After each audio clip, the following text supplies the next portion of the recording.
네, 본 컨퍼런스 So this conference is going to start soon. So distinguished guests, most of them arrive now. So as soon as they come inside, we're going to start. So for the courtesy of others, put your mobile phone onto the vibration mode or silent mode. Also repeatedly check whether your alarm is on.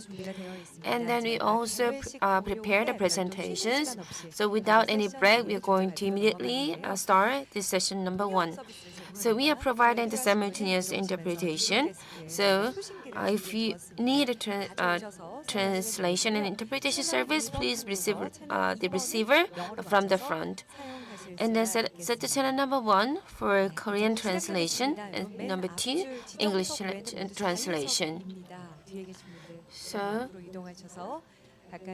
we still have available seats on the front. Please move to the front so that we can empty the seats for those who arrived later. So soon we're going to start the 2023 Joint Water Seoul Urban Policy International Conference.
Ladies and gentlemen, the major distinguished guests are coming inside of this hall. Please welcome them with a round of applause.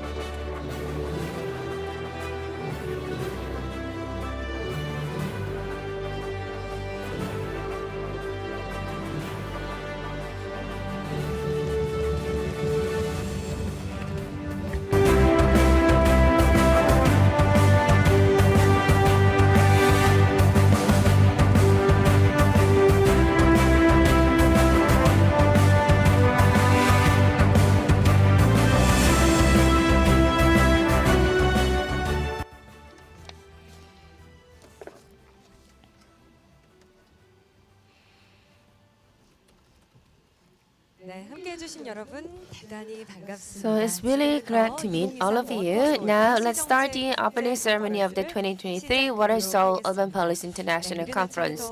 Early in the morning, we have many turnouts in this auditorium, so I can see that the interest and also your affection toward this conference. My name is Kim Kyung-mi. I'm leading this conference. Nice to meet you. 네, 완연한 가을입니다. It's a full-blown autumn, so I believe that you are enjoying this autumn. So today, the conference is organized by the Seoul City government and also hosted by the Korea Planning Association and also Korea Water Association as well as the Korea Society for the Water Environment. So we have the key topic for this conference so that we can activate and vitalize the waterfront in Seoul City. So our the Water Recycling Bureau and also the Urban Planning Bureau are working together to host this conference. Today is the 23rd and also tomorrow is 24th. For 2 days in this auditorium, we are having this conference. And also this conference is live broadcast through the YouTube. So those who are the experts in the waterfront are now here in this auditorium to participate in this conference up until the general discussion. And let me briefly introduce today's the sequence.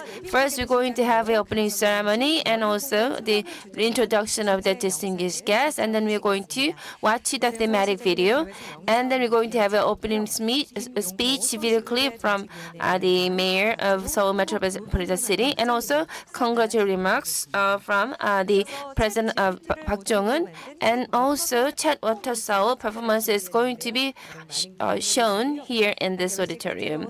And lastly, we're going to have a commemorative photo ops with distinguished guests. After this opening ceremony, we are going to immediately start the sessions. First, there will be 3 presentations under the theme of cases of waterfront space development and urban revitalization through nature-based solutions. In this morning, and starting at 2 p.m., a total of 3 presentations will be held under the theme of waterfront and space revitalization plan from a cultural and historical perspective. And lastly, a general discussion will be held under the theme of waterfront space where culture and nature come together. So we hope you will participate in this general discussion. And now we're going to start the opening ceremony of 2023 Waterfront Urban Policy International Conference, themed with on the waterfront, a space for reflection and relaxation.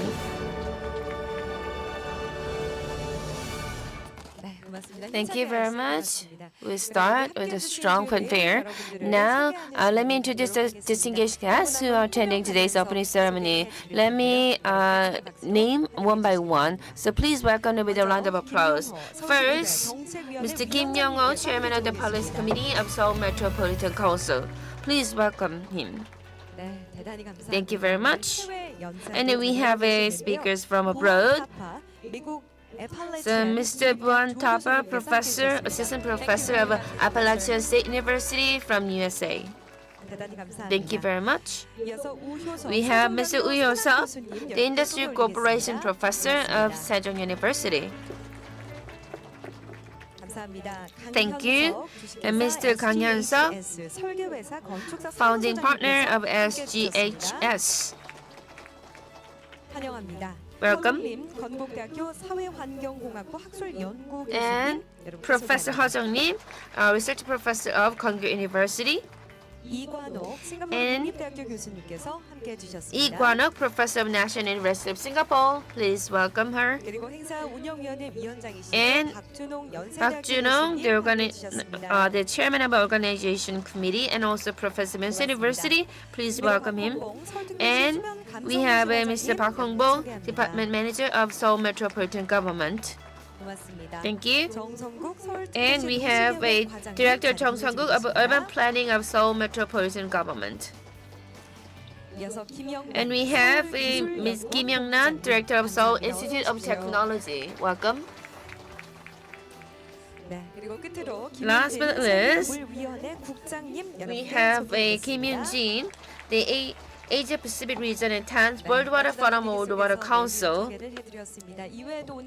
And we also have a lot of the distinguished guests and participants, as well as online viewers. Thank you very much for attending this conference. Now, we are going to watch the introductory video clip of this conference. Please watch this video clip. 시민의 행복을 위한 서울시의 고민. 수변 감성 도시로 답합니다. 2023 워터서울 도시정책 국제 컨퍼런스. 서울시 곳곳에 흐르는 332km의 물길. 이 물길이 수세권으로 재편돼 서울 시민을 행복하게 하는 서울형 수변 감성 도시로 거듭납니다. 문화와 경제, 활력이 넘치는 휴식과 여가의 공간. 늘 시민 곁에 흐르는 시민 행복 충전소. 서울형 수변 감성 도시는 수변의 변화가 가져올 도시의 발전. 서울시가 드리는 도시개발 방향입니다. 서울형 수변 감성 도시의 시작, 한강. 함께 누리는 더 위대한 한강으로 한강이 달라집니다. 생태공원 재정비, 자연형 호안 복원, 자연형 물놀이장 개장 등 지속가능한 미래를 위해 한강 본연의 자연성을 더욱 강화하고 사람과 자연이 친밀히 소통하는 공간으로 변화합니다. 한강의 접근성이 개선되고 대한민국의 수도 서울이 서해뱃길을 통해 도시를 넘어 세계로 연결됩니다. 누구나 한강을 걸어서 접근할 수 있도록 보행길을 조성하고 무리에서 다양한 여가 문화 활동 경험을 제공합니다. 여의도에 서울항을 조성하고 서해 연안부터 동북아까지 연결하여 서울이 국제수상 관광의 허브로 도약합니다.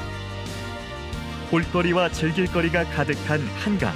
미래 한강의 랜드마크가 될 서울림과 노들 예술성, 작지만 아름다운 조망 명소, 다양한 문화예술 축제와 수상 스포츠로 사계절 모두 즐거운 한강을 누립니다.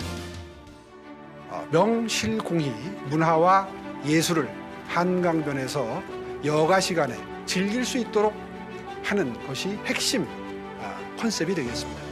한강은 정말 전 세계 어디에 내놔도 자랑스럽게 이야기할 수 있는 우리의 서울시의 가장 큰 미천이고요, 자산이고요. 그리고 어떻게 활용하느냐에 따라서 전 세계 1등 도시를 만들 수 있는 정말 좋은 미천이라고 저는 늘 확신합니다.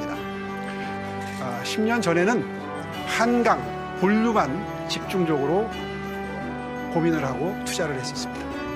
그런데 한강뿐 아니라 아까 말씀드린 대로 332km의 지천변이 한강과 똑같은 컨셉으로 바뀌게 됩니다. 그렇게 해서 25개 자치구에 고루고루 이 삶의 여가를 즐길 수 있는, 삶의 질을 느낄 수 있는 그런 공간들이 속속 배치가 될 것이고요. 서울시는 서울형 수변 감성 도시의 완성을 위해 2025년까지 총 30곳의 수변 활력 거점을 조성할 계획입니다. 자치구당 한 곳 이상의 수변 활력 거점이 조성됩니다. 지역이 가진 역사와 문화 경제적 자산과 연계해 서울의 균형 발전과 지역 경제를 활성화하는 경제 활력 거점이자 문화 활력 거점, 감성이 흐르는 수변 활력 거점이 조성됩니다. 이미 우리 곁에 조성된 수변 활력 거점, 홍제천 인공폭포 수변 테라스 카페입니다. 홍제천 인공폭포 옆 창구로 사용되던 낙후된 수변 공간이 베네치아와 같이 물길 옆에서 차 한 잔의 여유를 즐길 수 있는 매력적인 수변 노천 카페로 재탄생했습니다. We may have some waterfalls in Sweden, but they aren't as beautiful or as easily accessible as here. I think you have to visit the countryside maybe, but here is like almost in the central part of Seoul. 카페 생기기 전에는 사람들도 적고 볼거리가 적어서 좀 아쉬웠는데 책방이나 카페 생기고 사람들도 늘고 여기 공연도 가끔 해서 여기 다니기도 더 좋고 여기 있기가 더 좋아진 것 같아요. 나도 공연 본 적 있어. 네. 한국에는 이렇게 편하게 앉아서 커피 마실 수 있는 데가 잘 없는데 여기는 시설을 잘 해놔서요. 너무 좋은 것 같습니다. 이제 우리 집에서는 여기까지 한 시간 거리가 다 안 돼요. 그래서 매일 산책 겸해서 매일 한 번씩 옵니다. 참 좋습니다. 스쳐 지나가는 물길, 천변길에서 머물러 즐기고 향유하는 수세권으로 서울시의 변화는 이미 시작되었습니다. 서울의 젖줄 한강을 비롯해 서울시 곳곳에 흐르는 332km의 물길. 시민의 행복을 위한 경제활력 거점, 문화활력 거점, 시민행복 거점, 수변활력 거점으로 다시 태어납니다. 시민행복을 위한 서울 수변의 변화, 감성의 중심, 여유공간 수변. 서울시가 그리는 시민을 위한 도시개발 계획입니다. 함께 기대해주세요. 2023 워터서울 도시정책 국제 컨퍼런스. 여러분 박수 부탁드리겠습니다. 영상을 보니까 앞으로 우리 서울이 더욱더 기대가 됩니다. 서울시가 The 그리는 video 시민을 위한 features 수변 the direction and vision by 활성화 Seoul City to 방향에 대해서 revitalize 영상을 통해서 waterfront space for 만나보셨습니다. citizens. 여러분 많은 기대와 We 또 are really 적극적인 looking 참여, forward to seeing the 응원을 future of 부탁드리겠습니다. Seoul. 네, 다음으로는 오늘 Next, 일정상 현장에 참석하지 though 못하셨지만 Lemire, 오세훈 the 서울시장님께서 영상으로 개회사를 준비해 주셨습니다. 지금 바로 만나보시겠습니다.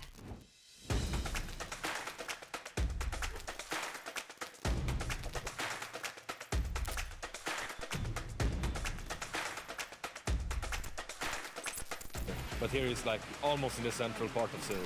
산책 겸해서 매일 한 번씩 옵니다. 참 좋습니다. 여기는 시설을 잘 해놔서요. 너무 좋은 것 같습니다.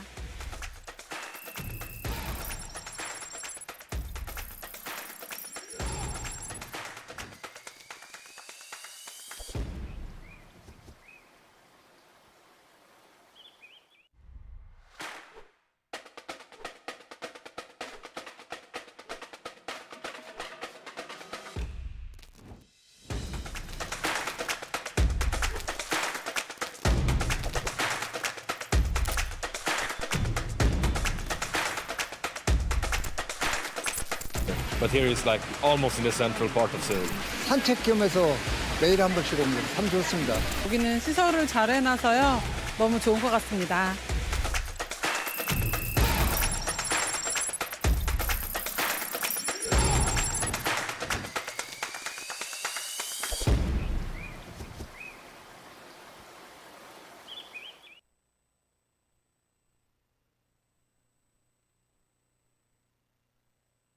Waterfront, a space for reflection and relaxation to revitalize waterside space where culture and nature come together.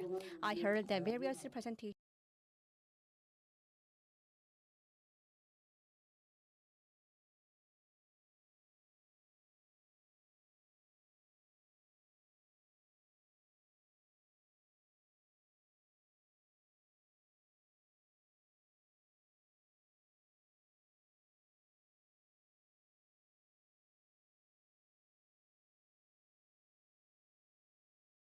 To attend this due to his schedule, but his support for the successful hosting of 2023 Joint Watersoul and Seoul Urban Policy International Conference well conveyed.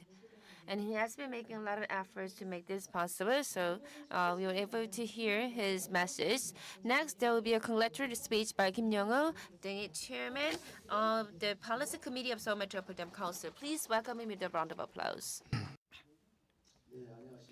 Good morning. I am Young-ho Kim, the chairman of the Policy Committee of the Seoul Metropolitan Council.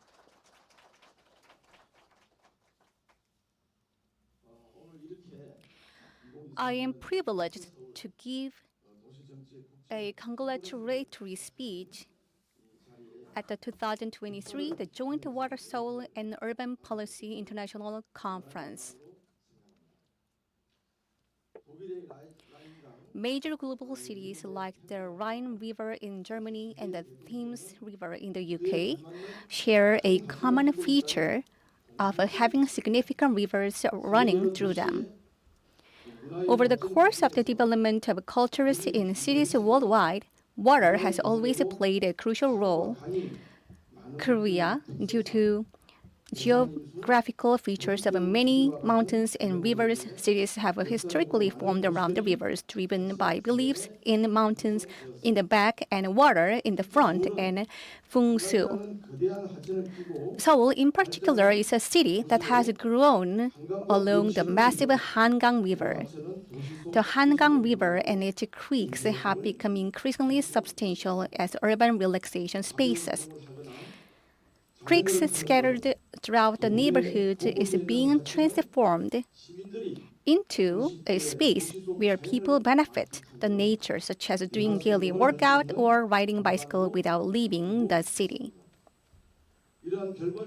I believe that it is all thanks to the various river-related projects and pioneering policies resulted from the collective effort and considerations of everyone here, of course, including Mayor Seun-woo.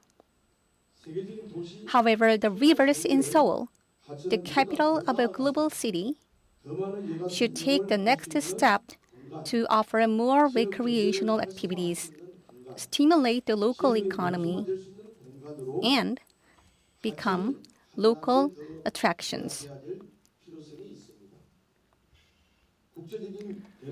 I look forward experts here will continue to think and work to enable Seoul as an international metropolis to grow further through the diverse uses of waterfront spaces.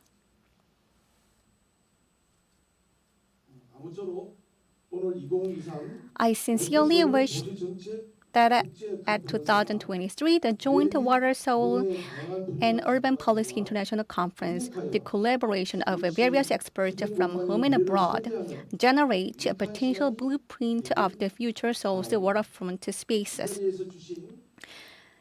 The Seoul Metropolitan Council will pay close attention to and actively support the valuable opinions provided here to be reflected in Seoul's policies.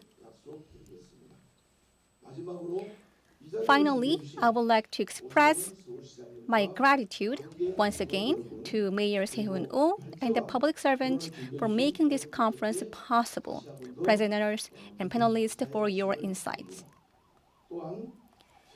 I also wish my best all the citizens joining us offline and online. Thank you. Thank you very much, Chairman Kim Young-ah, for your wonderful remarks. So he also reminded us of the meaning and the significance of this conference. And also he said that he's going to reflect all these opinions in the policy making. Next, let me invite the Chairman of Park Jung-won, President of the Korea Society of Water Environment. Please welcome him with a round of applause. 네, I am Chun-Hong Park, the chair of Korea Water Resources Korean Society of Water Environment, and I also am a professor at U.S.A. University. Today's conference is a joint conference of a Water Seoul Conference and Urban Policy International Conference. So this is all the more meaningful.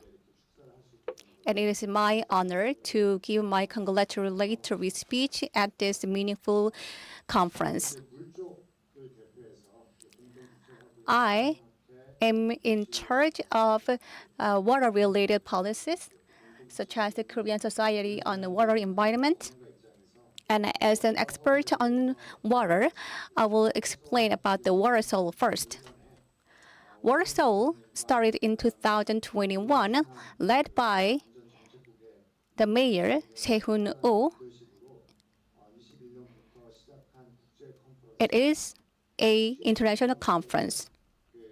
And the purpose of the conference is to interchange and interact with the policies in the Meta Seoul, not just from advanced countries, but also developing countries, in order to respond better with the global agendas so that we, Korea, can contribute to the global society. For the safety and development of Seoul City and the citizens of Seoul, we wanted to provide better lives for the citizen. And back then, it was water management in the era of crisis. So that was the theme of the previous conference, to figure out ways to better respond to the crisis of flooding. So we explored many ways, such as underground deep tunnel. As you probably know, that we had a very severe flooding incident in Seoul, and now the government and the central government and Seoul metropolitan government together are preparing more measures to prevent effectively flooding in the area. So it's been just 3 years since commencing the Waterfront conference, but we have generated many fruitful results. And for Urban and Policy International Conference, we also had many presenters and speakers. And then they said that Seoul is doing well. However, we need more NBS, which is nature-based solutions in our policies. So thanks to those suggestions, in addition to those suggestions, they also suggested that we need some more creative ways to provide and enhance the culture and historical values in our policies, and those are reflected in today's conference. So it's been 3 years again of the beginning of the Watersoul conference, and there is more room for improvement. So as you can see on session 1, we will cover development of a water space and urban revitalization through nature-based solution. And then on session 2, we will look at waterfront spaces, a hub for reflection on culture and history. And then we will going to have a comprehensive discussion. So I hope all of you stay with us and share your insights with us. And once again, I like to thank the Director General of the Seoul Metropolitan Government and also presenters from overseas and many who spared your valuable time with us today. And I like to, in advance, give my gratitude for the panelists. So I hope that the conference, usually conference is regarded as a venue of a festival instead of working hours. Many servants, public servants and experts can exchange their views and exchanges, and also from online. So that wraps up my congratulatory speech. Thank you. Thank you very much, Chairman Park Jun-ho. And he also asked your active support for this conference so that we can have a very productive results from this conference. We are asking the active participation from 서울시의 고민, 수변 감성 도시로 답합니다. 2023 워터서울 도시정책 국제 컨퍼런스. 서울시 곳곳에 흐르는 332km의 물길. 이 물길이 수세권으로 재편돼 서울 시민을 행복하게 하는 서울형 수변 감성 도시로 거듭납니다. 문화와 경제, 활력이 넘치는 휴식과 여가의 공간. 늘 시민 곁에 흐르는 시민 행복 충전소 서울형 수변 감성 도시는 수변의 변화가 가져올 도시의 발전. 서울시가 그리는 도시개발 방향입니다. 서울형 수변 감성 도시의 시작, 한강. 함께 누리는 더 위대한 한강으로 한강이 달라집니다. 생태공원 재정비, 자연형 호안 복원, 자연형 물놀이장 개장 등 지속가능한 미래를 위해 한강 본연의 자연성을 더욱 강화하고 사람과 자연이 친밀히 소통하는 공간으로 변화합니다. 한강의 접근성이 개선되고 대한민국의 수도 서울이 서해뱃길을 통해 도시를 넘어 세계로 연결됩니다. 누구나 한강을 걸어서 접근할 수 있도록 보행길을 조성하고 무리에서 다양한 여가 문화 활동 경험을 제공합니다. 여의도에 서울항을 조성하고 서해 연안부터 동북아까지 연결하여 서울이 국제수상 관광의 허브로 도약합니다. 볼거리와 즐길거리가 가득한 한강. 미래 한강의 랜드마크가 될 서울링과 노들예술성, 작지만 아름다운 조망 명소, 다양한 문화예술 축제와 수상 스포츠로 사계절 모두 즐거운 한강을 누립니다. 명실공히 문화와 예술을 한강변에서 여가 시간에 즐길 수 있도록 하는 것이 핵심 컨셉이 되겠습니다. 한강은 정말 전 세계 어디에 내놔도 자랑스럽게 이야기할 수 있는 우리의 서울시의 가장 큰 미천이고요, 자산이고요. 그리고 어떻게 활용하느냐에 따라서 전 세계 1등 도시를 만들 수 있는 정말 좋은 미천이라고 저는 늘 확신합니다. 10년 전에는 한강 본류만 집중적으로 고민을 하고 투자를 했었습니다. 그런데 한강뿐 아니라 아까 말씀드린 대로 332km의 지천변이 한강과 똑같은 컨셉으로 바뀌게 됩니다. 그렇게 해서 25개 자치구에 고루고루 이 삶의 여가를 즐길 수 있는, 삶의 질을 느낄 수 있는 그런 공간들이 속속 배치가 될 것이고요. 서울시는 서울형 수변 감성 도시의 완성을 위해 2025년까지 총 30곳의 수변 활력 거점을 조성할 계획입니다. 자치구당 한 곳 이상의 수변 활력 거점이 조성됩니다. 지역이 가진 역사와 문화 경제적 자산과 연계해 서울의 균형 발전과 지역 경제를 활성화하는 경제 활력 거점이자 문화 활력 거점, 감성이 흐르는 수변 활력 거점이 조성됩니다. 이미 우리 곁에 조성된 수변 활력 거점, 홍제천 인공폭포 수변 테라스 카페입니다. 홍제천 인공폭포 옆 창구로 사용되던 낙후된 수변 공간이 베네치아와 같이 물길 옆에서 차 한 잔의 여유를 즐길 수 있는 매력적인 수변 노천 카페로 재탄생했습니다. We may have some waterfalls in Sweden, but they aren't as beautiful or as easily accessible as here. I think you have to visit the countryside maybe, but here is like almost in the central part of Seoul.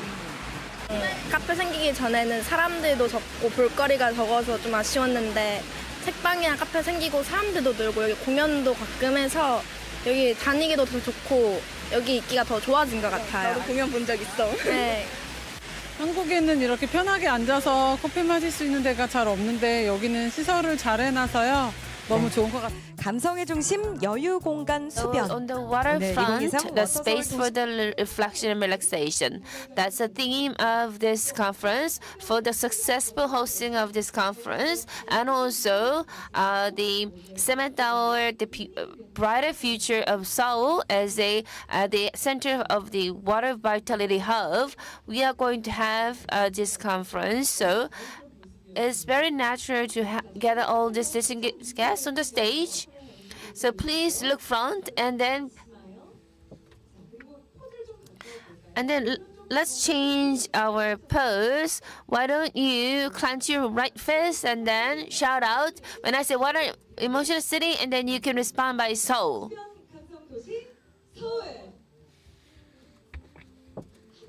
Once again, yes, let me change the pose. Why don't you create a finger heart? Change the pose with your hands, creating a finger heart. So please give them a round of applause for their wonderful efforts. Now, please return to your seats. So it is a very meaningful performance to cement our wish and also pledge. As I told you before, after this opening ceremony, you're going to start this presentation session. So with this good atmosphere, we have concluded our opening ceremony. We have a session number 1 and session 2 as well as a general discussion. So we have this conference and topic with a waterfront space and urban revitalization through nature-based solutions. So we are providing the simultaneous interpretation. Set the channel number 1 for Korean translation. So now we're going to start the sharing the experiences and also discussion. Session number 1 The first presentation is that Professor Bhuwan Thapa from the assistant professor of Appalachian State University. He's going to talk about nature-based solutions for climate resilient and vibrant societies, strategies for success. So let me invite the professor on the stage. 네, 박수로 환영해 주십시오.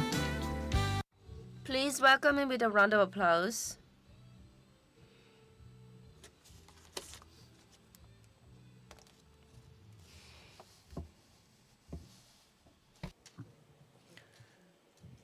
Good morning, everyone.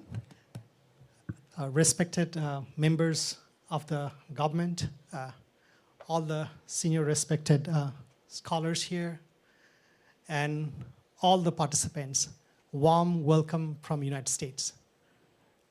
So today, for the next half an hour, I would like to talk to you about nature-based solutions. It sounds new, but this is not a new concept, okay?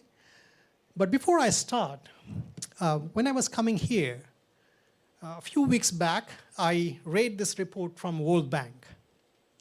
And what it says is that Korea is one of the few countries that has become advanced country within the last few decades. And it is mainly because of few factors. The first one is that it has strengthened its export-based manufacturing in the last few decades. And the second reason is that it has focused on innovation and human capital. So therefore, when I come here in Korea, I feel honored that because I'm coming here to a country which has always been very innovative, okay? And the topic of this conference, which is nature-based solutions, right now, United States and many countries are thinking about it. And the topic, the mention of this topic for the conference by itself speak about the innovative nature of the government and the conference. So I feel very honored to come and present to you. So today, I would like to cover a few things. I would like to talk to you about what is nature-based solutions. And then I would like to discuss about what are the strategies that really makes it successful, okay? These are based on some of my own examples. And as I was watching the video that was shown before, many of the things that I've discussed here is already done in Seoul, okay? So for me, it feels like I am representing what you have already done, but take this as a reminder as well, okay? So now let us talk about these two infrastructure, okay? You have infrastructure one, which is a hard concrete canal.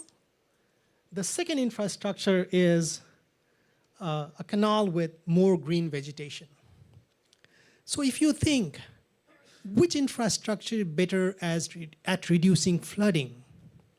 What scenario or what infrastructure do you think is really good at reducing flooding? Is it infrastructure one or is it infrastructure two? So how many of us think is infrastructure one is good at flooding? Raise the hands. How many of us think infrastructure two is good at flooding? Exactly, okay? So you know what I'm talking about, okay? So the reason why infrastructure two is better is for a few things. One is just from the volume perspective. The yellow portion, the infrastructure two can hold more water in the system, okay? The second reason is that it will slow down the speed. The grass vegetation that it has there, it will help you to slow down the speed. And the third reason is that it will help you to reduce some of the volume because it will promote infiltration. Okay?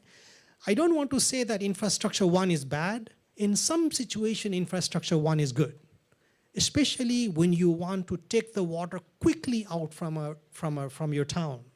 Infrastructure one is good at. Especially when you are living in a valley and you don't want to hold the water, infrastructure one is good. So the choice of infrastructure depends on the local context and where we are implementing it. So, as the example suggests, nature-based solutions at the core is to harness the natural features and process to build resiliency and mitigation capacity and build adaptation. So how can we harness nature for that? And that is the core crux of nature-based solutions. In the past 1 or 2 decades, climate scientists and scholars have argued that not only hard infrastructure is important, but we also need to harness nature because that has been there for generations and it can provide multiple benefits. As the scholars here is presenting, it is really good for society, for air pollution, for flooding reduction, for mental health. This is one of the very best case examples that when you harness nature and park during the COVID time, access to park was so important for mental health. So therefore, the argument here that I'm trying to make is that we need to keep intact these nature-based solutions because it provides multiple benefits. Okay? I don't mean to say that we don't need the hard infrastructure. We need them. These are important for flooding reduction, but we also need nature-based solutions because it provides multiple benefits to society. So there are different types of nature-based solutions. You can implement at a watershed scale that is larger scale, but you can also implement at a neighborhood and site scale. The bioswales, the rain garden, green roof. So here are some of the examples. At the watershed scale, it's called floodplain restoration. One of the best way to reduce flooding is to give river the area that it needs to flow, where possible. That means if this is a river area where the river is flowing, protect that area. Give river its space to flow through floodplain restoration. So that is one of the watershed scale strategies. Those other strategies are if we have wetland, protect the wetland because these are containers that will hold excess water during extreme events. The city here is doing excellent job in promoting this. I've seen multiple examples. The other strategies at watershed scales are greenway trail, that is preserving the greenways around your watershed areas and converting them into park, trail, and other amenities. This stormwater park is slightly different from a regular park. What we do here is that the park, it will hold water, but it will really good at absorbing water. So as a result, what it does is when there is a rainfall, it will all get collected here and it would quickly absorb in the region, in the groundwater. Okay, it will quickly recharge because the soil is now removed and create more porous. So this kind of a stormwater park is another strategy to minimize the stormwater runoff. The other strategies that many of us already know, we have been implementing in the city as well, are bioswales. So bioswales are, what it does is, especially around parking lot has a lot of oil contaminants. So what it does is it will trap, so these bioswales are the vegetation, and what it does is the vegetations are really good at trapping the oil contaminants. So this is a natural filtration system, bioremediation. Some of the faculties are already working on this topic. It's not a new topic. Is one strategy. Pervious pavement is another strategy where you create more grass cover in your pavement structures, which will help you to reduce stormwater flooding. And definitely green roofs is very common. I've seen some of the buildings here with the green roof, and there are many, and rainwater harvesting. So these are some of the examples, tree trenches in the park, in the urban areas. These are some of the examples of nature-based solutions. So nature-based solutions are not new solutions. These are the century-old strategies that has been used by our planners because, and the good example of this is that the park that we have established, the trees that we see in the cities, these are today because our previous scholars, our previous planners have created them, have established them. So I'm here to say that these are not the new strategies, and then you can hear a similar term, very common, which is a common terms that is very similar is urban green infrastructure. You can also, very much similar to this concept is low impact development or bioengineering. So these are some of the things, some of the terms that you are here that closely resembles with nature-based solutions, okay? So now I would like to talk to you about what are the strategies to make it really successful. So if a city, if you are a planner, and if you want to establish nature-based solutions and you want to promote them, what are the things that you really need, okay? And I listed down 6 strategies here. And these strategies that I have listed, for each strategy, I would like to give you some case examples from United States, mostly. And I'll talk about why I think these strategies are important, okay? And many of these strategies that our government here is already doing. These are not something new, so it could be a revision for you and a reminder for you as well. So the first thing that we need is we need to understand and recognize that these trees and nature-based solutions are infrastructure. Like hard infrastructure, we need to treat them and we need to make sure that we recognize them as an infrastructure. So to that, some of the very common practice is to create an inventory. There are many cities who don't even say, hey, there is an inventory of trees that is out there in the park. Okay? So the first step to really make sure we appreciate this infrastructure is to create an inventory of it. And if possible, where possible, try to integrate them into our master plan. So the city has a master plan itself. Try to integrate that master plan. And another thing is that, like hard infrastructure, our cities and our nature-based solutions are this vegetation need maintenance. So there need to be resources to maintain these systems. So I think the first step is to recognize that this is an infrastructure as we recognize the other concrete infrastructure. Okay? This is an example of the inventory of nature-based solutions in Philadelphia in United States. They have quite a bit of infrastructure in the city. This is one of the very prominent example. This is made in GIS, ArcGIS. And this is a very good system, and they try to keep this in a public platform so that the public would have an understanding of what is the benefit, where these systems are, and how much benefits does these systems are providing. This is very common in United States. Many cities do create called green infrastructure plan. Nature-based solutions is a subset of green infrastructure plan, is a subset of nature-based solutions in an urban context. So there are many cities are creating a specific plan for green infrastructure. I also want to make an argument that nature-based solutions are complementary, okay? It is not that we should replace that with the hard infrastructure.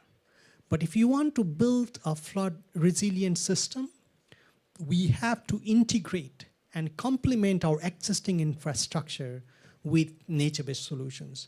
And one of the main reasons why we need nature-based solutions is that it's because it provides multiple benefits: health benefit, environmental benefit, air pollution reduction benefits, and many other benefits. So therefore, this is a complementary infrastructure. Now, the second strategy that I want to mention here, while this conference is focused on waterfront, I want to argue that if we want to create a flood resilient system, we need to focus at a watershed scale, okay? And I'll give you an example. So let us say this is a watershed map for a town. And if we want to just focus on watershed and waterfront, we may be missing a larger area that is upfront, okay? So therefore, if we want to make the city flood resilient, we have to go beyond waterfront and take the whole watershed approach. The integrated water resource management strategy is one of the very good example of how we should think at an integrated level, okay? So I will give one example, and why we need this is that with climate change, what we will see is we will see more extreme event. There is a shift in the curve, okay? That means there will be more extreme flooding event, and also the timing of the flooding event would also change. So therefore, we need to prepare for these events, and one of the best way is to work at a watershed scale. I'll give you one example, okay? And why we need this is this is the term you can hear. You need, when you have extreme events, you need the city that can absorb this water, excess water. Or you can hear this term sponge cities as well. And one of the strategies to do this in a very good way is using nature-based solutions. And I'll give you one example from Indianapolis. So Indianapolis is a city in the Midwestern region here. I was there for 2 years. And it has a river, White River, that really flows through the downtown, okay? And if you can see them in the map, you can see the dark blue. These are the area that gets extremely flooded. This is the depth of flooding. So this is a frequent flooding event occurs in the city. And one of the strategies that these cities are doing is, and it has a history of flooding events. In 1913, there was a flooding depth which was so high that they have to really use the boat on the streets. And it killed many hundred people and damaged a lot of infrastructure. So after this event, what the city did was that they built an zoning ordinance or zoning regulation. And what it says is that every house that you build, make sure that the extra runoff as a result of the building, you have to store that as a retention pond. So you would see that in Indianapolis, you have a high concentration of this pond. And these ponds are next to your building complex. Let's say you are an apartment complex, you will see this kind of a pond. And as a result of this, what you are doing is you are holding extra runoff in this city because of the concrete development. So this is one of the cities that has very high densities of this retention pond. And this is one of the examples of how you can act or create a sponge city. And this is the direction that the city has taken. So my argument is that if you want to build a resilient city, you have to think at a watershed scale. And this is one of the example of strategies to move forward. Okay? I would like to give you another example of NBS. This is from Minnesota. And what they have is they have taken a watershed approach to revive the city. So they have multiple miles of green space. This was indeed a brownfield site. That means it was a commercial area that was degraded. What they did is that they converted this whole brown space into park, wetland restoration. They restored the wetland, and as a result created this long area of miles of green space in the city. So this kind of a thinking of taking at the watershed scale is one of the strong strategies to make the city resilient to natural disasters. So in this Great River Greening, what they have done is they have, as a result of this strategy, they really focused on these three aspects. One was to create, from the brown site, create more trees and do carbon sequestration, because when we are converting your brownfield to large vegetated areas of green space, you are doing a lot of carbon sequestration in urban areas. But as a result, they are also planting specific trees that are good for pollinators. So therefore, they are creating these pollinator corridors, and they are working at a landscape level to make the city more resilient. So this is the second example that of a watershed scale approach to natural disasters.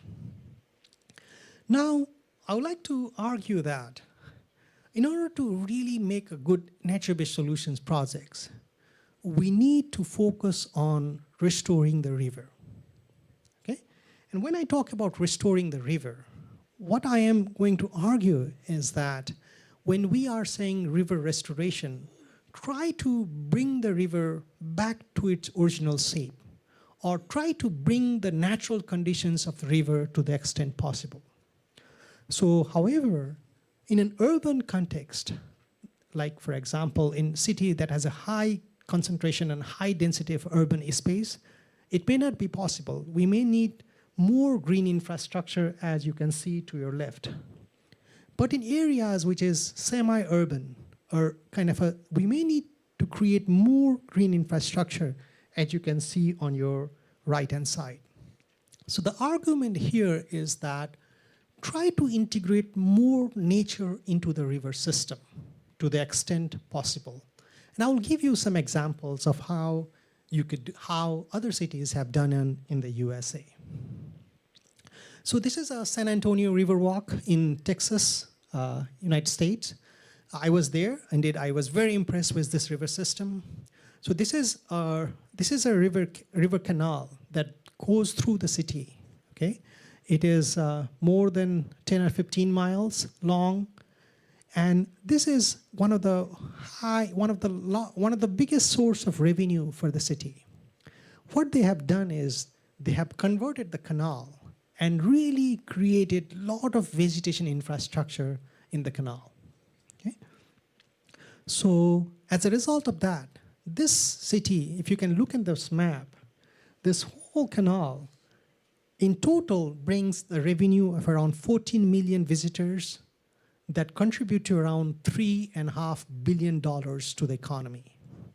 And what they are doing is they are creating more green vegetation into the systems, incorporating more trees and vegetation and more different types of nature-based solutions into it. This is also the city that has, I'll give you examples of how they have doing lots of things in this location to really attract more visitors. So another very famous case example is Chicago Riverwalk in the United States. This is a riverwalk. This is also a very, very concrete city with a lot of impervious surface. This is through the downtown. And what they have done is that they converted this whole canal into 6 segments, okay? And created a lot of infrastructure, they have received an award for green roof as well, and also have a lot of other awards for environmental preservation. So what they have done is they have reclaimed this canal for ecological, recreational, and economic benefits. So what they have done is they have taken the whole canal, and they have converted into 6 blocks, okay? And each block is an independent system. So each block has its unique features. So some of the blocks have Waterfront Plaza, where there is a lot of businesses, and in other block, they have theater and other things.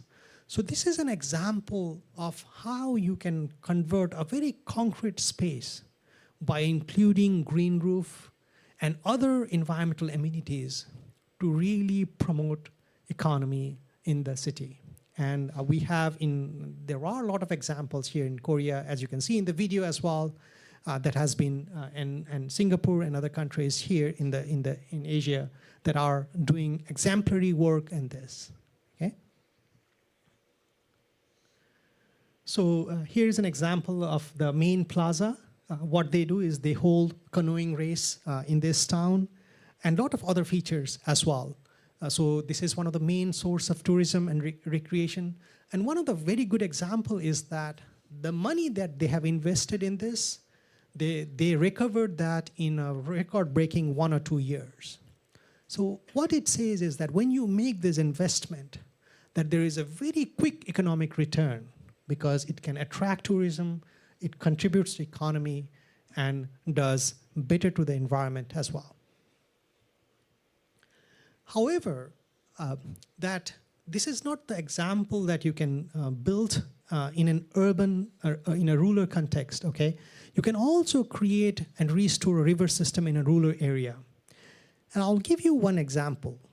So this was indeed initially, this is called Confluence Park in Denver, United States. It was initially a waste water treatment plant site, okay? What they did is they took out the wastewater treatment plant and recreated the river. They added these stones and all the features to create rapid in the rivers. So what they did is they restored the river system to its natural features. And right now, they are offering canoeing service, they are doing boating, they are doing swimming, they are doing fishing. And it's a lot of, it is such a good example of how you can, so in an area that is more semi-urban, or where possible, you can also create natural and restore the natural features of the river and also revive the economy. Okay? And this has indeed received an award as well for reclaiming the wastewater land. So there are a couple of ways to do it. This is from China. You can, as I say, the goal of restoring the river system is to restore and integrate more vegetation and integrate the natural features of the river. Okay, and here are some of the ways you can do it. There are some strategies to replace the hardcore concrete infrastructure with the vegetation. And riparian habitat, so that it can promote this habitat for fish and riparian vegetations and riparian biodiversity. The other strategies that you can do, as I've mentioned earlier, is to create this filtration system so that you focus on water quality improvement. So when we talk about water, you also need to make sure that water quality is improved or at least maintained. So creating this small infrastructure in your river system or in your next to your streets are some of the examples of how we can integrate these systems at all scales, at watershed scales or at a site scales or at a neighborhood scale as shown in this example. The other point that I would like to mention is that when you are trying to create a space, try to create a multifunctional space. In other words, what I'm trying to argue here, and Seoul and other people, many cities are already aware of this aspect, is that we need to make the space valuable for all segments of people. As simple as it is. When we think that any given space, when they think that it is valuable for them, they will come and visit. So therefore, creating and making it multifunctional is one of the successful strategies to promote any space and make it more livable. So the city has been doing this for multiple ways. In multiple ways, you can improve it, creating bike lanes, creating children park, creating pavilions for cultural events, creating cultural monuments is a very good example. And creating special events in this park is some of the strategies to make it multifunctional. And cities are actively working on this already. So I'll give you some examples. This is a Riverwalk Canal. I was in Indianapolis for 2 years, and I used to go there a few times. So this is a 3-mile loop. This is very good for jogging, sightseeing, boating. And what it does, it is connected with a big park. So when you create a park, you also create and connect it with other parks nearby so that it increases the value of this land, of this development. And one of the beautiful things that this canal does is it's near to Indianapolis University, Purdue University. I was in that university indeed. And what it does, it holds an annual event of boating festival. So where you have students and faculties, they could come and they could compete in this boating competition. So what I am saying, this is an example of how you can create a multifunctional space by either creating a cultural event or something else that creates and adds value to the system. Okay. This is from Chicago Riverwalk. This is indeed from San Antonio. Okay, the typo here. So this San Antonio Riverwalk system is again adding cultural element to it. As the scholar mentioned, is a good way to bring people to the river. So what they do is they have a cultural festival in this river. This is from the Halloween. They have a parade with lighting in this river walk to really attract more citizens and tourism and revive the value of this river walk in this area. Again, this is from San Antonio itself. So in this, what they have done is they have also not only created the system, but they have connected this river walk to historical landmark site as well. So they have extended to the historical landmark site, children's park, so that the whole value of this land is creating a multifunctional space so that this land is now attractive to people from all nature. If you have a kid, you go there. If you are interested in sightseeing, you go there. If you are interested in biking and canoeing, you go there. So that is the overall concept that the city has already been implementing. Okay? This is a case of Wilmington, North Carolina. They have a big amphitheater space, and that is another example of how you can add value and multifunctionality to your space. The fifth point that I would mention is on connectivity. So when I talk about connectivity, is from two aspects. One is making sure that this park is accessible for human, but also making sure that this park is very accessible for biodiversity purpose. So when we say connectivity, that is to look and focus on biodiversity. As I mentioned earlier, the pollinator corridor that I talked about in one of the city in Minnesota is an example of how you can promote connectivity. Because if you have a fragmented vegetation, it won't sustain, it won't last. So therefore, focusing on connectivity, both from a human perspective, but also from an ecological perspective, is needed to really have a sustainable nature-based solutions. And finally, I would like to mention that this effort is not possible without collaboration and partnership. So in United States, many of this event is possible when you have public-private partnership with business interest in it, but also when you have nonprofits involved in it, because many of these are managed by nonprofits.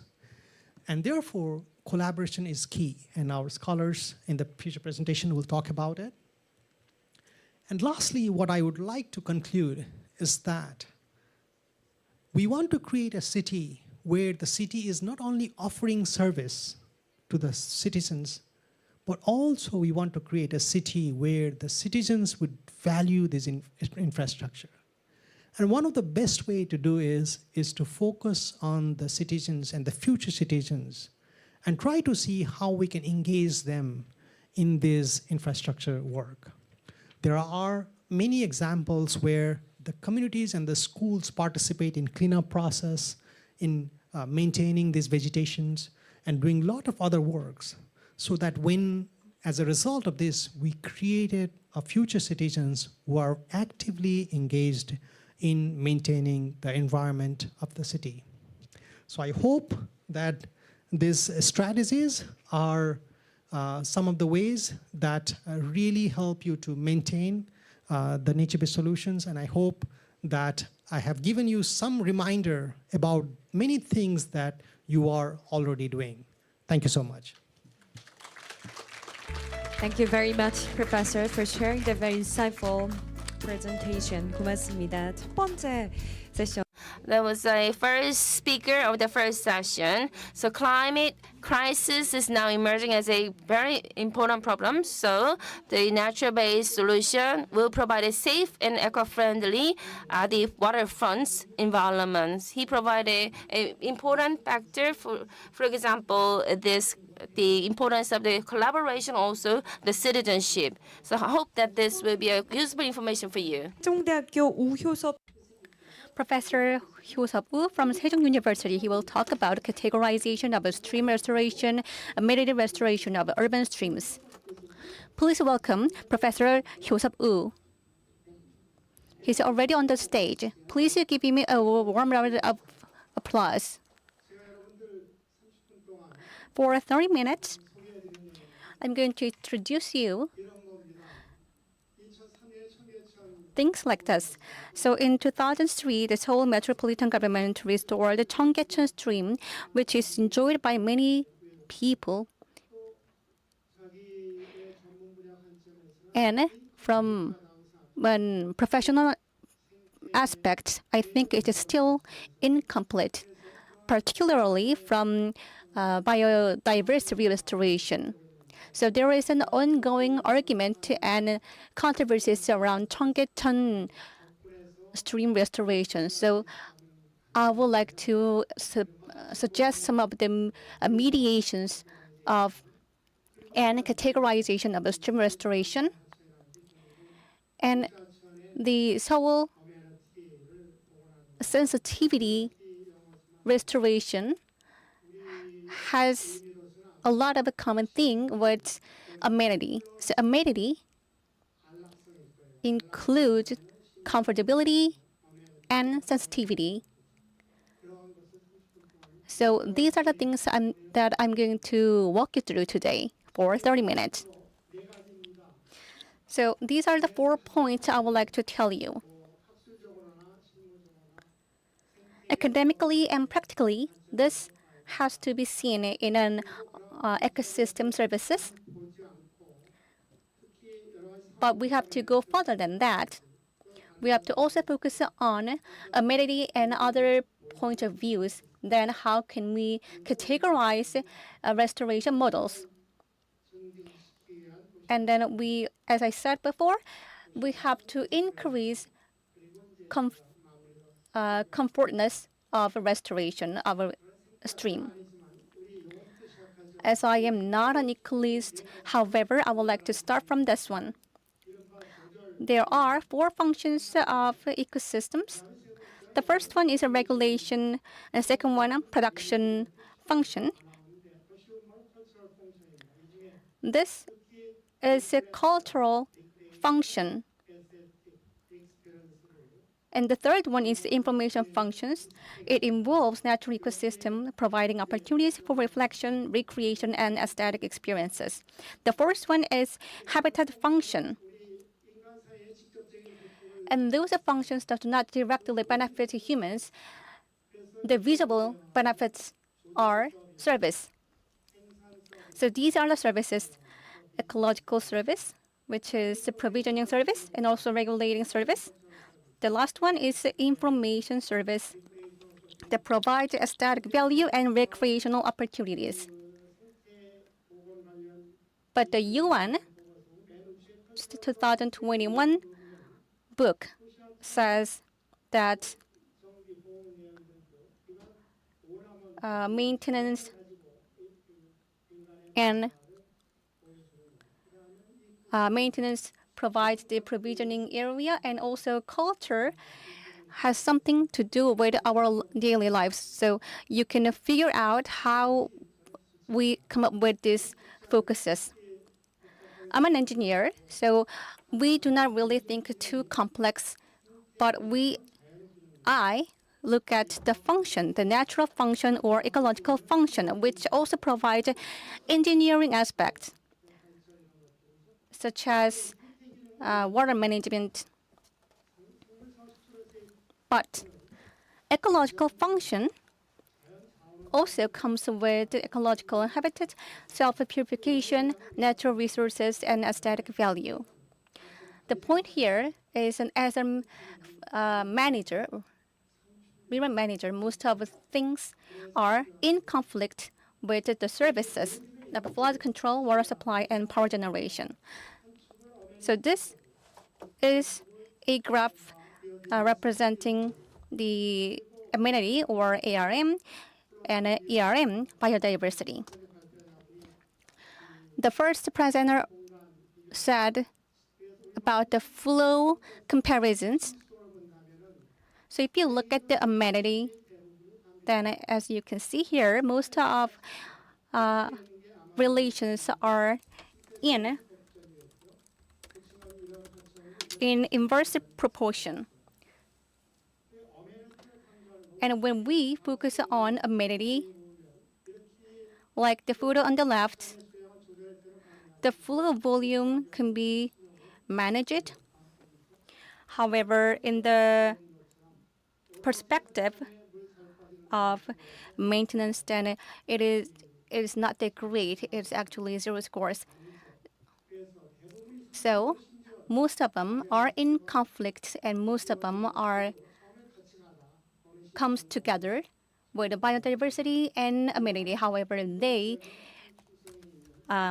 as time goes, they converge. So we have to think about how can we meet in the middle. The second one is a stream restoration model, which is already used practically and academically. Edward Rutherford said that whether policies, which policies are in action, but as you can see here, the things are diverged, which is the original ecosystem represented in green circle.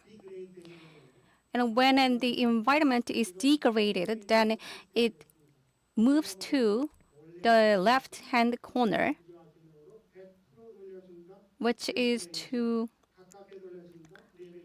and go to the restoration state or rehabilitation state or remediation state. Also, it is also called the reclamation state in the United States. Then, from the perspective of restoration, stream restoration, what is the true restoration? Which is a re-establishment of the structure and function of riverine ecosystem to pre-disturbed condition as close as possible. So we have to ask ourselves if that is possible, and if so, then what we should do. So truly successful stream restoration meet with a lot of doubts, such as doubt on the belief that a successful stream restoration is the 100% restoration of disturbed ecosystem to its original state. However, if that is truly possible, so we have to explore why it is needed. Why should we restore ecosystem? And is restoration always beneficial to humans? And what should be the target reference state? What is success and what can it be evaluated? And lastly, a more practical target of stream restoration is to restore its ecological service. So these are the focuses to target our goal.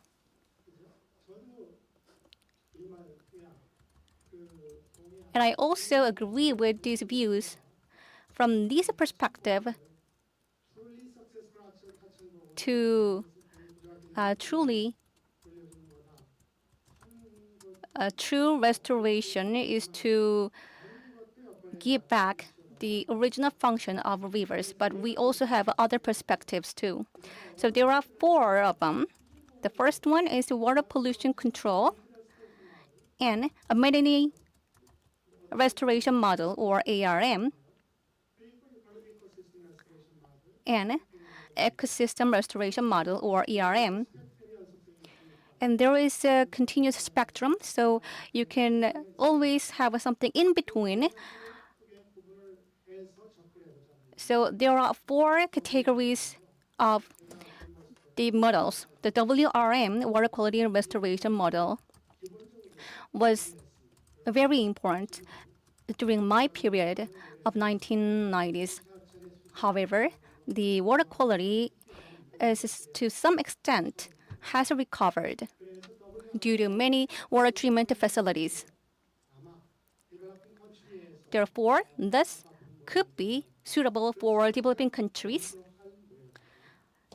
But anyway, this is the foremost model we should achieve in many places, and this is a amenity restoration model, or ARM. Among many services that streams provide to humans, this is a human-oriented services. But with a particular focus is particularly plausible at highly urbanized watershed and highly developed stream corridor. So this is ideal for the urbanized area. But this is still not an ecological river. So you can call it a park river. This is end of 1990s. That's the time we started to restore streams and rivers. And we started to call natural rivers. And we have a success in an Yangjaecheon restoration project. And in 2003, we also 2003 we did a Cheonggyecheon stream restoration. So there is a controversy because this is not a stream restoration, but another man-made channel. But anyway, these are the exemplary cases of ARM. And what's important here is that people loves it.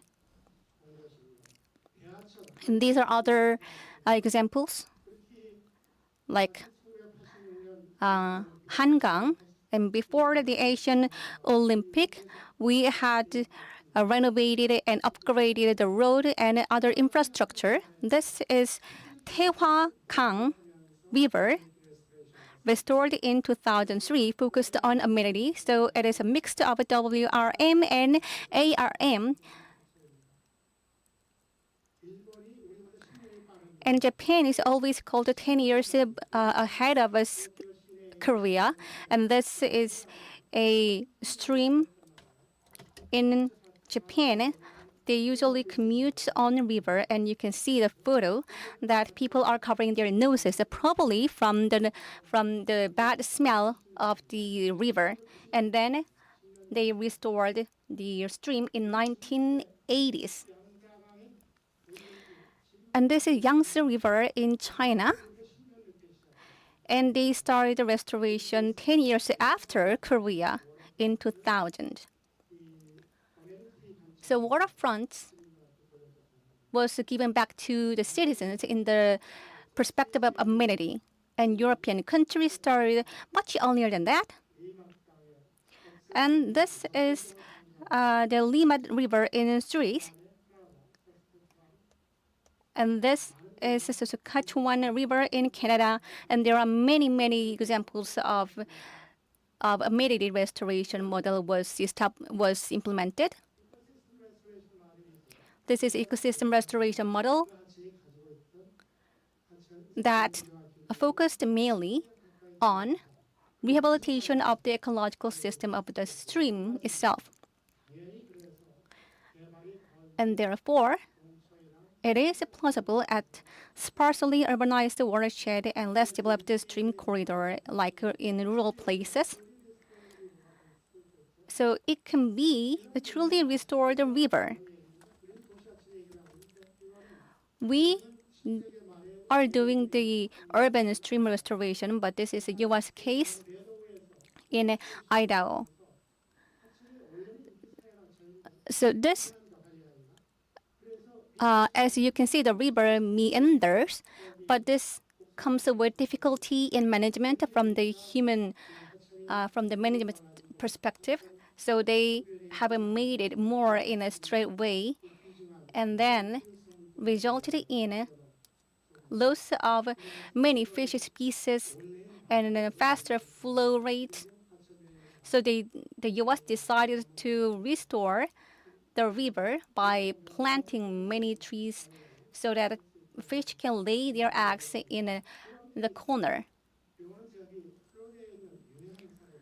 And this is a very famous case in Florida. At Kissimmee River,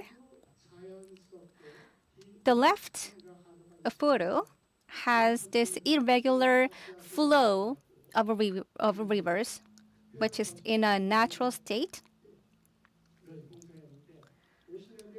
But in 1950s, they experienced severe flooding. So they made it a straight way to control flooding in the area, and also for the people who enjoy boating on the river. So they made the river in a straight way. But the problems were groundwater table lowered and flood plain dried and habitat degraded, especially waterfall. So they decided to refill the river, and they are still doing it. It's been 20 years, and I think they will continue to do it for another 20 years because this is such a massive river. Another example is from Netherlands. A Verden floodplain restoration project. So they gave it back to the original state, and this is another ERM case. The third one is urban stream restoration for amenity enhancement. So we call it sensitive stream. This is a very good name, I think. From starting with the amenity and continue to sensibility. So this could be a good definition.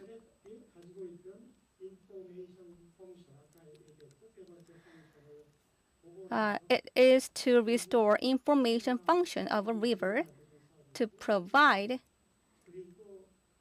and maximize the social and cultural services for the citizen and enhance comfortability. So this is what is sensible stream. So it can be included in amenity because it talks about the cultural aspect and comfortability. How do we allot the space then? The ARM is located in urban area, so we have to consider the flood control space, and ecosystem can never be neglected. And historical culture and cultural places should be provided. So this has more focus on ecosystem because it has to be connected to the ground environment, so that we can expect functions of the river and streams. When we focus more on ARM, this is not my research paper, but from Dr. Shin. So as you can see here, the space for flood control, ecological space, historical places, and cultural space in the order. And you can find this from the Cheonggyecheon case. So you have to think about ecological space and space for human. And many of the time, human access are taking large part than ecological space. So we focus on the safety of the people and protection of the properties and maintenance cost in the ARM. Meanwhile, ERM focuses on ecological sustainability because it has to be sustained without human intervention. This would be the ideal ERM. And there is a criteria to distinguish ARM from ERM, which is references for each model. We need to have some mirror or data, pictures, and to refer to when we restore streams. For example, when we restore a Cheonggyecheon stream, then we need some references. In 15th century, Joseon dynasty moved the capital, relocated the capital to Hanyang, which is the current Seoul. And or should we refer to the colonial area of Seoul?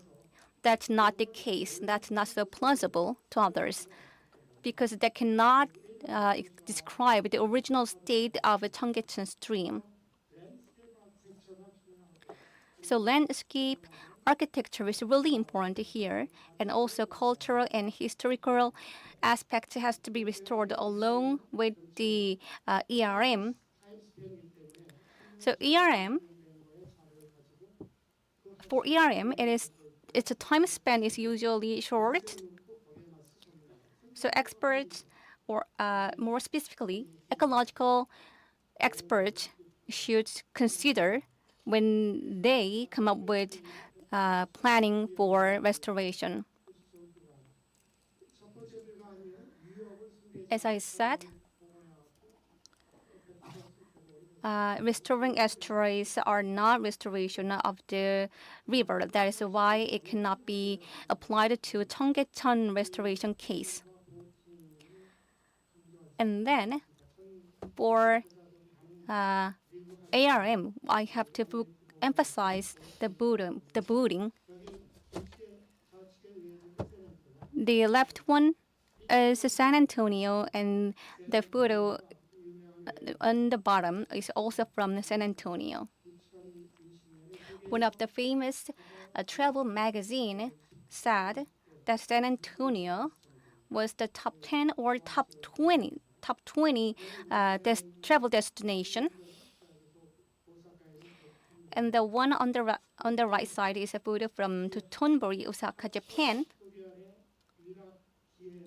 Around the waterfront, the building can maximize the amenity and sensibility of an urban riverfront.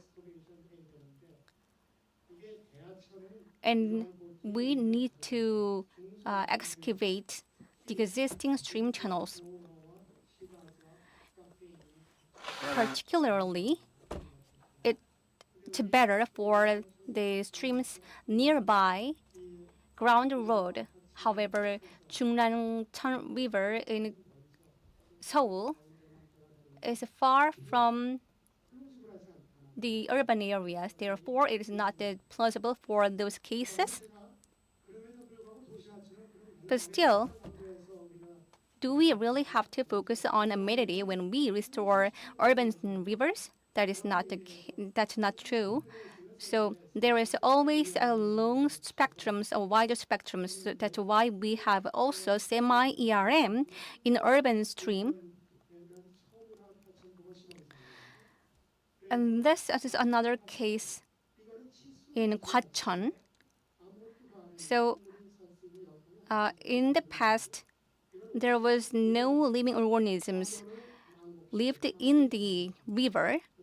And then we restore the state to meandering flows in the river, and we also plant riparian vegetation. So the true meaning of ERM does not stop here because we need a basin included in the project. So the Hwacheon Stream Restoration Plan decided to go semi-ERM because a complete ERM is not possible in their environment. Already we saw many examples from the NBS restoration, and most of them fall into the category of semi-ERM. And this is the same case of this is a case for the semi-ERM again from Shojingawa, Japan.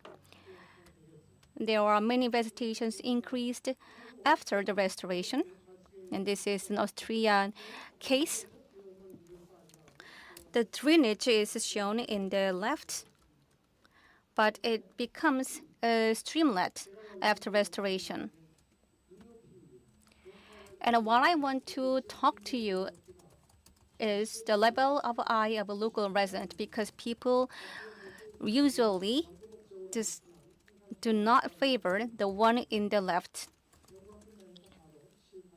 So after they have done a feasibility test, and then after hearing opinions from the resident, they come up with the one on the right, reflecting the recreational aspect demanded from the local resident. So this is a new ARM stream created in 2009. And people were surprised because they were worried about flooding issues, because there are trees nearby that will cause a lot of mosquitoes or flooding risks. That's why they chose a new ERM stream created on the right. So I have walked you through why the perfect or ideal ERM is not plausible for urban areas. Because we cannot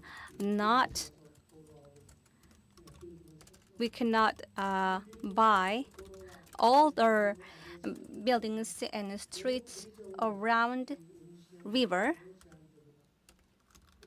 So there is not much room for the flow to move around. And also the stream flow vary depending on rainfalls. And thirdly, it also relates to highland price, because restoring rivers has to do some land development, which will cost very much. And the fourth one is a water quality problem.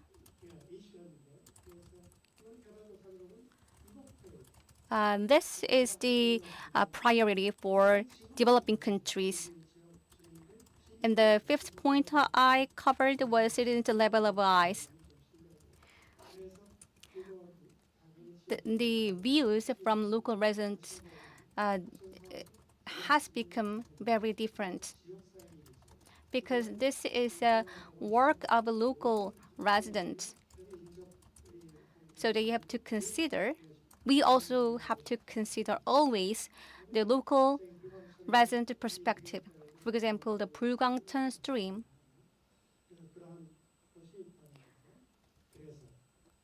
Therefore,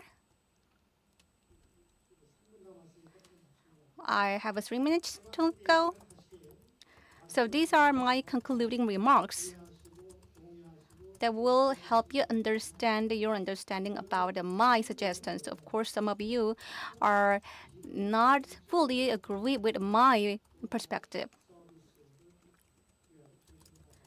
So when we do stream restoration, we have to consider ecosystem functions and services. And this is not necessarily trying to return to the original ecosystem functions and structures. So my suggestion is whether ecosystem or amenity. And there is a spectrum, so we can, of course, carry out semi-ERM and ARM focus on aesthetic, tourism, and recreational opportunities, which can be described as enhanced amenity. Meanwhile, ERM focus on and strengthen the ecosystem resilience, improved habitat, and ecological cushions. But I have to say that rivers are not a cushion, but ecological corridors. Therefore, it comes with many limitations of applying ERM in urban streams. And flooding control should garner more focus when we design or plan stream restoration, because the water flows into the urban area, and then there is more risk of flooding.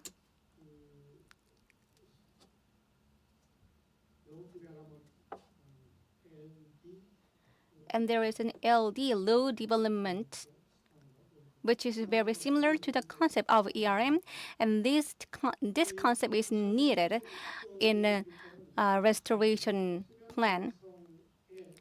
And there is one more thing that I would like to emphasize on, which is the sensibility. And boating is a big pillar, a large pillar in sensible use of rivers. That's what we already explored through the example of San Antonio. And the eye level of a local resident is really important. And these are the important elements in stream restoration. So once again, my presentation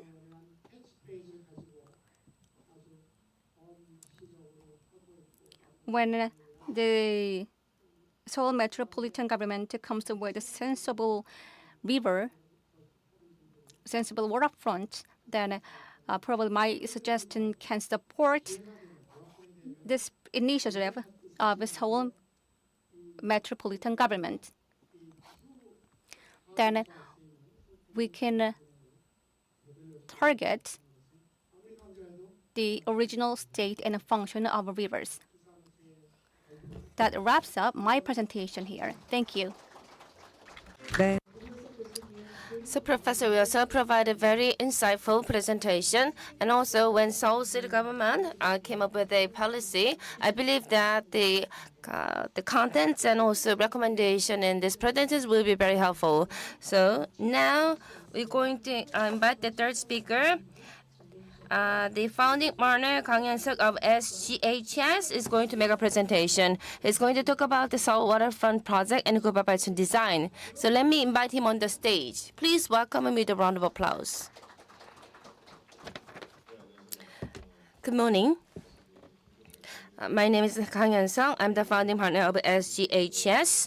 So my presentation will be divided into two parts. First, I'm going to talk about the Seoul Waterfront project, where the status and also the examples of this project. And next part will be the Appalachian design that our office, my company is working on.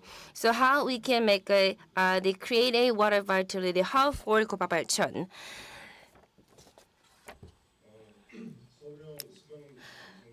So Seoul type, the waterfront emotional city, is the place where the culture and emotions flow to enrich the lives of common people, making Seoul a waterfront emotional city. So previously it is only the technology and technical base in the waterfront, but we can also make this waterfront a place for the people so it can come closer to the daily lives of the citizens. As you can see the intro video clip, Seoul City we have not only Han River but also 332 kilometer long waterways. So that flow through the 25 autonomous districts, including Han River and water area that can be developed through these waterways of 284 square kilometer. So using this, the waterways, we can enrich the lives of the citizens, and also we can enhance the emotional and reflection and relaxation ways of the Seoul City. So we have 3 different stages of this project. First, for the pleasant and also safety, the waterfront area, that's the first thing. And also we need to improve the regulations related to the waterfront and also create the waterways or roads for this waterfront. First, the basic infrastructure creation, so we can enhance and improve the infrastructure so that they can well function. And this is a maintenance and refabrication of the work. So that's why we are undergoing this kind of work, and also remove any kind of odor and all factors of that, and also enhance the safety, and also improve the dilapidated, aging, and convenience facility. So in addition to that, and most of the streams are dry now, so we can also using the runoff and also the water, reclaimed water, so that we can improve the waterfront, and also any kind of landscape hurdles and obstacles will be removed, and they will be refurbished in order to improve the lives of the people. In order to do that, we need to improve our regulation. For example, in the water, the stream area, we can relax the regulation so that we can accommodate more convenient facilities such as cafes. And in addition to that, in Seoul City, they are looking at the candidates and then review the candidates and set up the criteria. In addition to that, the autonomy district will also take responsibility for maintenance of this area, so that we can introduce new facility that's a waterfront on this special area. As a result, Hongdaecheon waterside cafes, also Cheonggyecheon water cafe area will be introduced. So this kind of infrastructure, we need to have a maintenance and also refurbishment through the improvement of regulation, so we can create the waterfront vitality hubs. So these hubs will have 4 different types. So it's history, economic side is historic culture, and also the culture and leisure, and also economic and nature and ecological type. So in addition to the physical environment, so the waterfront cultural events and also markets, those software will be developed further so that we can revitalize the waterfront area. So as of now, the points of the waterfront revitalization focus on Dorimcheon, Jeongnecheon, Hongdaecheon streams and targeting 30 different sites. And starting from the Jungnamcheon stream, we are going to also designate the district unique, the water-friendly area, about 5 different sites. Last year, Dorimcheon, Jeongnecheon, Hongdaecheon, we underwent 4 different projects on this year, and culture, leisure, and community cafe, and nature experience, and also bicycle leisure types. So for that, 27 points and locations are designated. So let me show you our examples of this the pilot project. First is at Hongjaecheon Artificial Fall Waterfront Terrace Cafe. So, as I told you before, we can designate the waterfront special area. This is the first waterfront, the outdoor cafes according to this John designation. You can see the artificial fall and also cafe in front of it. So target area will be, as you can see, the low-rise residential area and high-rise areas are now mixed together. So Hongjaecheon Artificial Fall and also Ansan Mountain, those kind of natural elements, as well as the Myeongju University and Natural Museum and youth centers are all gathered there. So that we need to have a more leisure and wealth facilities.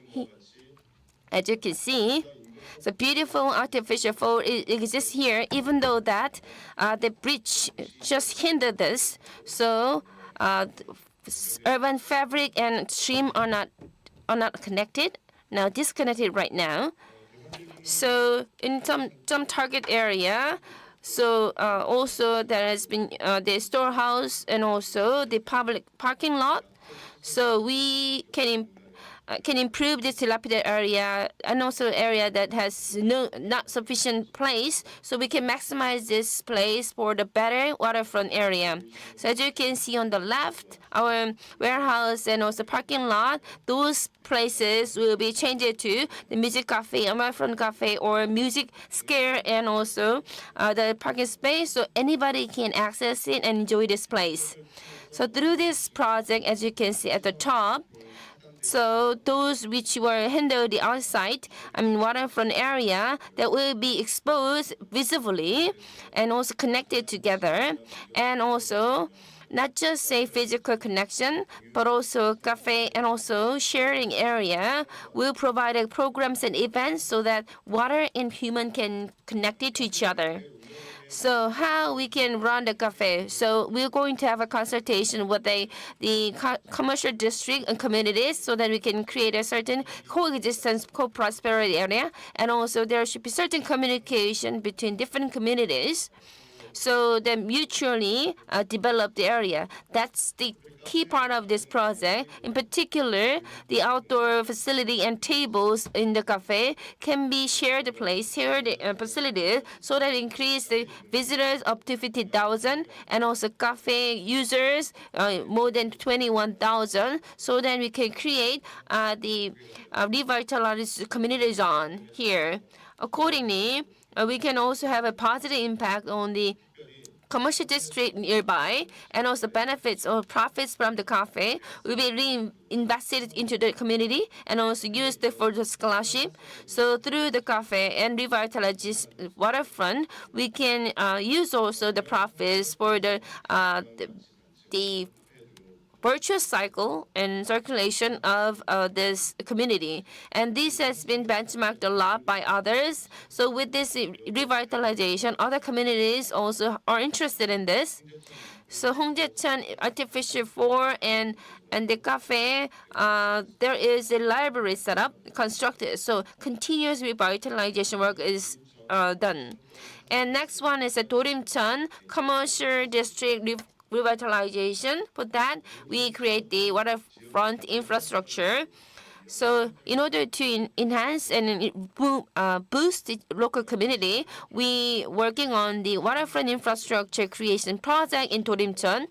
The place is mostly they have a one-room villages and single-person living area, low-rise residential area, and the public facility is the Seoul National University and Borame Park and Borame Hospital, and also special resources are Gwanang Mountain, Cheongryong Mountain, and Nakseongdae and Jangunbong. So characteristic of this project is, as you can see, Dorimcheon stream based on that, and at the center, at the bottom, based on that bottom.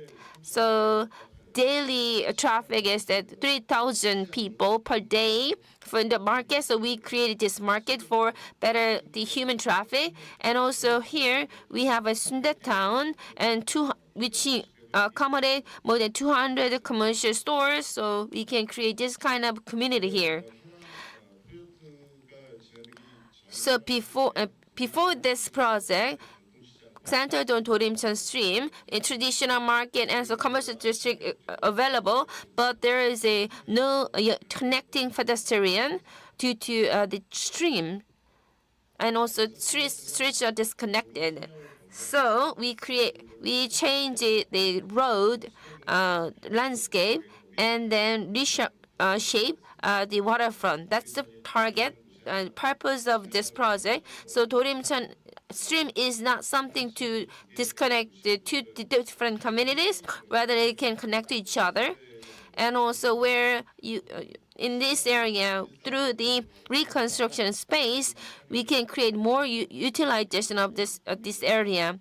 So Dorimcheon is something that connect all these different facilities. So cafes and also outlook cafes all available there. So two disconnected area before are now connecting to each other, and programs available to boost this area. So we were able to transform this place. This is the map. And third one is that the different one, the historic and cultural space for Hongjaecheon. Hongjaecheon Stream is located nearby the Hongjimun Gate. As you can see, the stream itself is flowing from the west to east. So it is located at the meeting place between two different historical sites. So I believe that this project will be located in order to connect historic sites as well as cultural sites along with the natural resources. So the natural, ecological, and historic sites will be enjoyed by people through this kind of refurbishment of the project. So this project, the historical remains and the sites in the place, and also the existing urban fabric, and also natural moving flow will be connected to each other. And the damaged fortress wall and also roads will be restored, so that historic sites and cultural sites will be transformed into the day-to-day facilities. So you can see the floor plan here. So Hongjimun Gate and Ugansumun Gate, or the Hongande Fortress, and the forests, and also pedestrians, roads, and also urban fabrics will connect it and weaving together and have a harmonized and balanced way. This is the three-dimensional map, and in terms of landscape map, and also bridge will be created so that anybody can enjoy this place. So that were the three exemplary projects in the Seoul city. Now, let me show you a different project with a different characteristic that my office, my company is focusing on. That is a Kupabalcheon design, landscapes connecting people and water. So our target area is that the Kupabalcheon Stream, located in Eunpyeonggu district, from the right side. So Kupabalcheon Stream is flow from the apartment complex and is flow to the north side. So Changneungcheon Stream and Kupabalcheon Stream will meet together here. So in the existing infrastructure, how we can improve that so that it can be the place for citizens so that they feel that it is a friendly place.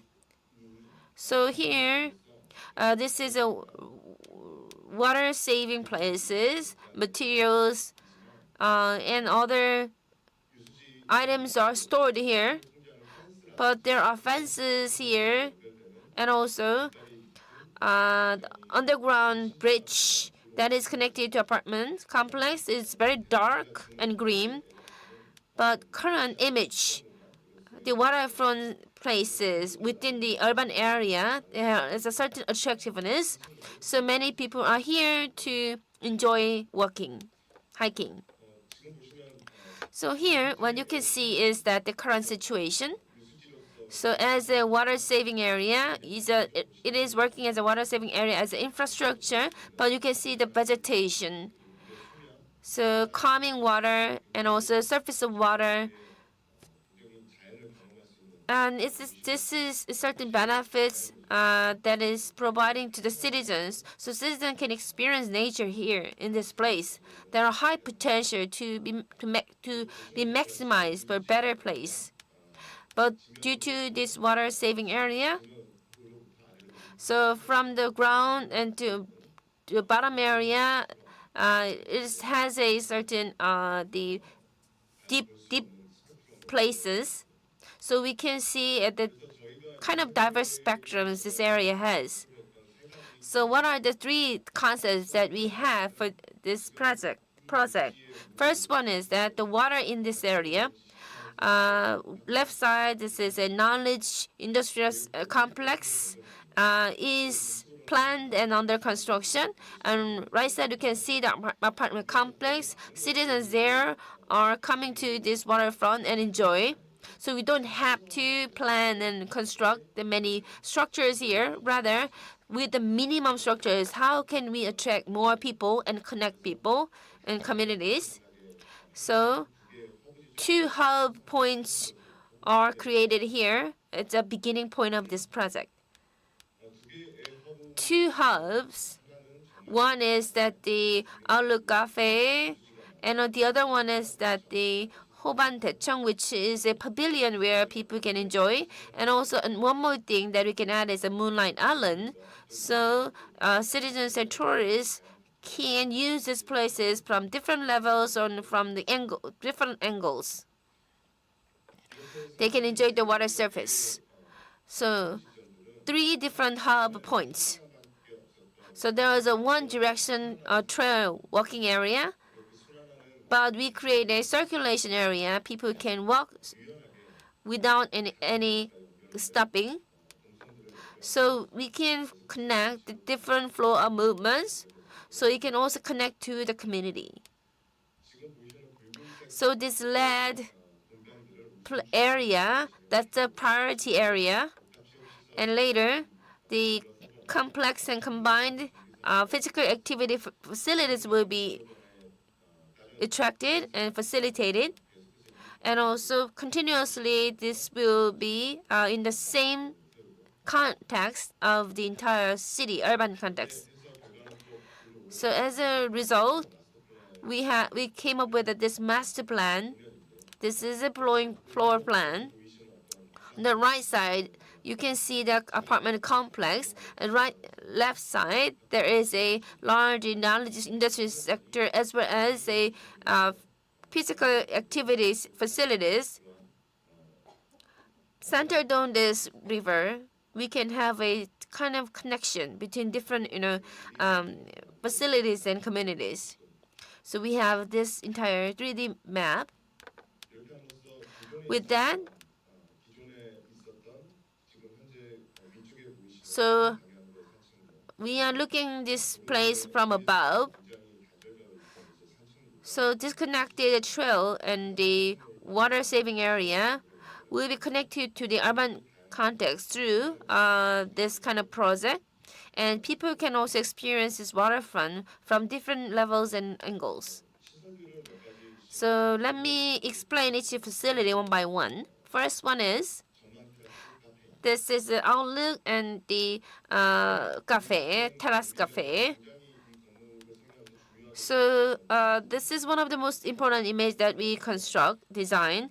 As an architect, this water-saving area has a certain calming effect and peaceful atmosphere and emotional, also thinking and places, meditation places. So that's something that I focus on. Based on that, we designed this. You can see very horizontal and low-rise building, which helps the revitalized waterfront in this place.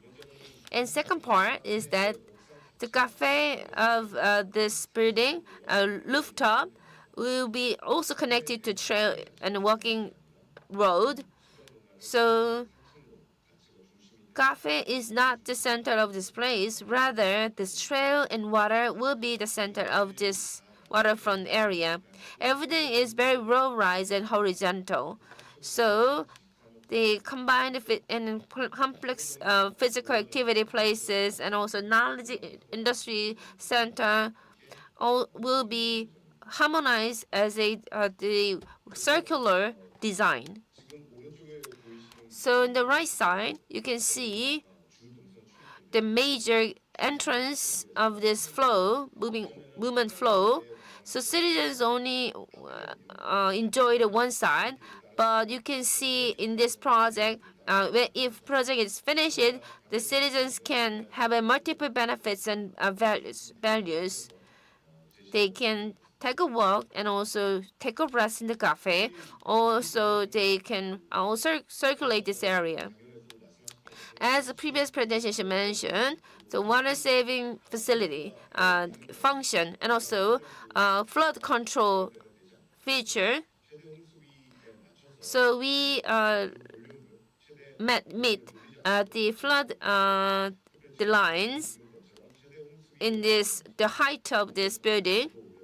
So you can see that entire building has lifted a little bit.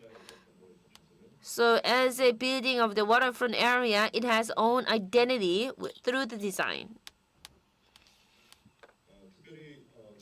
So here in this drawing, so terrace cafe provide a shade and a wide trail area so that we can minimize the internal indoor space. And when we construct the indoor space, we can also plan the restroom so that we can invigorate and revitalize waterfront area at the same time. In particular, the circular type of pagoda, it can also collect the rain. It allows people to enjoy the water drops when you are sitting in this pagoda. And the second thing is about the Moonlight Island. So as you can see, so this kind of trail in circulation only allows people to look at the water surface, but when we construct this Moonlight Island, you can do something at the center of the water. So this space is for those who are walking on the trail, can take a rest or meditation, and also we can also host different cultural events. So it is also a little bit sloped toward the water, so it allows us to prepare against the flooding. And naturally constructed, it can also play as a naturally created stand. And meditation, taking a break, and creating certain memory, all those things possible through this space. This circular type of this island, the diameter is 18 meters wide. A third space is for the citizens living in the apartment complex. So this is called the Lakeside Pavilion. So this Lakeside Pavilion, when I say that the trail and then road under the bridge, normally it seems like very dark and green, but we can create this which has a roof, so half outdoor place. Based on that, we can provide an illumination and also sittings where citizens can take a seat and take a rest. So this is the Lakeside Pavilion where people can enjoy and connect to each other. Regarding the water, so in this kind of seating, which has a certain transparency and filtering permeation effect, so where citizens can do certain activities, including meditation, you are sitting there and then look on the surface of the water. And this also can be connected to the Moonlight Island so that we can throw certain event performances here. Last is about the trail road. The 3 different facilities that I mentioned will be connected to each other through a trail. As you can see, so citizens can walk along this road and also through the anchor facilities in the middle, they can meet people and enjoy cultural performance and events. So like you see, the trail itself is not isolated from others. It can also connect it to the pavilion and also Moonlight Island, even connected to the cafe. So I believe that this is very important in terms of a lengthy road with a lot of destination. So end to end can be naturally connected so that we can have a circulation road.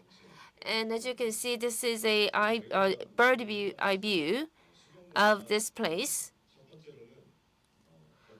So how we help people to meet water in a natural way. So that's how we can come up with a result.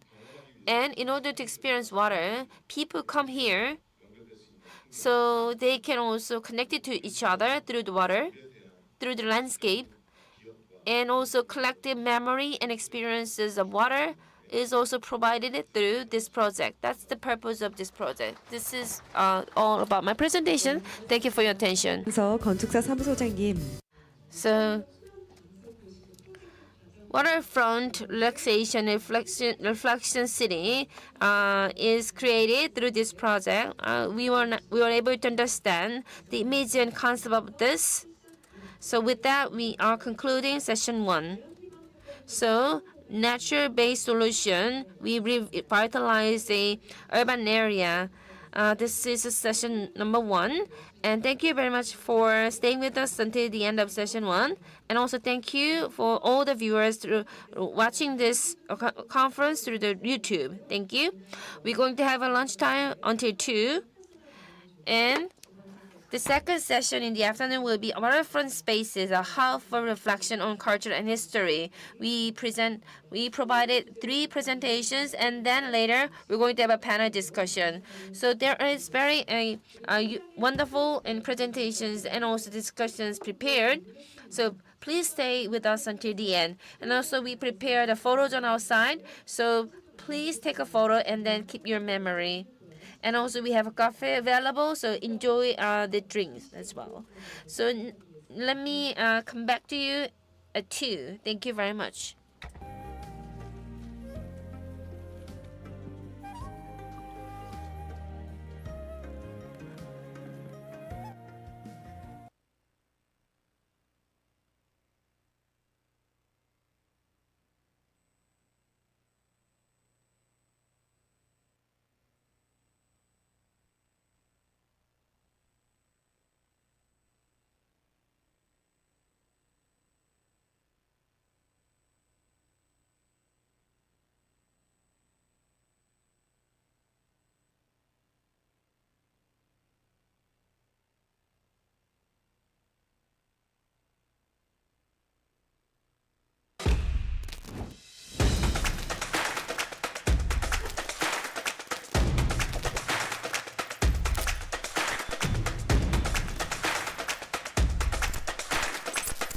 But here is like almost in the central part of Seoul. 산책 겸해서 매일 한 번씩 옵니다. 참 좋습니다. 여기는 시설을 잘 해놔서요. 너무 좋은 것 같습니다.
but here is like almost in the central part of Seoul. 산책 겸해서 매일 한 번씩 옵니다. 참 좋습니다. 여기는 시설을 잘 해놔서요. 너무 좋은 것 같습니다.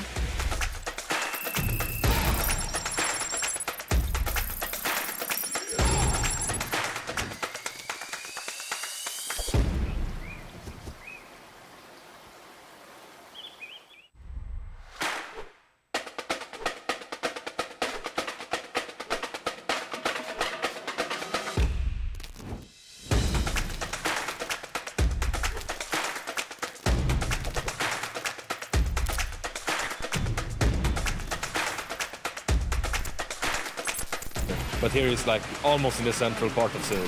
산책 겸해서 매일 한 번씩 옵니다. 참 좋습니다. 여기는 시설을 잘 해놔서요. 너무 좋은 것 같습니다.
네, 여러분께 안내 말씀을 드리겠습니다. Let me give you the housekeeping announcement. 2023 Joint Watersoul and Water Policy International Conference Session 2 is going to soon start. So, ladies and gentlemen, and participants, come inside and take a seat.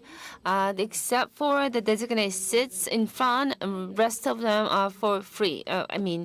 Seats are freely you can choose. So we are providing also simultaneous interpretation. So we have English speakers. So if you need a translation service, please receive the receiver in the information desk so that you can listen to the translation.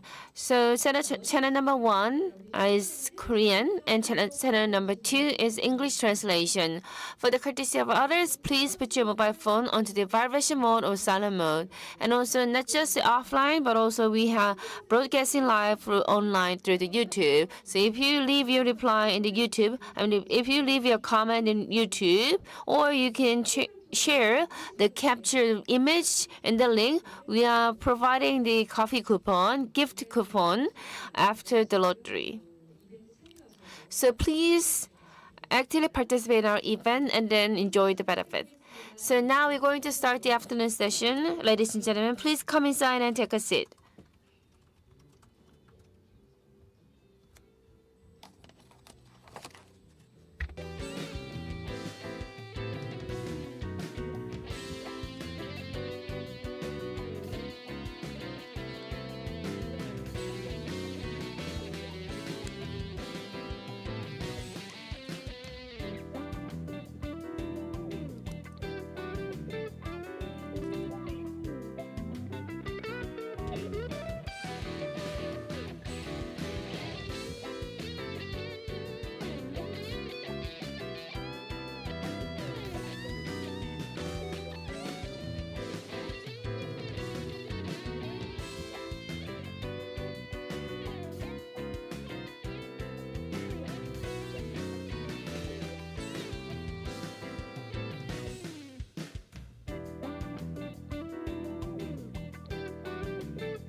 네, 이거 2023, the Joint Waterfront Seoul Urban Policy International Conference is going to start soon. So I hope you enjoy your break. So we're going to wait for a second and then we will resume the session number 2. And for let me give you the housekeeping announcement for the courtesy of others. Please put your mobile phone onto the vibration mode or silent mode. There are presentations provided in English. So if you need a translation service, please get the receiver from the information desk. Set the channel number 1 for Korean translation. So we are live broadcast this conference. So please actively participate in this conference. You can leave your comment or you can share your captured image in our YouTube post so that we are going to draw lottery and then we will give the coffee coupons who are selected in the lottery. I'd like to ask your strong support and also participation so that we can communicate in this conference.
네. So now we're going to start the second session of the 2023, the Joint Waterfront Seoul Urban Policy International Conference. Afternoon session is going to start. I hope you enjoy your lunch break. Thank you very much for joining us until this session 2. So the waterfront spaces on the waterfront, the space for the reflection and relaxation. With that theme, you are having this international conference for today and tomorrow. So Seoul City Government and also the Korean Society for Water Environment are now having this conference to have and also share lots of opinions, comment regarding the refurbish and improve our waterfront. So now we're going to start session 2, waterfront spaces, a hub for reflection on culture and history. And we're going to have 3 presentations. And the last session, we're going to have a panel discussion. So let me invite first presenter. Cheonggyecheon Stream, a small but large river that represents a change of Seoul in 630 years, which will be presented by Chief Curator Hyun-uk Park of Seoul Museum of History. So please welcome him with a round of applause.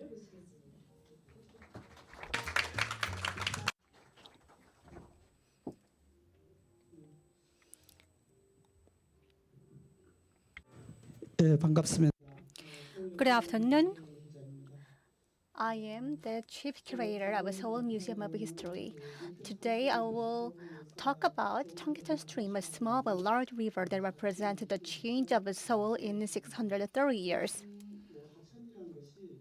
I believe that streams are not defined by the size,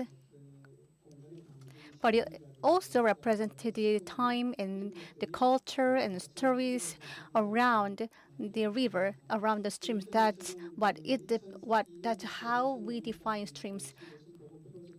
There was a stream, Cheonggyecheon stream restoration work. I was also involved, and then I was also a director of that project. While that, I got to learn about the characteristics of a Cheonggyecheon stream and how the Cheonggyecheon stream is connected with the city of Seoul, and that's what I studied in the previous years. So my presentation incorporates those research content. So I will begin my presentation. Cheonggyecheon stream is in the center of Seoul, and that was the central stream in Korea, specifically in Seoul. This is a map of 18th century, and as you can see, all the waterways in capital come together in a Cheonggyecheon stream. According to many history memos, Cheonggyecheon stream was described as a large stream. It is a 10-kilometer length, but it deserves the name large stream because of its stories around the stream. In 1394, Hanyang, the old name of Seoul, was chosen for the capital of Inan, Joseon Dynasty, and it is in the central axis of 4 directions across stream, market, and Unjong Street. Unjong Street is an old name of Jonglo Street. So as you can see in the screen, you find the Jonglo Street, current Jonglo Street in the middle, and you find this waterway of Cheonggyecheon stream. So Cheonggyecheon stream was a stream in Joseon Dynasty, but you may think this is a natural river. However, this is a semi-natural stream. Of course, there was naturally a waterway in Cheonggyecheon. However, during a construction of a capital, it needed to be touched. So there is housing areas, that's Jonglo Street, and the red one in the circle in the picture that's the stream, Cheonggye. So constructing drainage and canals was a large construction project of the country. So river construction itself is a construction work describing an involvement, construction work involving river or stream. So Gyecheon, this is how we describe river construction, and it became a pronoun in Korea. So around 50,000 people were mobilized to constructing the river.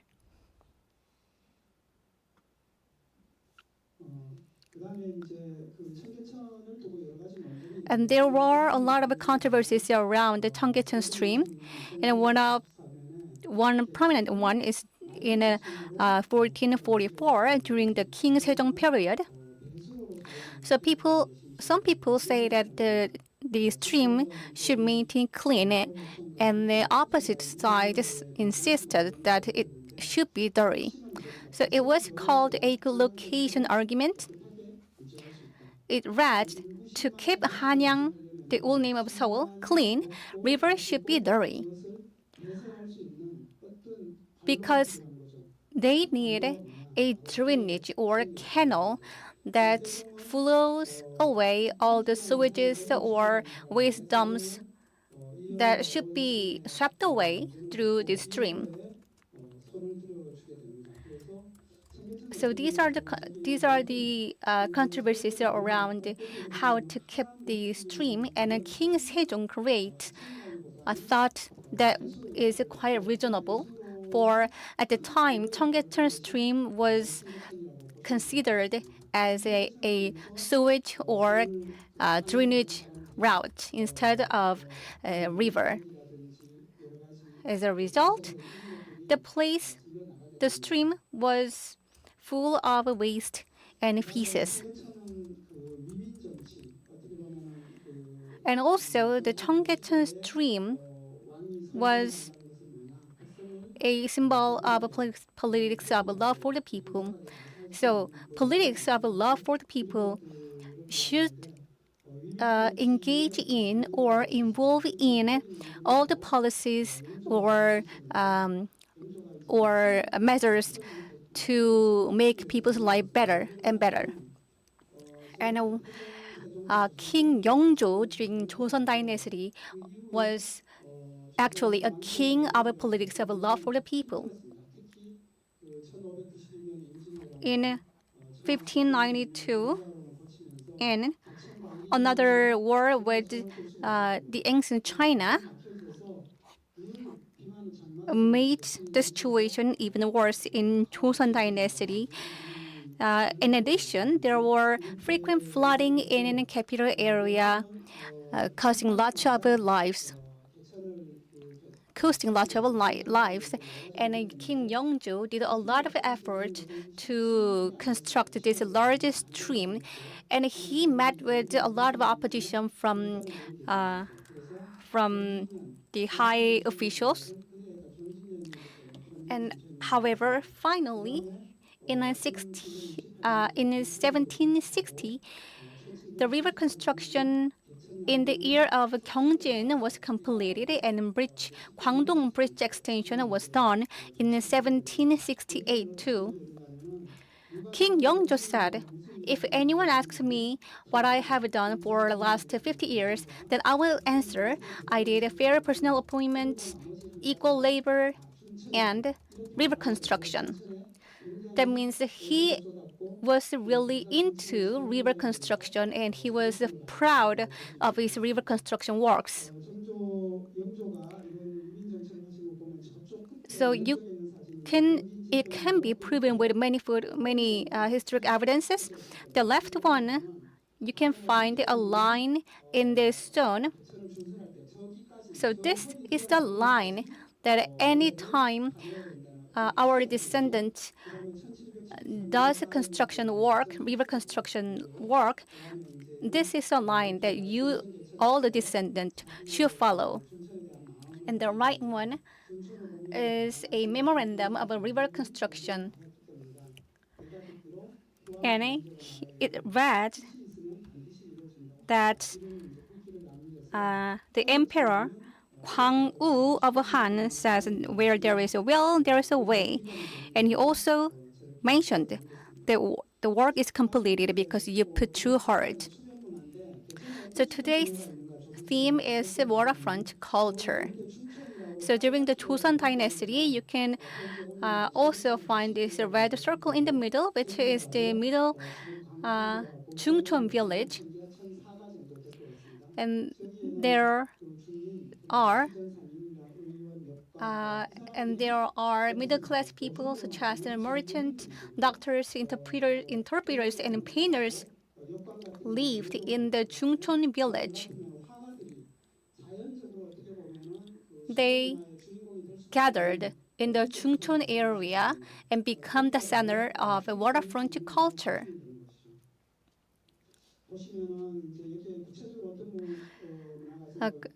Specifically, there was a literature association of 6 bridges. This is a literature association where people gather to appreciate their literature works.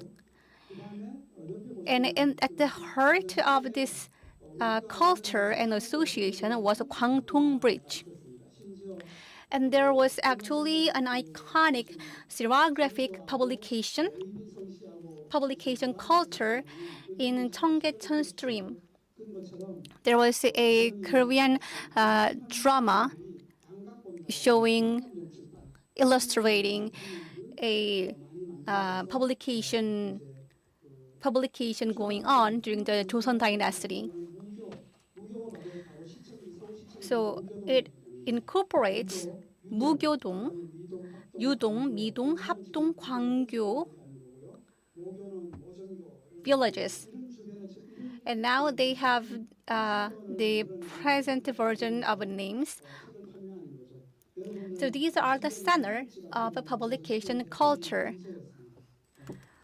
And the romance of the three kingdoms was prohibited to read during the Joseon Dynasty. However, that means people were interested in reading those banned books.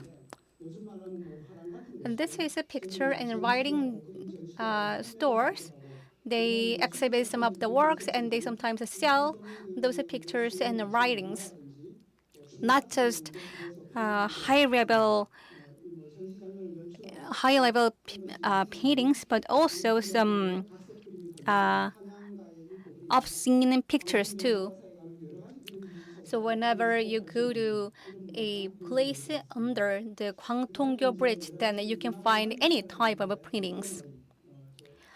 Another waterfront culture I would like to introduce is there are many playings such as the bridge crossing, night kite flying, lotus lanterning, and stone throwing. So stone throwing is kind of a military training. At the same time, this is a play involving many people.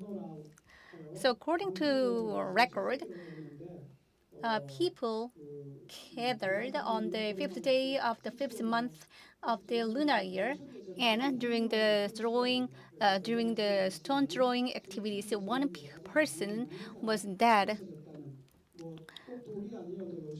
Well, there are present so many activities took place in a waterfront and waterside. And around Cheonggyecheon Stream, there was a most crowded downtown in Seoul. And there is a song, and it led the lanterns shine high, doors wide open, the bars filled with the brass rice bowls and cups, grilling swept shiners under the roof in the night, invite guests attracted by savory oil. It was all possible because of many government offices were concentrated in this area. Therefore, this type of recreation or bars were flocked in this area. Another song describes that when there is a new geisha in the entertainment, then she had to throw a fun party for the captain. So it features this song is featured on some of the work of a painter Yoon Bok-shin. And then later on, Cheonggyecheon Stream became a symbol of underdevelopment. And there were all the dark sides that got spotlight in the newspapers during the colonial era. And then these newspaper articles read that vomit in Cheonggyecheon Stream and full of pieces in Cheonggyecheon Street. And there was a clinic called the Jaechanguk Clinic, which was there like before just 15 years ago. So the clinic survived quite a long time. So the Ministry of Gyeongseongbu, which is a government under the Japanese colonial rule, ordered to cover the Cheonggyecheon stream with coming up with a concrete Cheonggyecheon stream covering plan. So we may know that that covering plan was there in 1990s. However, it was there long time ago. So the newspaper also read that for the survival of Gyeongsong, Cheonggyecheon should be reclaimed. So this photo shows a covered upper stream of a Cheonggyecheon stream during Japanese colonial rule. So the newspaper also read that about the length and from which place to which point the Cheonggyecheon stream was covered. And then Korea was liberalized from Japanese colonial rule. And Korea also went through the Korean War, and right after the Korean War, Cheonggyecheon stream became a symbol of poverty and filthiness. The photo shows that there are fires in the Cheonggyecheon stream area. And in 1955, the government decided to cover the 135.8 meters of upper stream of Gwangtongyo Bridge. And this time, there was a slogan at the time that no modernization is possible without covering Cheonggyecheon River. Therefore, keeping Cheonggyecheon stream clean is unpractical and unrealistic. So they built road and even overpass. So what you see on the right photo on the right side is a Seoul arcade and overpass being constructed. And this slide is about the disappeared streams and the symbol of modernization in Seoul with the Samil Building and Cheonggyecheon overpass. And this represents the miracle of Hangang River. Therefore, at the time, every news articles featured this photo to tell how Seoul has grown from since the Korean War. And then 30 years on, the Cheonggyecheon stream becomes a symbol of traffic jam, danger, and underdevelopment again.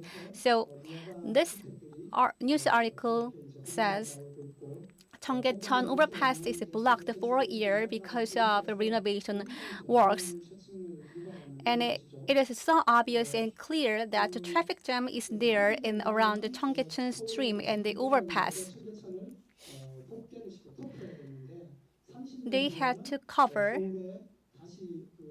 the Cheonggyecheon stream, and then later, because for the same purpose of becoming a global city, Seoul metropolitan government decided to open up the Cheonggyecheon stream. So it was such a big thing during that time, which was a restoration of a Cheonggyecheon stream, and the former mayor of Seoul, Myung-bak Lee, strongly insisted that Cheonggyecheon stream has to be restored, and he actually broke the ground for the restoration work, and it took around 3 years to complete the restoration work. I actually missed some of the years in the photo. So the first one is from 1960s, and then 1960s and the 1980s, and then the last one is in 2005 after restoration. So it is a stark demonstration that 청계천 stream went through such a dramatic changes, showing a compressed growth in Seoul and all the changes over the course of 50 years. They had to cover it during the era of poverty, and then became another symbol of modernization, and it became a spot of danger. And the government, the Seoul metropolitan government, decided to open it up to recover the nature and sustainable growth. So again, 청계천 is a small stream of 10-kilometer length. However, this is a great stream where all waterways come together, and this is central access, and it was a natural drainage to keep Hanyang clean, and it was the symbol of a politics of love for the people, and then became the most crowded downtown of a waterfront culture. And all those changes were represented in this 청계천 stream, even though this is just a 10-kilometer long stream, which is not big. So I believe personally that this is the second largest stream after Hangang.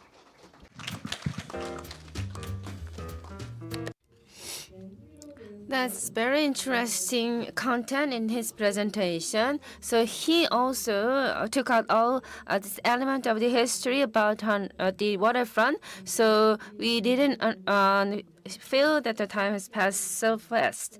So now we're going to have a presentation number 2. This will be provided by the Professor Jung-Nim Ha, a research professor of Konkuk University and the Environment and Civil Engineering Department. So her topic is a culture of rivers, Han River that flows with the resin Seoul is flowing to. Let me invite her with a round of applause. So the culture, the rivers that contains the culture, and also the Han River that flows with the resin, so it is flowing too. With this theme, I'm going to make a presentation. My name is Jung-Nim Ha, professor of Konkuk University. So Han River is flowing according to the time and ages, and also flow according to the resin. So in this flow, how Seoul is Hangang is going to flow with the Seoul. So with this a little bit lighter content, I'm going to make a presentation. This presentation I took is because not because of my department, my major, and also I've been providing this editorial work in the daily regarding Han River and the waterfront for 10 years. So that's why I have lots of content that I can share with you. So hopefully that this will be a more interesting than the first session. So large, wide, long, and full. Those are that is the meaning of the Han River. So Han River is a very wide and large river. So Han River has been changed its name from Daesu, Arisu, Hansu, Ungnia, Yeolsu, Gyeonggang according to different times. You can see the change of its names according to different ages or times. So Seoul we call it Arisu in the Han River water. So I have also research topic about Arisu in my work. So Arisu, which is very clear and also safe water that you can drink as a Seoul citizen. As a Seoul citizen, I believe that the meaning of Arisu is coming from this different stage. According to different times, there are different features and functions of the Han River. In Joseon Dynasty, it worked as the transportation.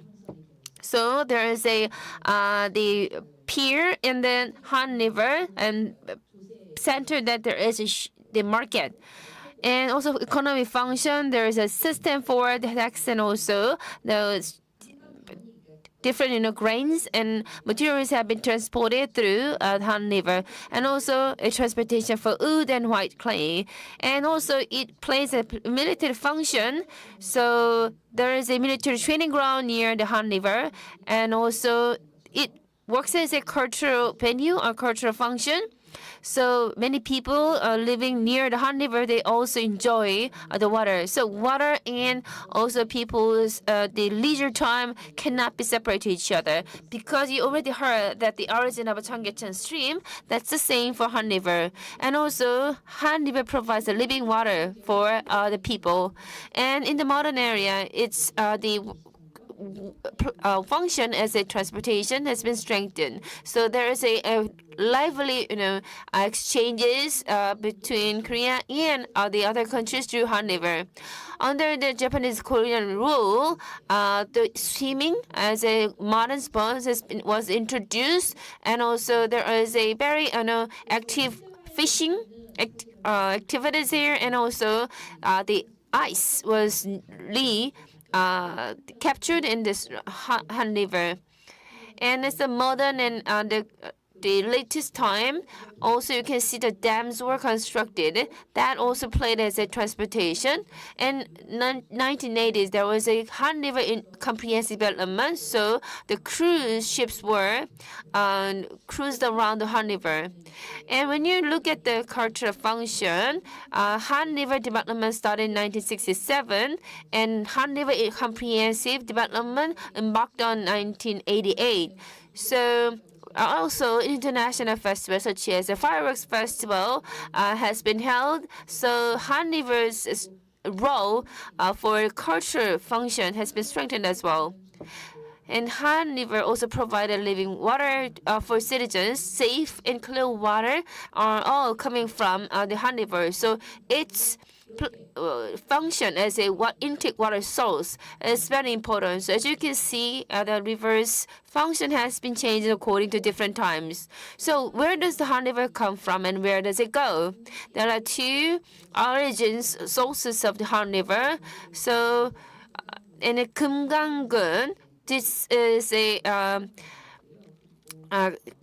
going through the Gangwon province and Gyeonggi province, and also that's a Bhuwan River, and starting from the Kumgang-gun and Kumgang Mountain. Another one is the Naman River that is starting from the Taebaek city of Gangwon province, which is the mainstream of the Han River. So Korean people is becoming the one through this Han River, offer two rivers, Bhuwan River and Naman River, to become one. So I believe the Han River signifies as a meaning for the place of national harmony. I believe this significance is all the more important for us.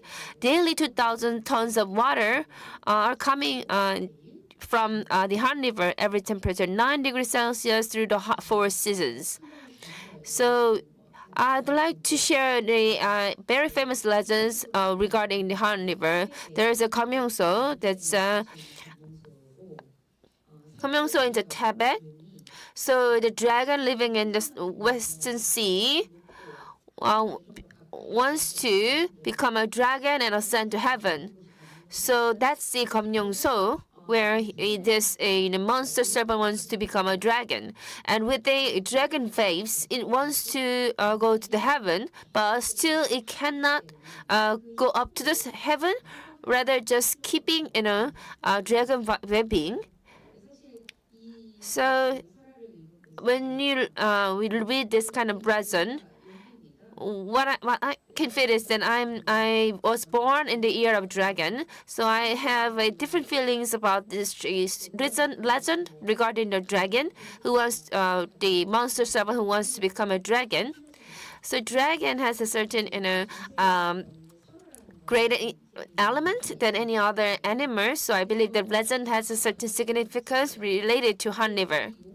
So this dragon, this monster serpent, according to this legend, so Gyeongso, where is the monster serpent who wants to become a dragon, lives there. But at that time, when the cows were killed, so residents there felt that they no longer,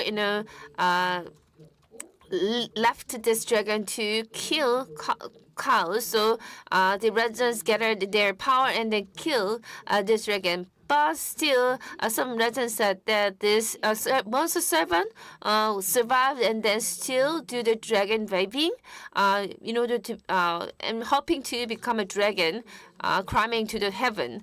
And also we have another legend in the regarding the Three Kingdom era. So there is a Domijin in Han River. Domi and his beautiful wife related this legend. Domi's wife's fidelity story is also related to this area. You can hear this portrait. This woman looks very beautiful. This is a Domi's wife. So Domi, who has a beautiful wife, and the Geru king and the Baekje, kind of betting together. So if the Domi's wife throw her fidelity easily, how come this happen? So there's kind of a betting between this Domi and his King Geru. So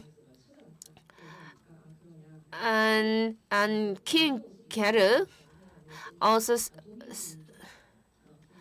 just want to test the fidelity of Domi. But Domi's wife wasn't kind of fallen into the kind of tracks of the King Geru. Rather, she sent her servant rather than herself. So King Geru was kind of having the revenge sense of revenge, and then sent some they created certain tricks. So Tommy's wife actually escaped from these tricks from the King Geru, and then went back to China and then met his husband. So this is some people say that this is a story to make the Baekje look worse. I hope that this story will be very interesting, make you feel fun, but turns out it is not. And we have a 청계풍경, the scenery about the Cheonggae River, and this is very interesting topic for me. So Cheonggaecheon stream was a kind of a laundry river where people should pay and then do the laundry for many housewives. So these days, the MZ generation, they do not install the laundry machine in their house. Rather, they go to the laundry bar and laundry cafe. So they do the laundry while having some cup of coffee. But here you can see the Cheonggaecheon stream river streams where people did the laundry and then having certain chats with the other housewives. This is also this interesting story that we can get a glimpse about Han River. And the peak of this Three Kingdom area, heyday of each country of the Three Kingdom period, they also their heydays overlap with the period when each kingdom occupied the Han River. So you can see the Baekje, the first one who had the heyday and occupied the Han River, and then Goguryeo and then Silla, meaning that they knew the value of Han River. So Han River is very valuable for each kingdom. And here, in the Three Kingdom era, the Han River basin, in terms of population and diplomacy, I believe the Han River's value was recognized by Three Kingdoms. So who occupied Han River really matters. So what is that? For example, the trade with China. Chinese mainland, also it is a center of the Korean peninsula. In terms of occupy the Seoul, the capital of the Korea, it is also important to occupy Han River. So here in the Goguryeo, it tells that the king of Goryeo and the king of Goguryeo took control of the Han River basin and expanded his territory, and they set up the monument that said that it occupied the king occupied the Han River. And also there's a fortress which he went past this Han River. So even they really want to occupy the Han River by setting up or constructing the wall. So now this is a topic for the Han River that flows with the culture. I thought that I could tell you the story longer than this, but suddenly I came across this topic. So Han River with a culture. So the memory about the Han River, I also have a lot of a memory. I don't think that I have a lot of memory, even though I was born and raised here in Seoul. So regarding the river culture, I don't think that I will give you a serious story about the river's culture, but through this the discussion, how can we have a refresh or new approach or perspectives about the Han River? And also like the Cheonggyecheon stream, but also other areas and branches of the Han River. So, for example, those in Thapa. When it comes to development, we need to also set up the certain relationship between the Han River, the nature, and the development by human beings. What is the key value of the development? Also, how we can enhance or create social and cultural value of Han River. That's something we need to address and think about. My presentation is not reaching and fully covering all this, but I believe that audiences here has a certain expectation about that perspective.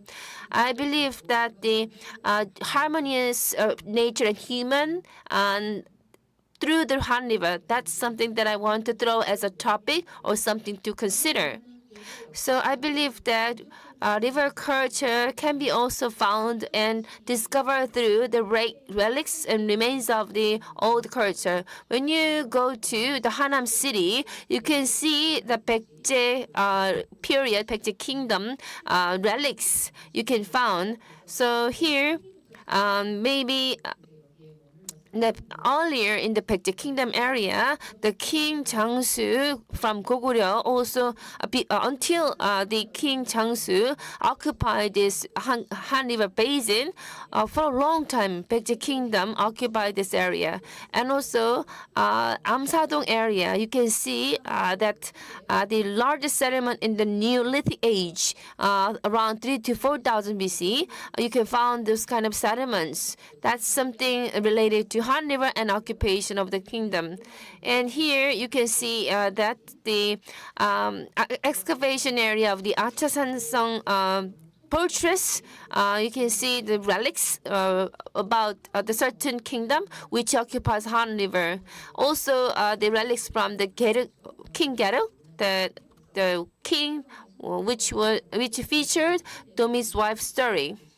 So you can see the various relics, also fortress from the Three Kingdom era, are found in the nearby Han River. Also, you can see the Goryeo city. There's the relics from the Baekje Kingdom. Also, the remains or the potteries of this Silla dynasty were also excavated, and also dolmen of the older kingdom, you can find near the Han River. So Hangang from the Odu, the fortress, the picture about that provides a very important location of Han River. And also when you go to Gwangdo Island, you can see the Bhuwan dolmen and other dolmens, which are also listed as a World Cultural Heritage. About 150 dolmens listed as World Cultural Heritage, including nearby dolmens. And also, the Goryeo Sansang Fortress, also at the summit of the Mountain Goguryeo, is available. And also Han River and also Western Sea. Thinking about the meaning of this too, I believe that Gwangdo Island contains a lot of relics regarding the previous kingdoms and also ancient times. So next is that Seoul flows along the Han River. This is the last topic. So Han River is now operating the Renaissance era. That's my belief.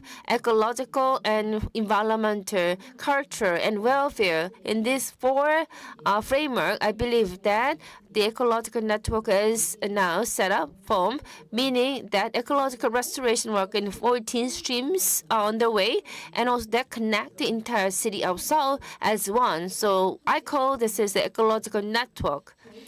So my home is located in Sangam-dong area.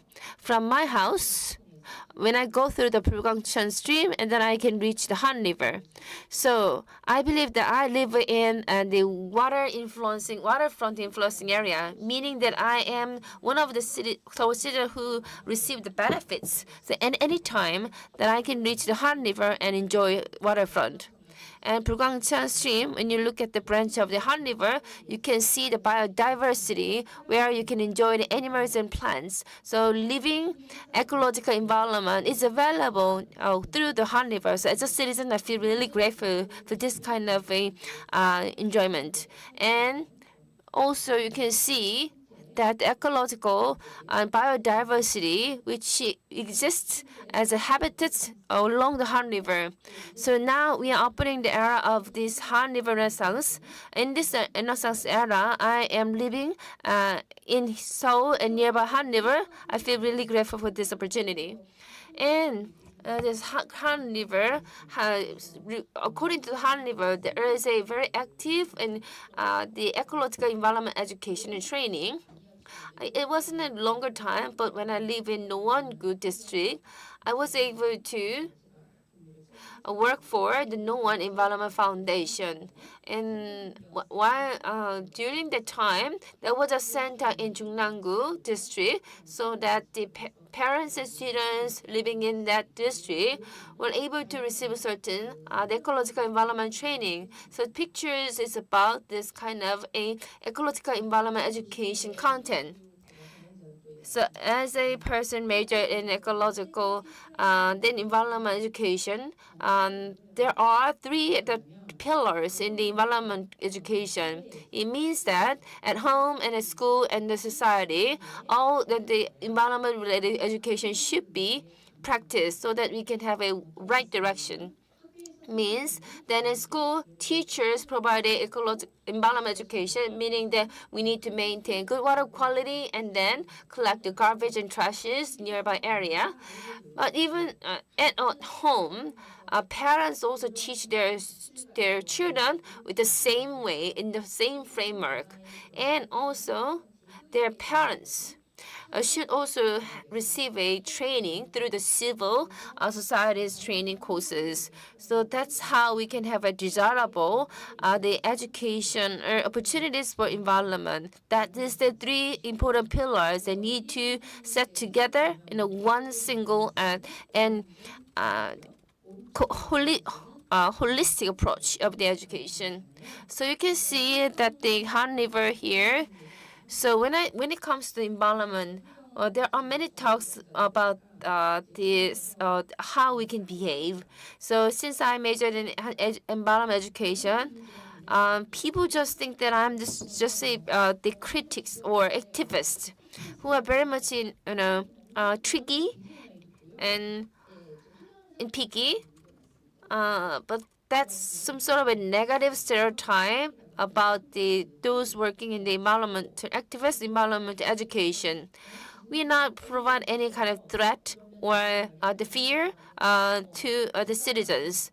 We do not say any kind of a doomsday scenario to people. It's not the negative perception that we are providing. This is negative training, negative education part. So this clear and beautiful river we need to preserve and take care of so that our next generation can enjoy that. That's a positive approach, a positive way of education that we can look forward to. That's a right direction. So left side, dark, dirty, and hopeless scene of Han River. That's not we are looking at.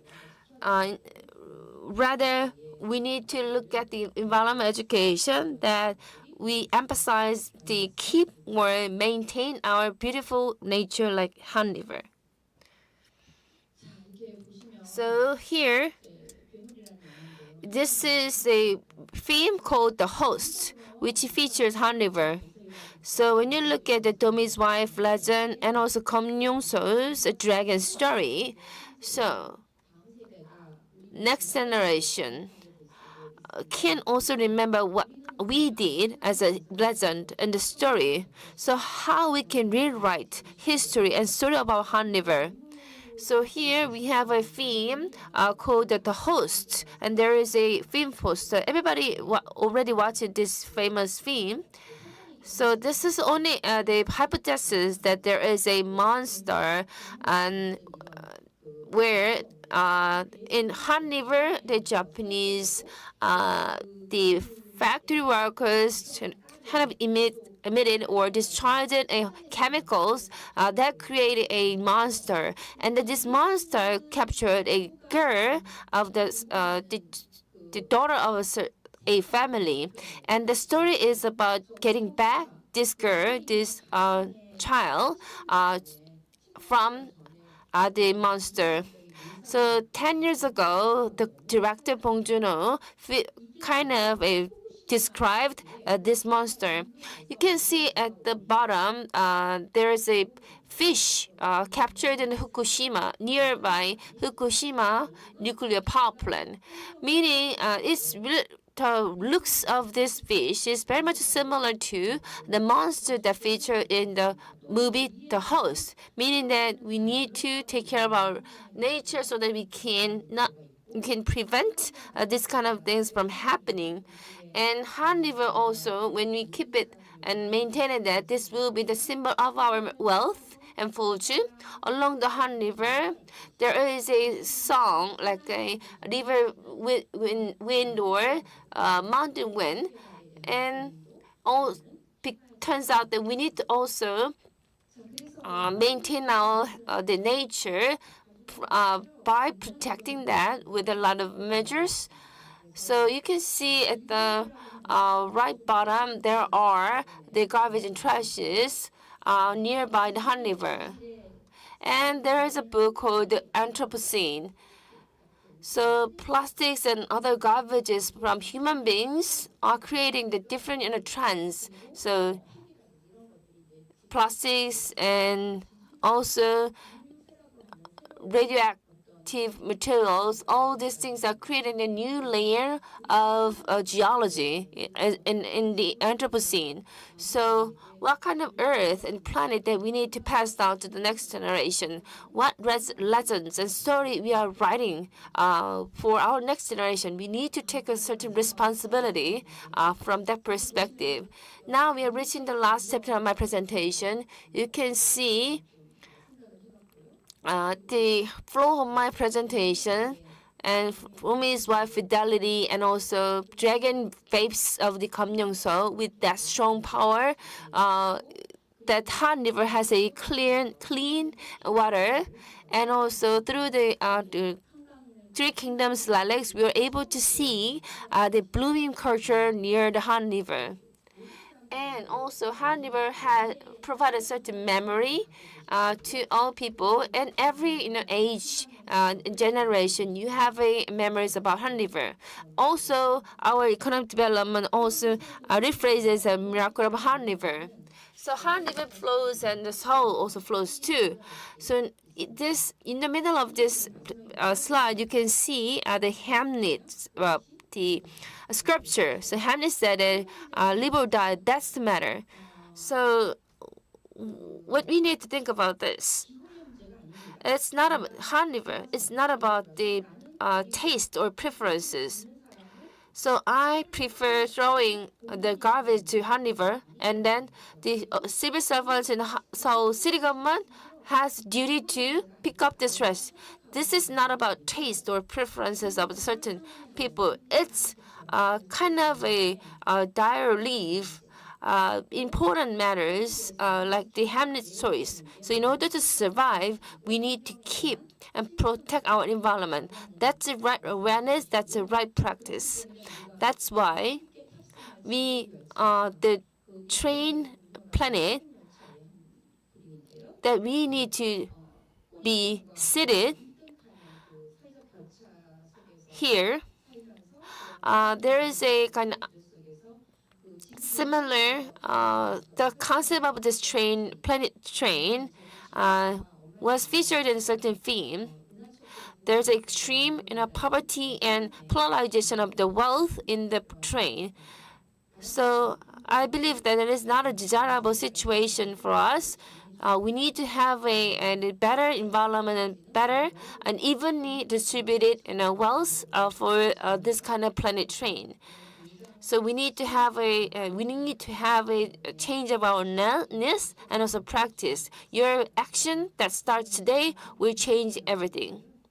So I only have 2 minutes left. So I'd like to conclude my presentation here.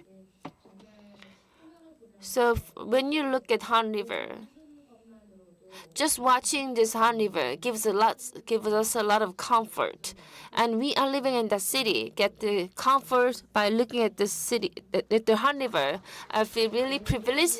With that, I'd like to wrap up my presentation. Thank you very much. So this presentation, like a storytelling, according to different times and legends, we have a different. We can see the Han River flows according to the legend, according to the ages. So it also gives us the memory and also present future. So we are very much privileged and honored to have this beautiful Han River. This is a good time for us to remind that. So let me invite the next speaker.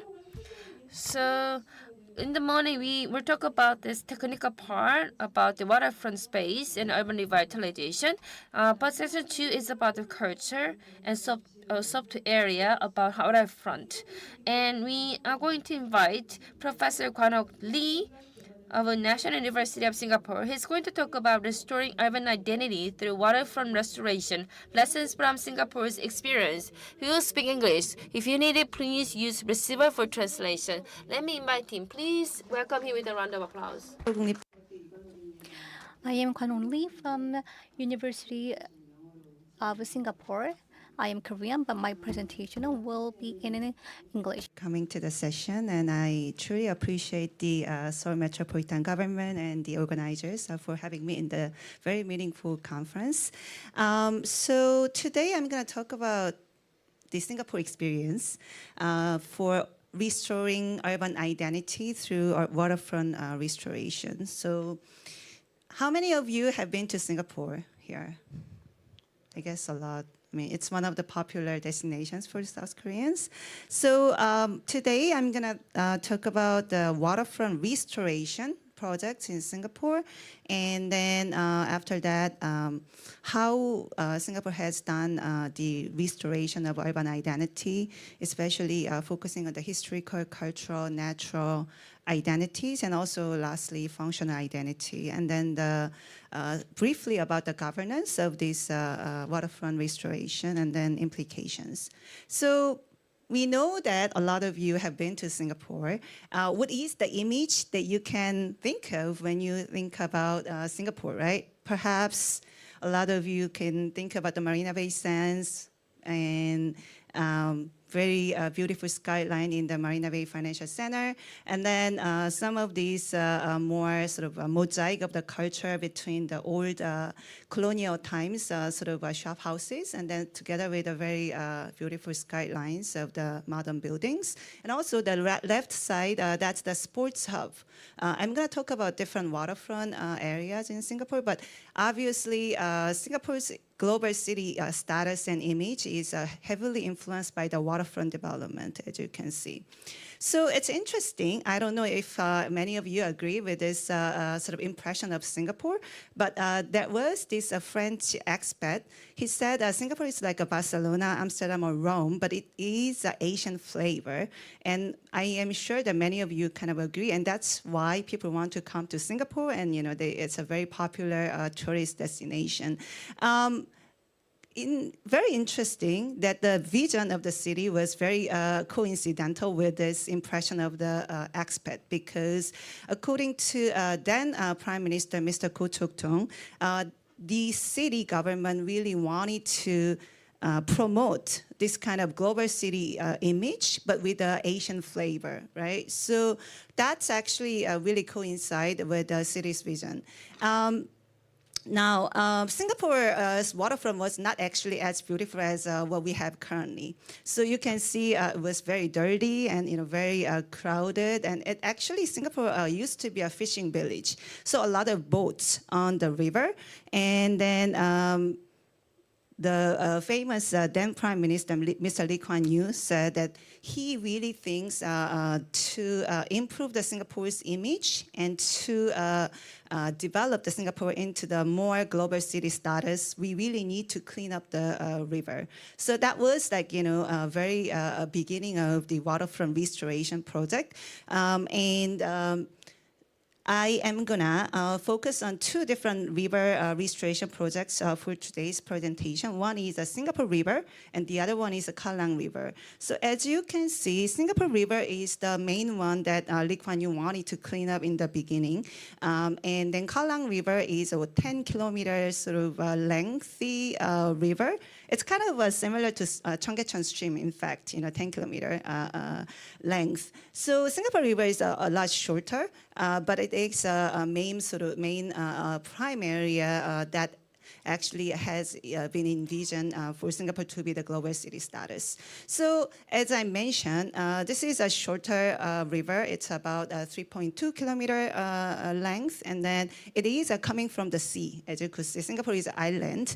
So it is from the sea, and then the width is very narrow compared to Han River. It's only 20 meters to 160 meters. So it's kind of a shallow river. It's more like a stream, if we want to compare, right? So, but the river was really chalky. As you can see from the upper picture, it was really packed with boats because, again, it was a fishing village.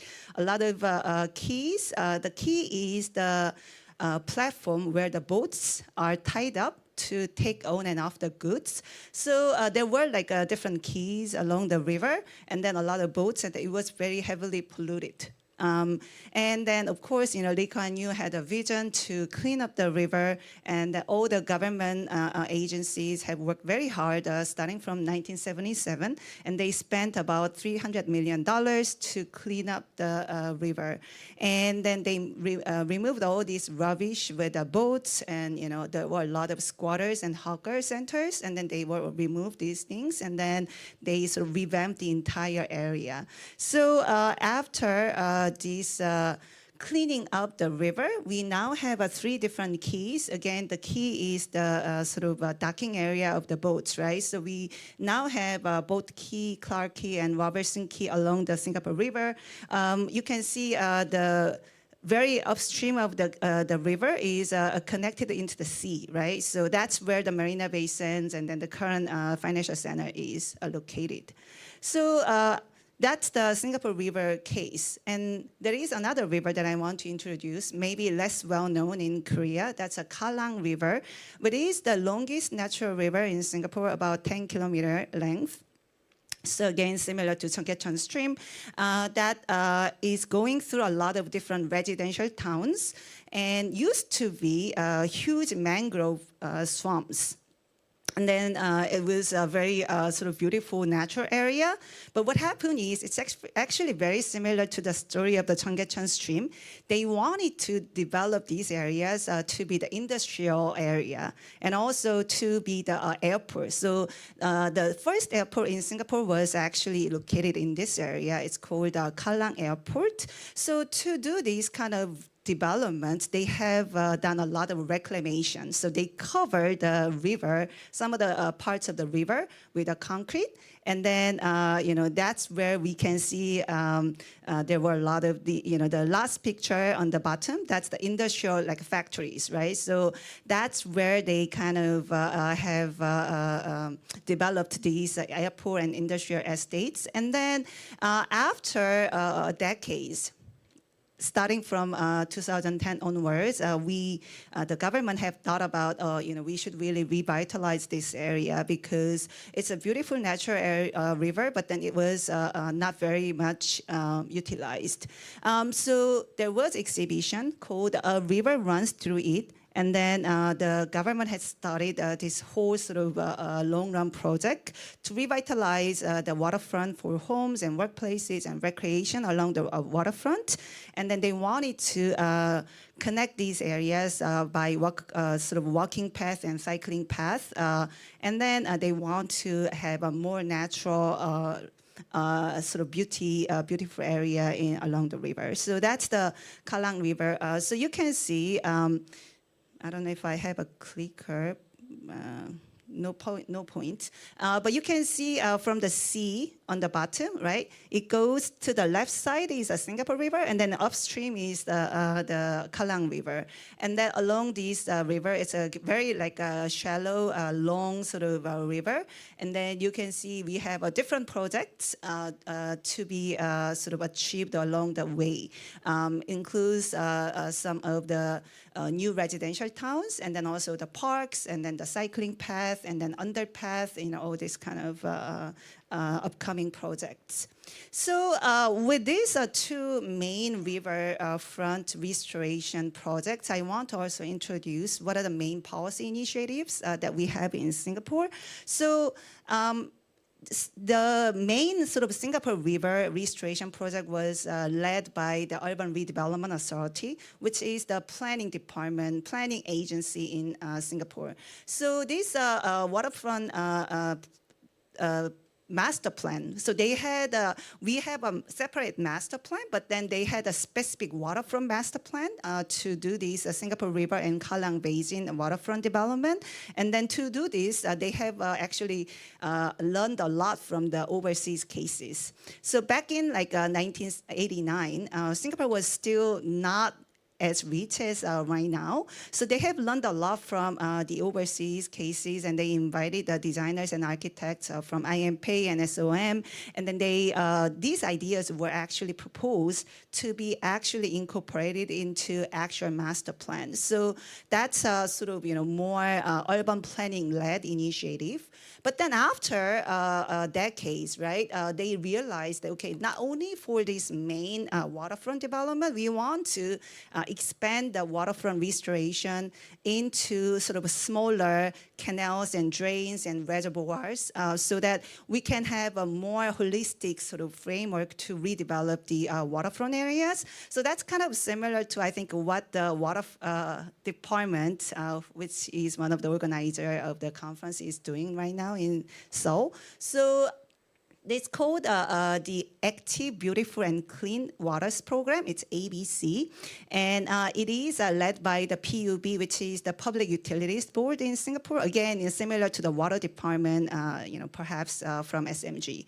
So this ABC promotes smaller waterfront areas, not only the big Singapore River and Kallang River, but the smaller waterfront areas to be revamped for the residents and for the other visitors, right? So one of the most famous examples of this ABC Waters program is the Kallang River. I'm going to go back to this example later, but it is the 4-year project. They spent $86 million to sort of boost flood protection, also to sort of revitalize the biodiversity and ecosystem in the area. So it is actually consistent with the morning presentation by Professor Yu, which was about the ERM, ARM, and WRM, if you remember. So this kind of incorporates all these different three components together in one program. Then the last one I want to introduce is the Identity Corridor Initiative. So Singapore is a very new country. I don't know if you know Singapore's history.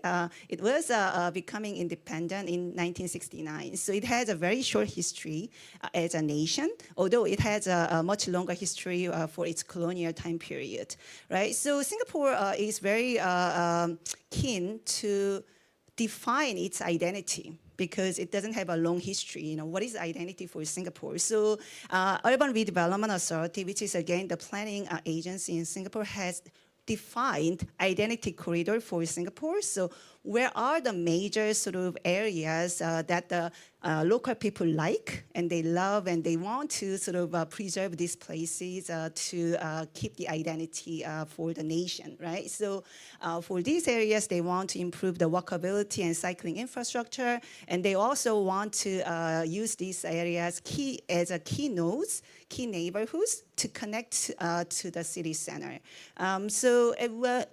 we have 5 different identity corridors. So you can see, there are Ray corridor, and also there is a historic east corridor and inner ring corridor.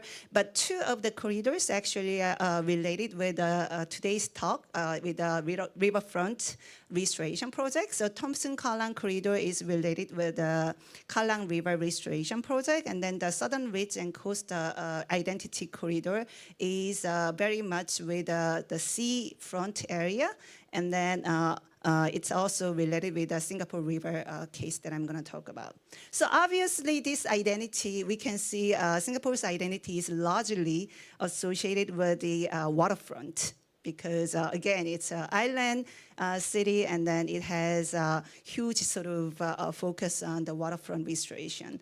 So what are the sort of the main identities and main visions that they want to achieve from the waterfront restoration, right? So I already sort of introduced in the beginning, there are different dimensions of identities they want to restore with this project. So of course, historical and cultural identity, that's the number 1. And then the naturality, we want to sort of go back to the more ecosystem and biodiversity. And then the last one is a functional identity, which is more, to have the vision for economically vibrant and global city.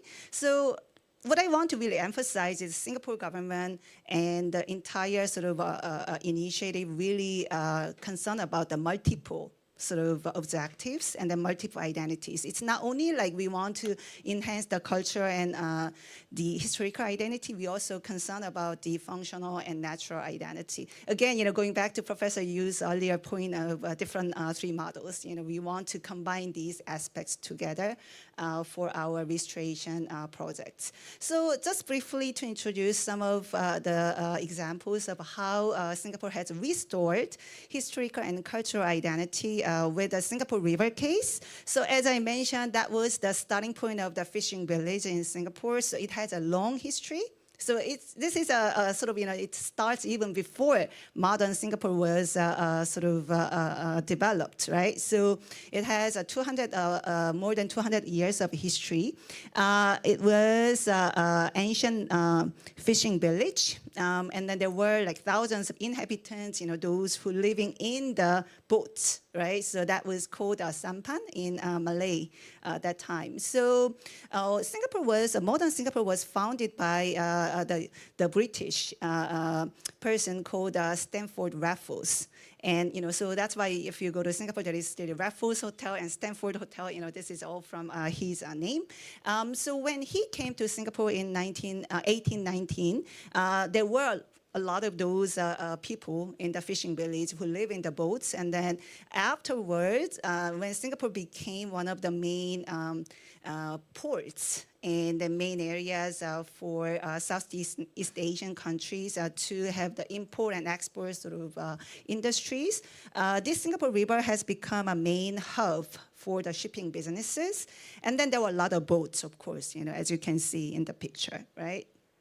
And then it has attracted a lot of different industries, like the cigarette wrapper industry, and then, sago production. So all different types of manufacturing industries were located in this area.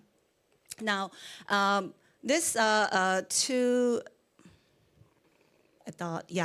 to preserve this old history, one of the sort of policies that the Singapore government has used is the conservation area. So this area has a lot of shop houses, so more than 200 shop houses, and then it's called a Tao style, which is coming from the southern China. So a lot of Singaporean people are actually from China, right? I don't know if you guys know the Singapore demographics, but 80% of the Singaporeans are Chinese, and then most of these people origin is from southern China. So these Tao style shop houses are the southern part of the China, the shop houses. And then what we really try to do in Singapore is adaptive reuse. So we want to preserve the facades of the shop houses, and then we want to maximize the functions inside, because Singapore has a really small country, and then it has a problem of the land scarcity. It wants to retain the most values of the land. And then the way that we do is we preserve the facades, but then we sort of use the inside, the shops, right, as the restaurants and cafes, so that we can maximize the value and functions while we can still preserve the facades of the buildings, right? So this is something that you can see in the Clark Quay and Robertson Quay and Boat Quay, a lot of shop houses on the waterfront, but the facades are very well preserved. And then the inside, it is used for the restaurants and bars. And obviously, this whole area is designated as the conservation area.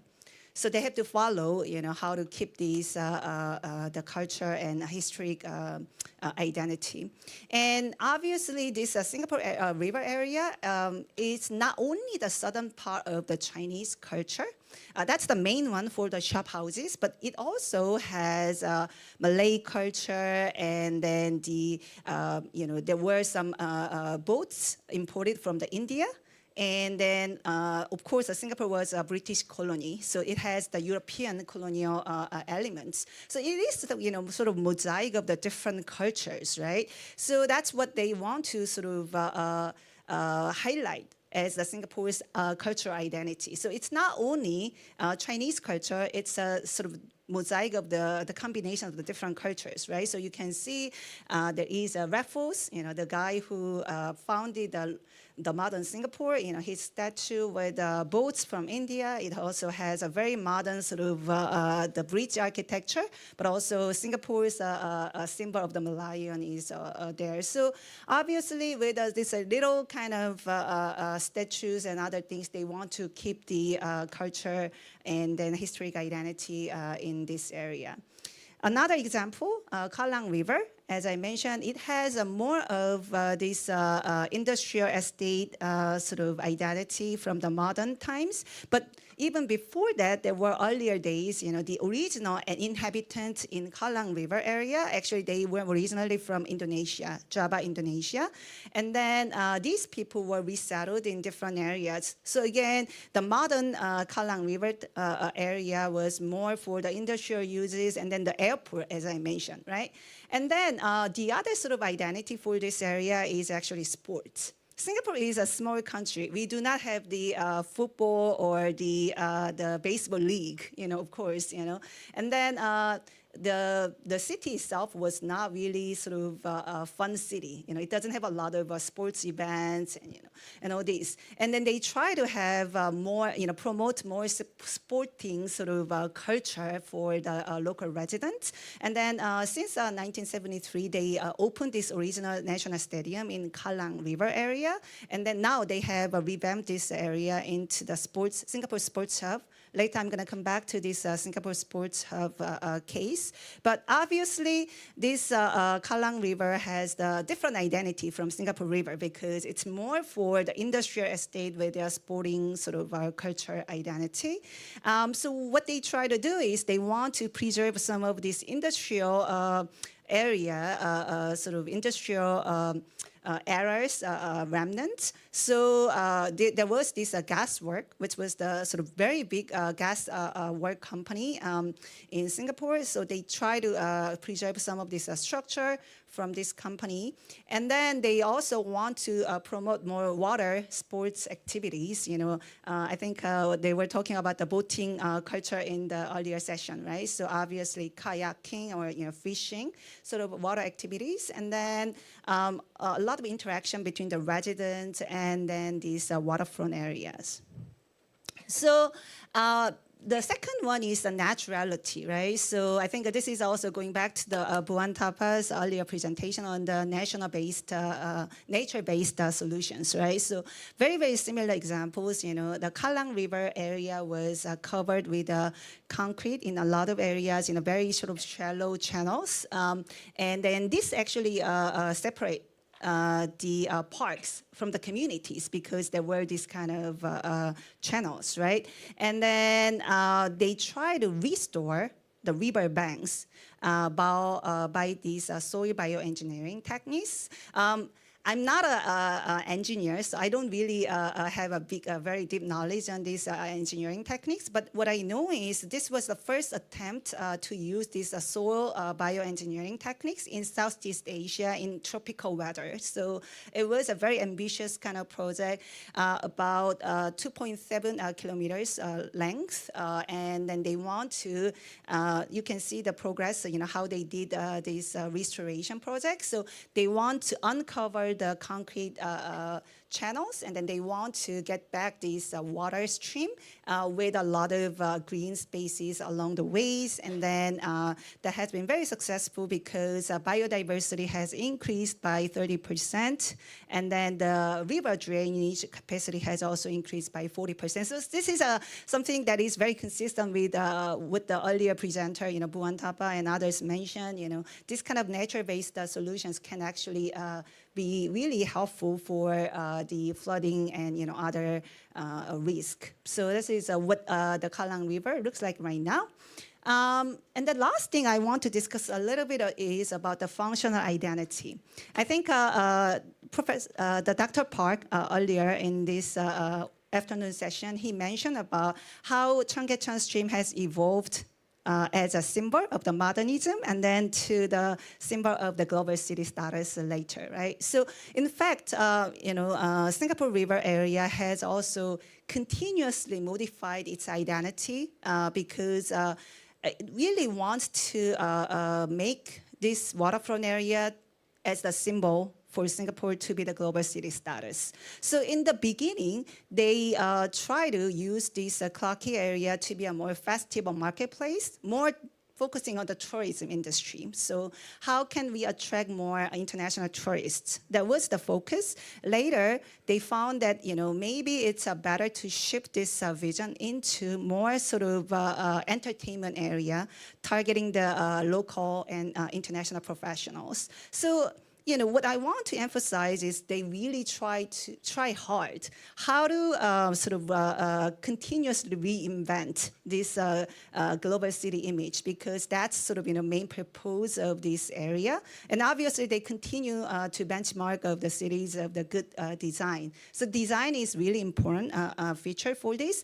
But on the other hand, some people complain. Now it's becoming totally not Singapore. It's just cosmopolitan. What is really the area about for the local Singaporeans. So that's question, how can we draw the balance between the sort of preservation of the local identity and really promotion of the more international and global culture and those trends.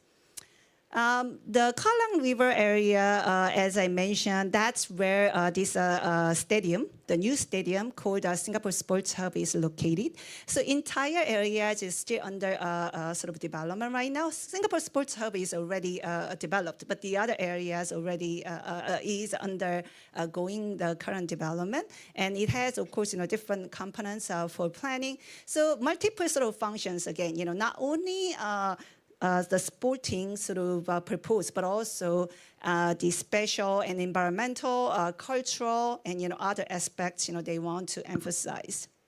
With that, I want to also echo, also I think Bhuwan, Thapa already mentioned in the morning session, how we can sort of promote the waterfront as the multifunctional spaces. Some other examples that we have in Singapore is U.S.A, the Urban Redevelopment Authority's multifunctional green and blue space plans. So they have already acknowledged that the blue spaces, which are the waterfront spaces, should be incorporated with the green spaces. So it's not the separate plants, green and blue together.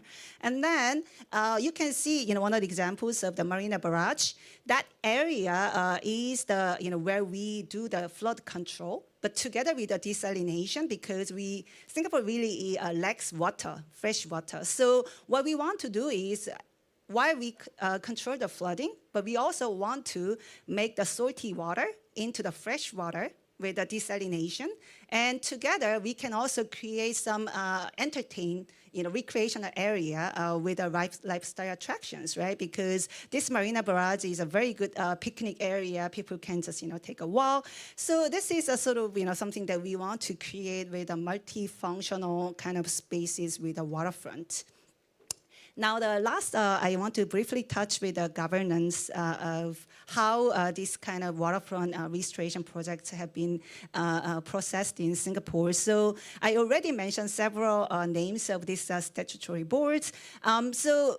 Singapore is a city-state, so we have the ministries, and then we also have, under the ministries, we have the statutory boards. Statutory boards are sort of public agencies, but they are not the ministries, right? So multiple different ministries are involved in these projects. So not only the national development, which is more physical sort of development ministry, and then there is also trade and industry, sustainability and the environment and the culture, community and youth. You know, all these different ministries are involved in the waterfront restoration projects.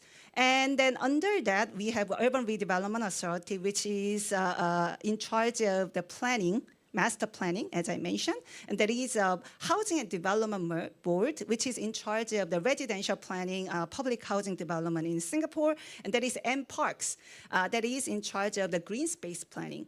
And then Public Utilities Board, which is sort of, water, electricity, those utilities sort of boards, they are under sustainability and the environment ministry, right? So these are more sort of physical aspect planning, but then we need the identity creation. Again, culture, how to preserve the culture and how we sort of reinvent the Singapore's image and identity.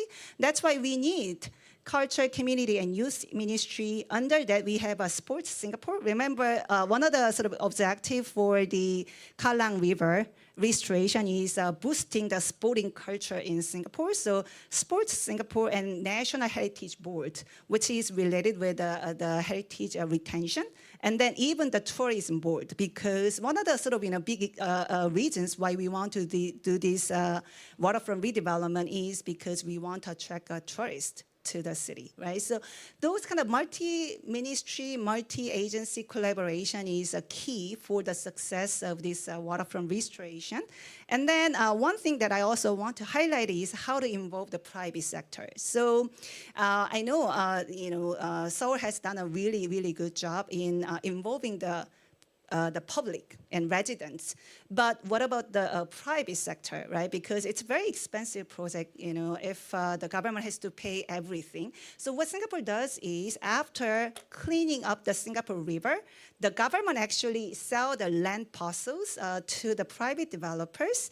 And then these private developers get this land as the 99 years lease. And then they actually contribute a lot to this current waterfront development, right? So that's actually one of the things, that we may want to consider for the later waterfront restoration in South Korea. And then the example for this Singapore Sports Hub is definitely a very good example of the PPP, public-private partnership, and then it is a design, finance, design, build, finance, maintain, and operate model. So all these 5 functions were done by the private sector. So private sector has financed. So public sector didn't pay anything in the beginning. Private sector has paid, and they built, and they design, and they maintain, they even operate the entire Singapore Sports Hub, the stadium, national stadium. And then the government is only paying the unitary annual payment for these years, right? But unfortunately, the partnership didn't really go well, and there were some hiccups, and then the government actually terminated this PPP contract in the last year, and then they paid $2.3 billion to terminate the contract. And of course, we have to be very careful when we do this PPP, and how to make it more effective and more beneficial for the residents. I think that's the key that we have to consider for the involvement of the private sector. And last thing, of course, we can sort of encourage how the private sector can have their own voluntary sort of maintenance and operation programs. For example, in Singapore River areas, they sort of have its own private sector organization. It's called the Singapore River One, and then they are sort of driving the revitalization and then restoration in the current area. And then, of course, increasingly, we also want to involve more public in the Kallang River restoration project. So with that, I want to just summarize my presentation. So I have introduced the two different restoration projects. One is Singapore River, and the other one is Kallang River. And Singapore River obviously has transformed very dirty and poor environment of the river to the icon of the global city status in Singapore. But it actually has a very good job in preserving some historic and cultural identity. Of course, they have reinvented this area with the sort of more global and cosmopolitan image over time. And it is questionable again, how much we should preserve and how much we should adapt to the global trends. Kallang River, on the other hand, is a more sort of natural-based kind of solutions, and then it was more connecting to the local community, which is the more recent project. And then I have also introduced the relevant policies and then how the different agencies and different ministries have collaborated for this restoration. Some of the sort of, we're going to discuss this later, maybe in the discussion sessions, but we probably want to really think about how we can make this waterfront development to be more holistic. So it's not only like we want to have this single purpose, but how can we really be aligned with the multiple sort of purpose and then multiple visions, and then how it is connected, it can be connected to the long-term vision of the city. And then lastly, the governance would be really important when we want to do the successful waterfront restoration projects. Thank you so much for listening. 네, 고맙습니다. Thank you very much. Professor Ligano provides examples of Singapore in her presentation, how waterfront and the space can be well utilized.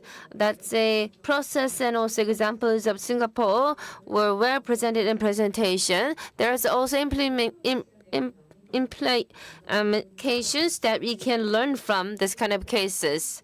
So all these three presentations in session 2 were concluded, and now we're going to take a 10-minute break, and then we're going to have a panel discussion. Let me get back with you with the panel discussion.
네, 여러분께 안내 말씀드리겠습니다. Let me give the housekeeping announcement. So now we are going to start the last session of this first day of the international conference. So ladies and gentlemen, please come inside and take your seat. So now we're going to have a panel discussion on harmonious waterfront with the nature and culture. The last part of this first day of this international conference, please come inside and take your seat.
So 2023, the Joint Waterfront Seoul Urban Policy International Conference, first day, last session is going to soon start. So, the harmonious waterfront with the nature and culture. That's a topic for panel discussion. So, now we have the 6 panelists, including moderator. They are on all in the stage. So, the presentation speakers as well as panelists will join this panel discussion. So let me pass my microphone over to the moderator, Professor Jong Hong Pa, Professor of U.S.A. University. Please welcome them with a round of applause. Good afternoon. Now we're going to start the panel discussion. Panel discussion topic is a harmonious waterfront with nature and culture. So we had a session 1 in the morning and session 2 in the afternoon. Through the session number 1, we had 3 presentations, technical part about the development of waterfront space and urban revitalization. And session number 2 is about the waterfront spaces, a helpful reflection on culture and history. And for the speakers in the presentations, our designated panelists are invited to comment. So some of us are the presenters and others are the designated panelists. From now on, we're going to have a less than 1 hour long designated the panelist discussion, and rest of the time, about 15 minutes, we're going to invite the audience from the floor and receive some questions and comments from the floor. So let me introduce each panelist. The panelists from farthest from me. First of all, Department Manager Hong Bong Park of Seoul Metropolitan Government. Please welcome him. And next to him, we have also from the Seoul Director of Seoul Institute of Technology, Young-nan Kim. And next, the speaker of the previous session, Kwan-ok Lee, Professor of National University of Singapore. And we have also the Session 1 speaker, Assistant Professor Bhuwan Thapa of the Appalachian State University of U.S.A. And also we have Hyo-sup Woo. He's also the presenter, is also Industry Corporation Professor of Sejong University. And next to me, Professor Jung Nim Ha from Konkuk University. So we had a presentation brochure. Several times we looked over it and then had a discussion before. So we are able to summarize some questions, plan some questions for this panel discussion. So for your participation, we're going to have a Q&A session according to the sequence of our session 1 and 2. You can remind some contents of our presentation, and then please enjoy the questions and answers in this Q&A session. To the Professor Thapa, Professor Kwan-ok Lee of the Singapore University has a question. You talked a lot in your presentation. You talked a lot about the cases that are very interesting on nature-based solutions. I was wondering how financially sustainable these cases are, especially in terms of the benefits and costs, because you're not doing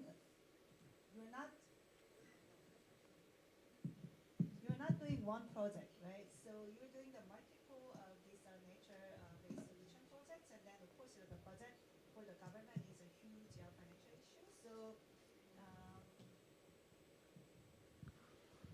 but of course there are benefits. The reduce the flooding risk and other sort of recreational benefits. Do you have any quantifiable evidence of these benefits and costs of the MBS projects? Thank you. Thank you for the questions. Now in terms of cost and benefits, one of the challenge of nature-based solutions and quantifying the benefits is that it has multiple benefits, okay? So it's not only in terms of flood reduction, but it has mental health benefit, it has benefits in terms of purification. So what we have done so far is that there is a good evidence in terms of benefits in terms of water flood reduction, okay? So because the benefits have only one metrics to compare, which is how much it can reduce in terms of flooding. So there are a lot of technical report which will quantify that which strategies would benefit how much in terms of flood reduction. However, there are not a lot of studies that try to bring all the benefits together, such as of one strategy, what are the benefit in terms of health? What are the benefit in terms of flood, in terms of groundwater recharge? So yes, there is, in terms of benefits, there are on some dimensions, but not on all dimensions, okay? Now, however, I'm also interested in looking into those kind of questions so that can help policymakers. So, if there is any interest in terms of looking at that aspect, I'll be more than happy to work with different colleagues here. So now, in terms of how can we really create a sustainable financial model, one of the strategies that I think would be very important is that whatever policy we make, we should not make saying, hey, we should not ask for one particular solutions, okay? But rather, we should focus on output. So for example, let us say if we are creating a policy, we should say that the new development should not emit a lot of waste or a lot of water discharge, okay? So once we focus on output, then we are not prescribing certain policy solutions. So the developer would by itself choose whatever is most economical for them in terms of reducing water, okay? So I think the sustainable model is the model that would focus on output rather than focusing on specific technologies of nature-based solutions. If we do that, then the developer would by itself choose policies or interventions that is more cost-effective, okay? I hope I have answered that question. Thank you so much.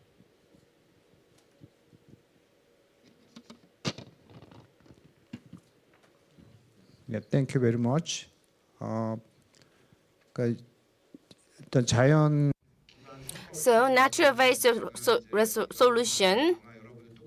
Regarding you have the same opinion. When it is applied, the effect and cost and so accurate, report about the cost and benefits, quantifying cost and benefits. That kind of report is not much available. So you need to analyze various the effects and also come up with the measures. So I believe that this will be in a free discussion, free question session. We'll receive lots of questions from the floor. And next one is about this, the amenity restoration and urban streams and the categorization of stream restoration. We have Professor Hyo-sub Woo presented this. So this is my question for Professor Woo. The question is, you talk about different strategies such as amenity restoration, ecosystem restoration function. So my question is, are there practical ways that we can promote both function, that is amenity restoration and ecosystem restoration in urban waterfronts? 예, 감사합니다. Thank you for the question. So thank you for the question, Professor Thapa. So if there is anything that I cause you to confuse you, then I would like to correct this. There is a continuous spectrum, not a separate one. So that means we can establish some zoning plan on our restoration project. And as I said before, there is a semi-ERM. That means if we cannot actually put into place a truly ERM, and also, we should also consider amenity of a river. And if any approach is not plausible for the condition, so we have to be as close as possible to the nature, which is a semi-ERM. So I think that is possible in a functional perspective. 감사. Thank you. 다음에는 Thank Thank you very much. Next. So, Professor Kwanong Lee from the Singapore University will ask question to the Professor Hyosub Woo. So, I'd like to ask question in Korean. So my question is that I really enjoyed your presentation, and my point is that there are many strict moments, and so we have to consider the sensibility of the local resident. Then, when you think about the local residents, there are a wide variety of generations, and there could be some conflict between generations. And as you just mentioned about the ARM, there is different amenities or demand from different generations. So even though they are in the same generation group, there could be different or preferences depending on their income bracket. So how can we approach to the holistic approach to the restoration project, and how can we actually take action practically?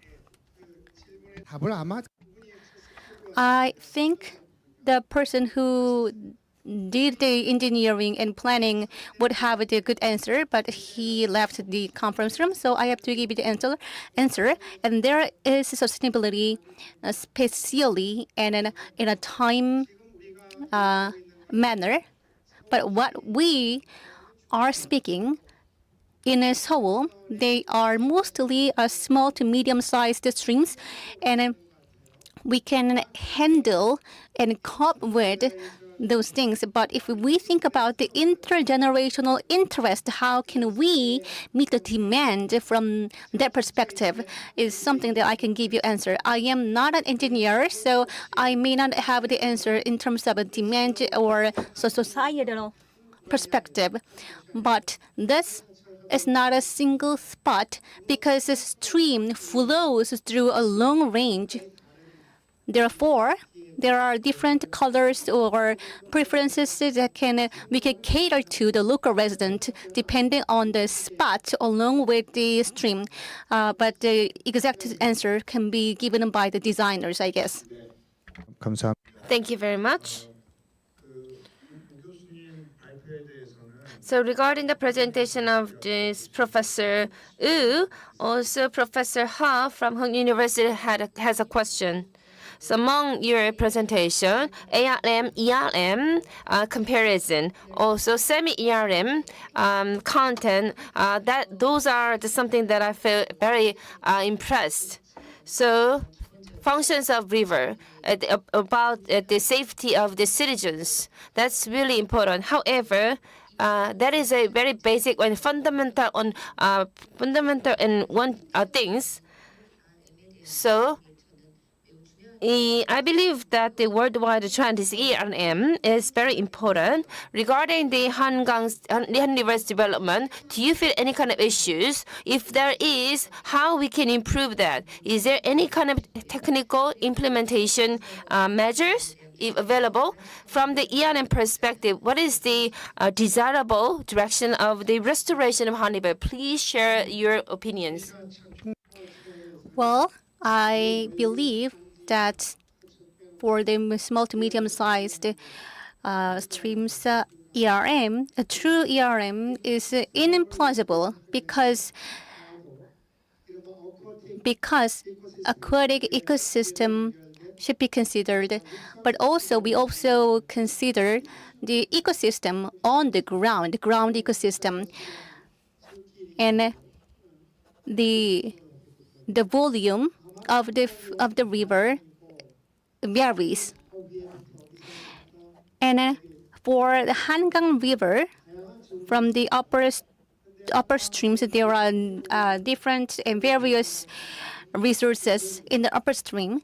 However, still we can maybe carry out semi-ERM, but fully ERM is something we cannot carry out for the rest part of the Hangang, because since we just pursue the naturality as much as possible, because there are Paltang Dam and Misari neighborhood. Those are the areas that we should probably focus on preservation.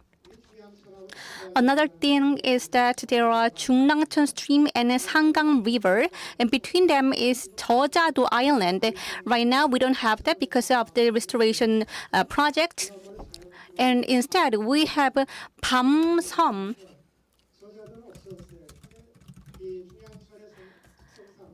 And the sand sedimented in this area because of this different flow of the river. So if we consider more on the ecological aspect of the Hangang River in our restoration project, then that could be the desirable approach. Hope that this will be sufficient answer to our question. Now we're going to talk about the presentation 3, so Waterfront project and Kubabalcheon design. Especially this presentation focused on Kubabalcheon design. So the founding partner Hyun-Suk Kang, the presenter, just left because of the quick affair. So why don't we listen to the questions to comment about this presentation? I am Youngnan Kim. So spanning from this session 1 to we will listen to the 6 different presentations. Thank you very much for your wonderful presentations. And in this presentation, so on the waterfront, so the city space for reflection and relaxation. For that, I believe this content will be very helpful for policymaker to come up with a certain plan. So I'm going to give my own comment about these presentations and then ask question. Many experts in this area provided certain suggestions, recommendations. Cities should respond to the climate change, and then the space of the city should be reshaped and also restructured and recomposed. That's the overall opinions of the expert. So rainfalls and also heat waves are on the Seoul city that is very much impact on the daily lives of the citizens. So this shouldn't be delayed to the future. Rather, we need to solve this as soon as possible. But in terms of a comparison to other cities, the city space, urban space to climate change is not sufficient. So as you know, that Seoul City, we have a high density development underground and also above the ground. So it is really difficult to respond to the climate change and extreme weather conditions. And also Seoul City is the biggest carbon emitter. So from the policy making, we need to also transfer itself to the carbon absorber in terms of policy, I mean.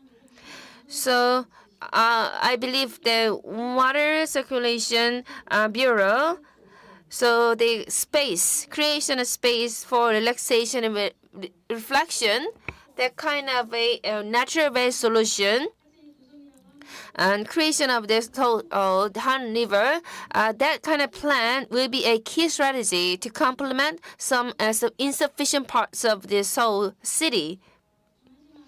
However, Professor Wu also mentioned that the rivers, for that, the water intake or ecological part will be important, but also rivers take responsibility for the lives of the citizen, also prevent the flooding from happening. So when I say that the relaxation stream of the Han River, water intake, ecological, and the safety and water control aspect, how we can reflect all these items in the planning. I was supposed to ask that, but this speaker left. So in terms of a stream maintenance wise, we had examples, for example, Cheonggyecheon River and Yangjaecheon rivers.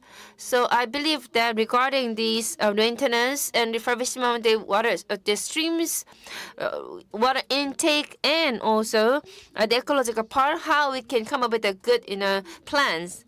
So our streams have been formed for the water intake. But we need to create this place, harmonious space for water intake and ecological living, as well as the protection against flooding. So we have a rivers upstream, midstream, and downstream. So in an upstream, we are doing the water intake, and the midstream, the water intake as well as that the water control, and downstream. And also we are working on this water control and flood control. So Cheonggyecheon stream is very important in terms of water and flooding control. So flooding control is a basic function that we need to maintain for the Han River. And so I believe that the one river, one stream contain the features and functions of the water intake as well as the ecological part along with the water control. So water control and flooding control should be the basic and fundamental function of the stream. But at the same time, we need to also harmoniously containing the functions of the water control, flood control, as well as the ecological control. So all these characteristics of this place should be explored and studied, so we can preserve the ecological aspects of the Han rivers and streams. That's something that we can do as a solution. But we have a person in charge of this in the Seoul City government. So additional answers, if there's any additional answer he can provide, let me ask. I wasn't really prepared for it, so it is definitely off script.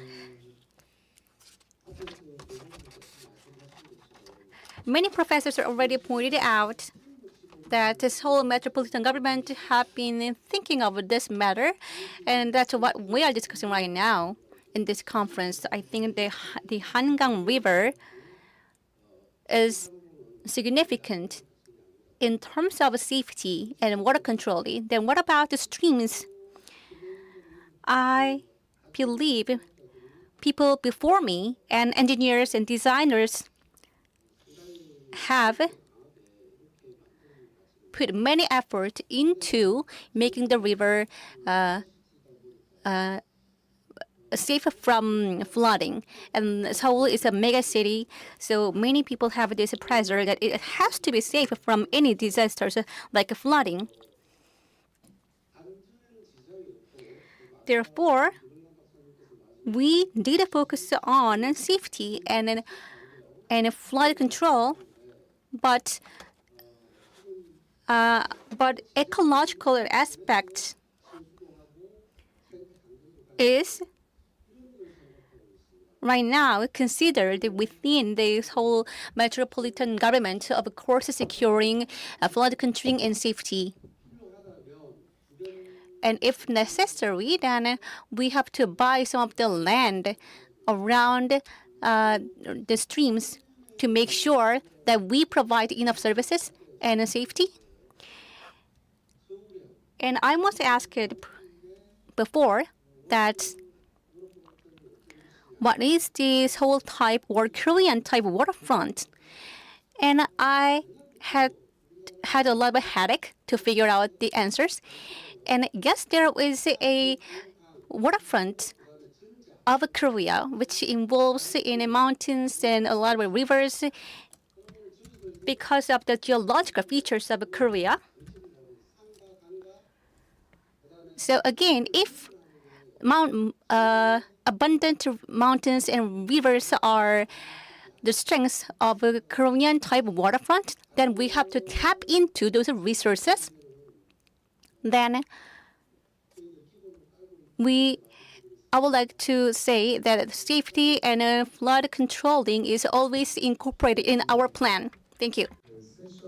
Thank you. In session 1, the audience already listened to the presentations, ecological aspect, and also the property development, the financial economic part, like the property development, also the flood control, water control aspects. We address these three things so that we can have a multi-purpose the waterfront. We need to consider all of these aspects all together. However, the effects of this, how we can quantify this into the economic benefit in terms of certain numbers. If we can have a kind of objective, elements to determine whether it is beneficial or not. So that also costs a lot. From that perspective, I believe the culture matters. So we have history and ecology, and also safety through the flood control that allows this culture allows us to feel all of this all together without quantifying each element in numbers. So that's why we have this session 2 cultural perspective of waterfront spaces. Let me discuss this cultural part from now on. So Professor Jung Lim-ha mentioned the cultural aspects of the Han rivers. So regarding that, the director Young-Nam Kim has a question. Please go ahead. I believe the urban growth, city growth, the Seoul city growth, it has been reaching at the peak. So seeking the future and also bring about certain sustainability for the city. From that perspective, the management keywords such as a development control. Apart from that, we need to set up a new principle for the future. Against this backdrop, so our city government is planning to transform our focus on the waterfront, the space for the reflection and relaxation. So even before that, we have a very attractive waterfront spaces within our city. However, every time there has been a problem and issues, challenges pointed out, these waterfront spaces is difficult for citizens to feel, actually experience in person. That was a kind of issues raised. In order to solve that, as Mayor mentioned, by 2025, 25 district governments will create a waterfront, the emotional and reflection spaces, so that people and citizens can come closer to this waterfront space for reflection and relaxation. Regarding that, I want to say one thing again. If that is the case, in order to make this happen in the project, our day-to-day lives of the citizens, and also waterfront space for reflection and relaxation, these two closer to each other, we need to have a certain bridge and medium between the two. But that is not insufficient right now. And also, this Seoul City project to create a space for reflection and relaxation, there is one more element, that is a culture. Along with the beautiful nature, citizens should enjoy and take a rest and enjoy certain cultural elements. So that's something we are putting and push forward, and then it is also only natural for us to do that. From the cultural perspective, Han River has contained a lot of things, but in principle, we were supposed to provide a lot of cultural elements through the Han River, but connecting the cultural elements to the day-to-day lives of the citizens, there are not many things that we can do in terms of bridge. So big river connected to mid-sized river and also related to the small rivers. 60 different streams and branches are from the Han River. So when it comes to the culture, citizens should feel come closer as a culture. So small streams will be something that people feel closer. So these small streams, what kind of things we need to introduce so that people can feel closer to this kind of small streams as a cultural item they enjoy? Or anytime they can go there and then enjoy certain cultural elements in the stream, that kind of stream culture, what are they? That's the question that I want to ask. There are too many comments and questions. In fact, I was supposed to provide answers regarding the content, culture, and as a Seoul citizen who are living closer to the stream, I'd like to suggest my idea. I believe that culture related to the memory, and good memory will also create a good culture. Ultimately, through the good memory, you can write something and also paint something, and within that, people gather together and then remember good memories. That will also part of the history. Later, it will be left as a lesson for the next generation. So city government need to have a lot of thoughts and consideration regarding the development. So quantifying is very easy, but qualifying, providing certain index in terms of quality, it is really difficult. So for those policymakers, need to keep in mind this part. So we are reaching in the renaissance of Han River, welfare, and other qualitative elements that we need to pursue are difficult to be reflected in the policy because it's not numbers and it's not a tangible things. So my mother is 93, my mother-in-law 92 years old. They really want to go out and come closer to the Han River, but whether they can be it is difficult for them to easily access because of their physical disability, like a wheelchair. How they can access with their wheelchair. So we need to cover those vulnerable, the people, marginalized people. Also, we need to cover the different generational differences. We already formed the culture focusing on the youth people. So there are not many days left for the generation. Some older generation, they don't have many days left to enjoy this Han River. And also, people are divided by the river, whether they are living in the south part of the river and the north part of the river. So some sort of a development that is kind of lopsided toward the Gangnam, so they feel certain disparity in terms of wealth. So I believe that the city government should concern about this development and imbalanced development. But as you said that, the people and citizens should feel closer to the river. That's something we need to emphasize. People should experience.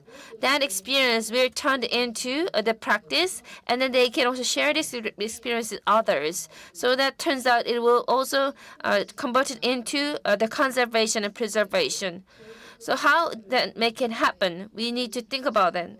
And also, I'm the one who living on the intellectual property for the methods to make that happen. So for me, it is I'm hesitating to share all the ideas, but I believe the Seoul city government has certain power or ability to gather all the different ideas and thoughts of the citizens to make that happen. And we have branches and estuaries of the Han River, all that contain the memory. But we need to have this memory and left for the next generation. Otherwise, it will disappear. So I myself will present my idea to make our history, our story as a memory and something that we can left over or pass down to our next generation. There were many things suggested by the panelists. Culture allows us to make various values about this different streams and rivers.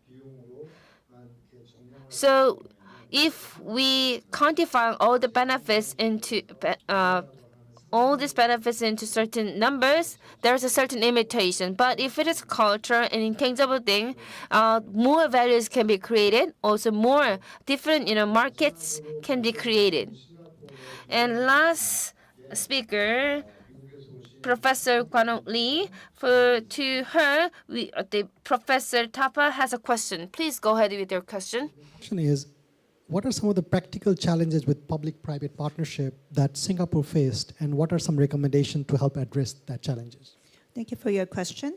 So I have mentioned a little bit about this Singapore Sports Hub case in my presentation, and also the government land sales program that the government has, Singapore government has used mainly for the public-private partnership. I think that one of the main challenges is that this kind of waterfront redevelopment or development takes a huge upfront cost. So when we need a lot of money ahead, sometimes the public sector doesn't want to take a risk, financial risk, or sometimes even though they have money, like Singapore's case, they actually want to invite the private sector because they want to tap on the private expertise, right? The main issue here is that most of these waterfront projects actually do not make a lot of money because we mentioned a lot about things, but it is usually for the public benefits.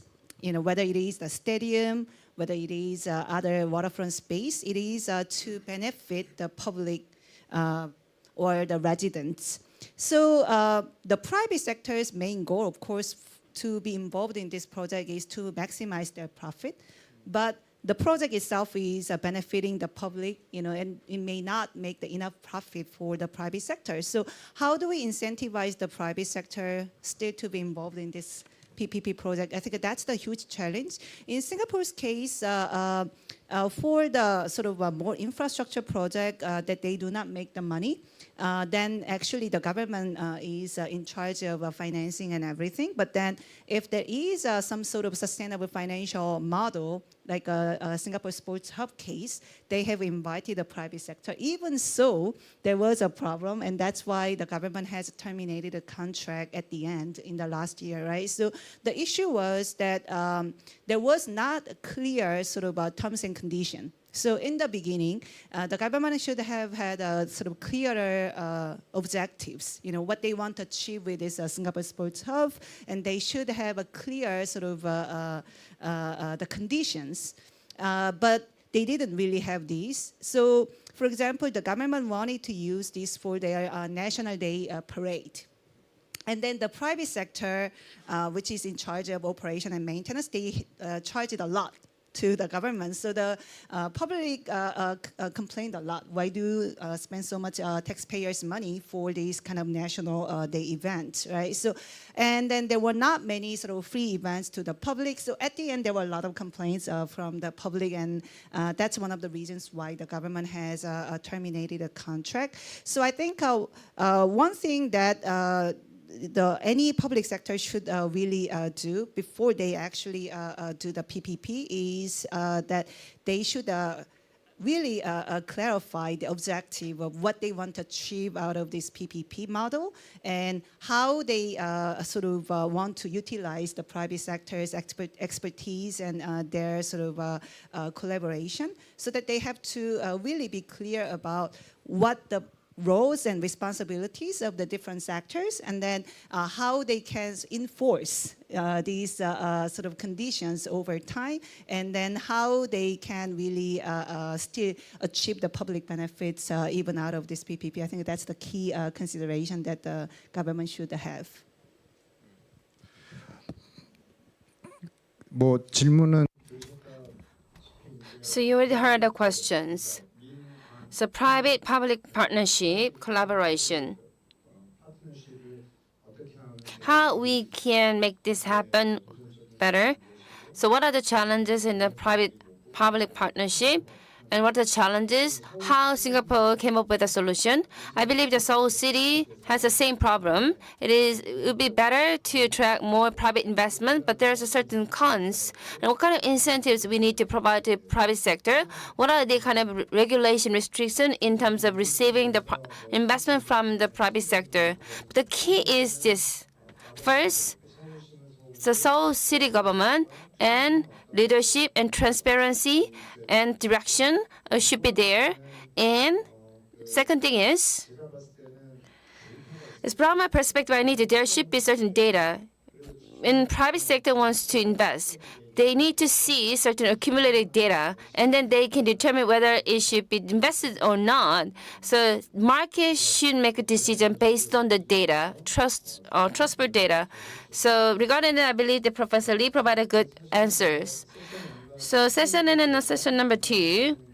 This is a time to remind us to talk about the content of presentation. Also, the complement certain insufficient part that we found during the presentation. Since we have officials from the Seoul City Government, if you have any recommendation and also suggestion to Seoul City Government, please feel free to ask. Regarding that, the manager from Seoul City Government can answer this question. As a proposal and recommendation to Seoul City Government, I'd like to pass over this microphone to Professor Wu. I have two things. One was already mentioned in the presentation of Professor Kwan Lee, and there are some ambience in the waterfront. But when we think about this ambience of a waterfront, we only think about river. But the Singapore case also included the buildings and the culture of the water side, whether it is ERM or ARM. We have to think about the operator of those projects, and they also we should ask ourselves if the operators thought about the ambience or cultural aspects of the project. But does it necessarily have to be related to the old times of playing around the waterfront? But it also empowered the community in the area. So I do agree with the proposed and intentions, but we'd like to suggest that we would like to do some pilot programs to actually demonstrate the waterfront cultural project. And the second one is that there are small to medium-sized streams across Seoul, and the Seoul government just suggested a Seoul sensible restoration, waterfront restoration, and that includes some boating and other water activities. But that was already being done in many places across the globe, and I would like to suggest that in Yeouido Island there is a Setgang River branch. And I would like to say that right side of the branch is provided for the citizen to enjoy the amenities such as boating, not as a means of transportation, and that can be included in my suggestion. Thank you very much, Professor Wu. So as a recommendation to Seoul City Government, we have two presenters. First, the Professor Ho. She has a recommendation toward the Seoul City Government. Rather than a suggestion, I would like to comment briefly. For a short time, I was working for Seoul State government as a civil servant. I asked myself during that time that's I would like to share with you.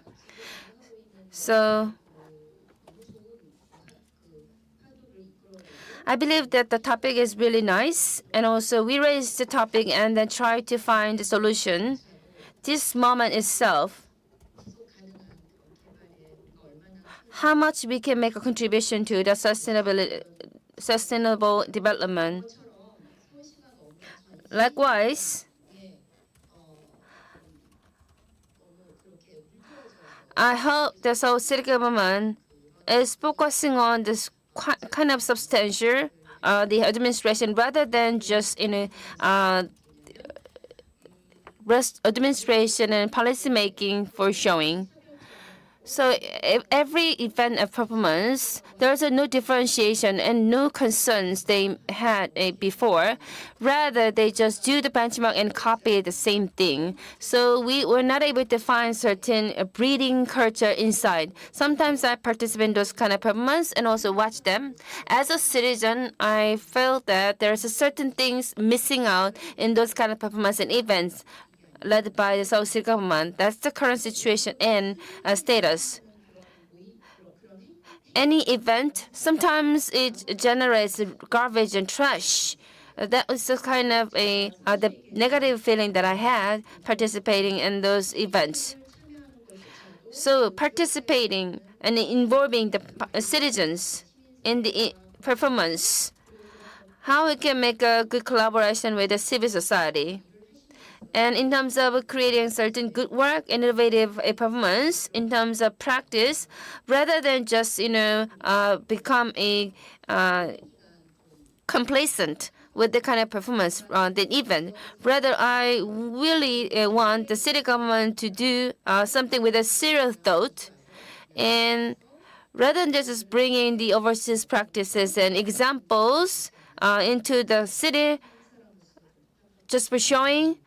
Rather, I think there should be certain deep brainstorming on the preparation before the city government practice something.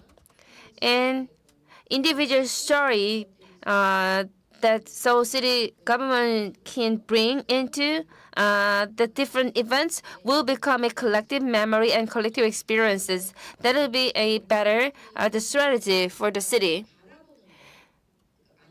So, not just say touch and feel, rather than look and participate and just say stop participating and then be ignorant. That is not something that we feel desirable. So I told you that the live or die, that's the question, meaning that the environment issue is not something that you can willing to participate. Rather, it is a matter of survivor. So we need to preserve our environment rather than just enjoy something that others make efforts to preserve. So when there is a policy making by the Seoul City government, this government should reflect and consider all the opinions and feedback from the citizens, and then that's how the citizens feel attached to this solution and willing to participate. So please give us a more opportunity for us to participate with a deepest consideration and thought. So the professor mentioned that this could be a kind of a administration for just exhibition or showing. But we need to have a very serious and practical, events to participate. I'll be very brief, and I actually communicated with Director General. Well, this is a joint conference of water safety and urban planning, and my background is urban environment. So my interest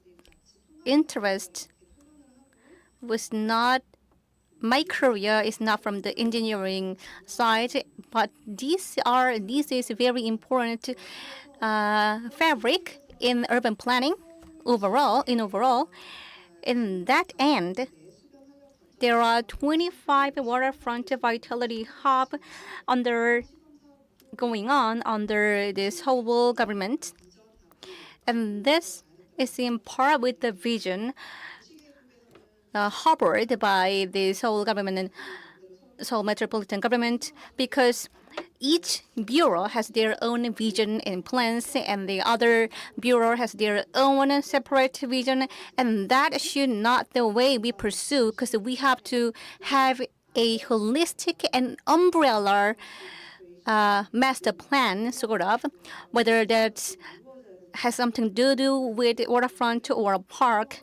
So if we can work together in a collaborative manner, then that would be desirable. Like, we should complete this 25 waterfront vitality hub, and this, when we do that, we should have some strategies supported by data. If there is no data, then we should do a thorough investigation and analysis to be incorporated in the plan, in a long-term plan. So in that end, again, when you actually have a plan in the future, then you should also look into the trend, where the trend is going. For example, there are many branches of Hangang River. So these are the focuses of the current project, and I do understand, certainly, and that gives a lot of values to the local resident, which I fully agree. But again, those branches will compose the whole landscape of Seoul and Hangang River. There are many tourists in Seoul, and in order to make them come again to Seoul, then they have to go outside of central city of Seoul to attract them for the second visit and third visit.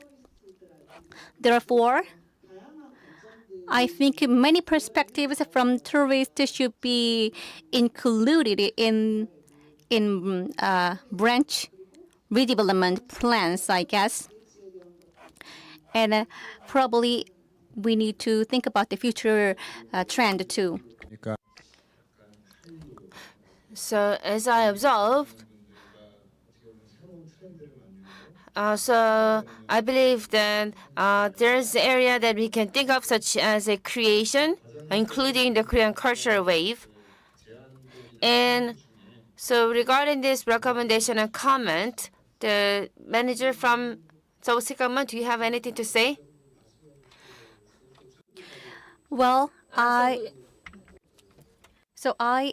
am fully agree with you, and I'm going to reflect your comment on our plan. And as someone pointed out, that it has to cross-generational. So we will increase accessibility to many people with mobility difficulties. And that is our priority in our project. And I would like to have a waterfront culture that is close to the local resident. That was asked many times.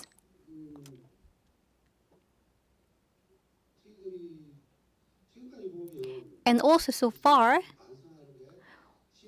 there is something that we regret, is because I didn't really ask local residents about what do you need. And this is something I regret. We should do more and more. So we're going to have more opportunities to get feedbacks from local residents. And this is our approach for this time. And you just mentioned that it would be a good waterfront culture that people can make good memories from. Well, I'm going to make it that way by getting more feedbacks. 말씀드리겠습니다. 잠깐만. I have more comment actually. Sorry. Professor Wu pointed out the concept of waterfront should be holistic. So we are actually doing it, but if that is not enough, then I would like to extend my apology for that. And we try to be as much comprehensive as possible and communicate with other bureaus relevant to this waterfront project. And some of the comments were out of my authority. However, I would like to communicate with the Hangang River authorities to be reflected on their plan. And well, unfortunately, the word of window dressing was mentioned by Mrs. Her, and again, I would like to give my apology, sincere apology. We try not to do so, but it seems like that's how it is viewed. Well, we have a session in the morning, indoor, and then afternoon session, outdoor, so that more people can participate in voluntarily. So these can be an answer for Mrs. Har. I'm sorry, but we have questions and comments from the audience. So, and this answer is something with Professor Kwanuk Lee.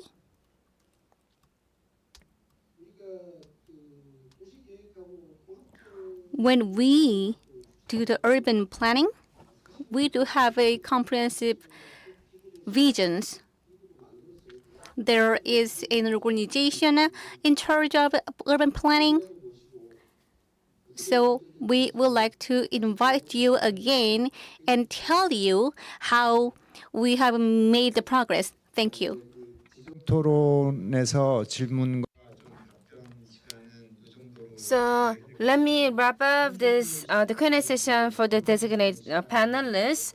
So since we have reduced time for the Q&A session for the audience in the floor, so please, there is a person who is raising hands to ask question. My name is Sim Jae-yuk. I'm a journalist from the news. So I've been living in Seoul for 10 years and also living in Daejeon for 20 years. Han River is very big. So for the past 40 years, I normally visited a mountain rather than Han River. So you all just talk about the waterfront. So for example, Seoul, so waterfront spaces, I mean rivers and small streams, how much percentage we have that can be converted into the waterfront? We have valleys. There are a lot of places where water can flow. Those places cannot be converted to the waterfront. So basically when you come up with a plan, I believe that there is a certain wrong preconception and prerequisite. So if the water flow goes like this percentage, you need to set aside and then plan differently. And I believe the waterfront, the terminal itself, and the concept itself is not appropriate for us. In Seoul, we have more valleys rather than streams, and rivers. So the water flows in the valley cannot be categorized as the waterfront or valley. So we need to change the good terminology, and we need to come up with a good terminology and concept so that people can enjoy lightly the places.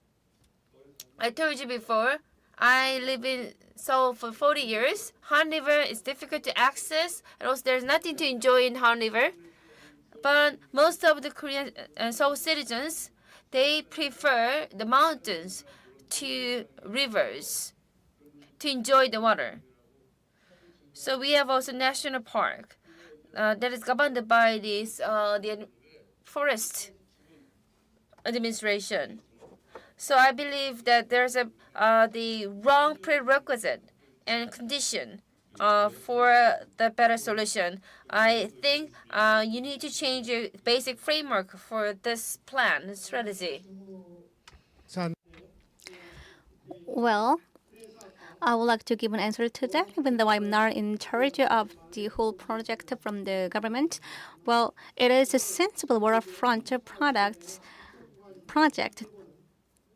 targeting some of the points in the branches. And it's not just the restoration of some part, it's to restore the natural state as much as possible. That's what I said. And probably in general terms, there could be a room for mistakes because I did not elaborate on enough. Please give more explanation, Director General. Well, I accept fully your comment. It's not like we do not consider the valleys. We do consider valleys in Seoul city. And we are doing some renovation work in some of the areas in Bhuwan Mountain. And it certainly is incorporated in our plan. But the waterfront sensible city is more about points project. And we would like to disperse the concept centering around that point. So as I mentioned before, we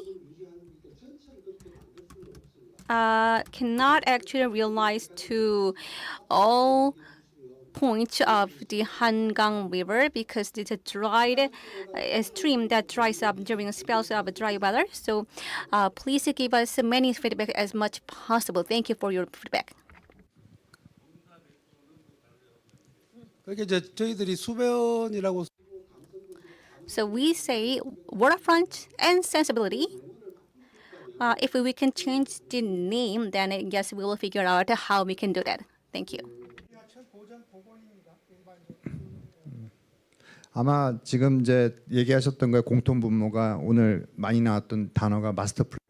Probably the common ground for the discussion is a master plan. It's not just a urban planning, but also the whole river-related projects. And that is being done by Seoul Metropolitan Government. There is the only local government in Korea doing the project of that approach. Do you have other questions in the floor?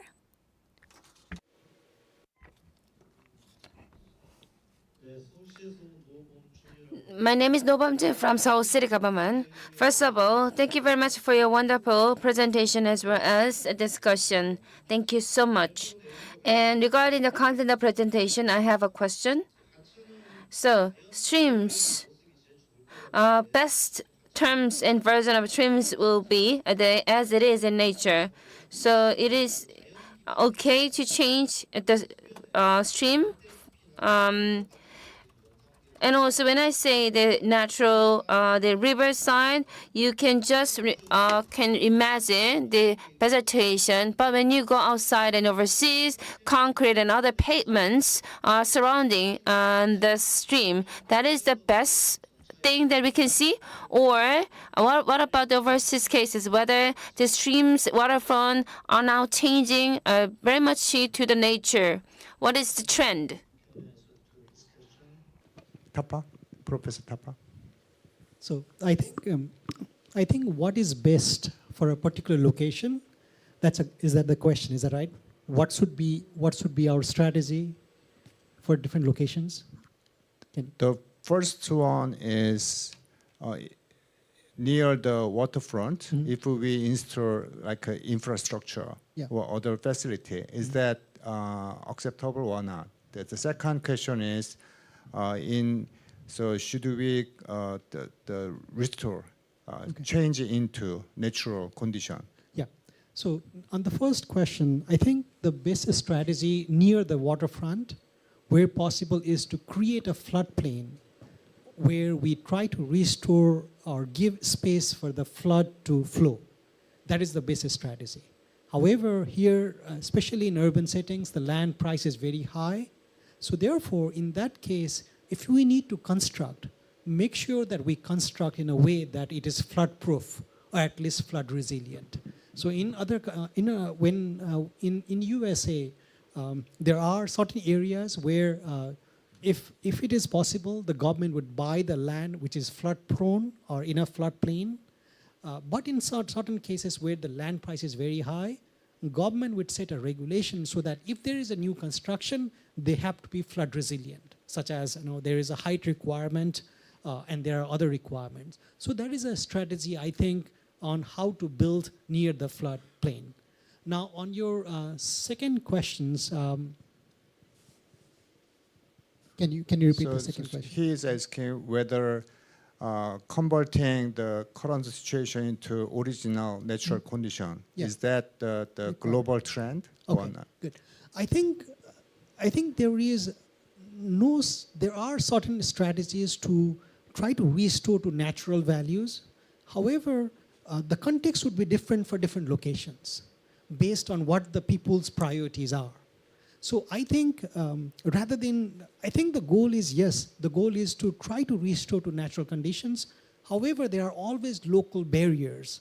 So therefore, I think the strategy to move forward is to work with local public, try to understand what is their aspirations, and working with local public to define what is that people want and move forward is the best strategy, I think.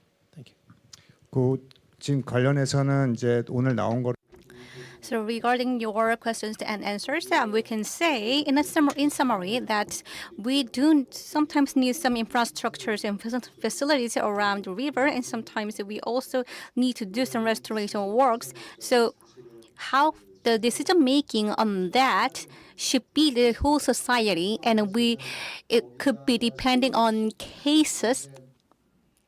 And also there is a master plan that decides what to locate located in which area, and that should be incorporated in the master plan. That's what he was trying to say.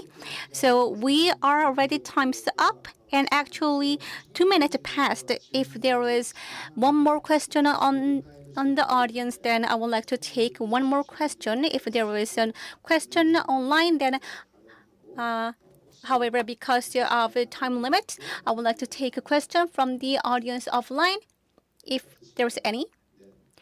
Okay, so no question. Well, we have one question back in the room, so please give him or her a microphone. I'm a engineer actually. And thank you for all the presentations and suggestions. And I came up with an idea that when I come back to the home 20 years later, well, from my place to Tancheon branch takes 20 minutes, and my goal is to buy a house nearby Tancheon River.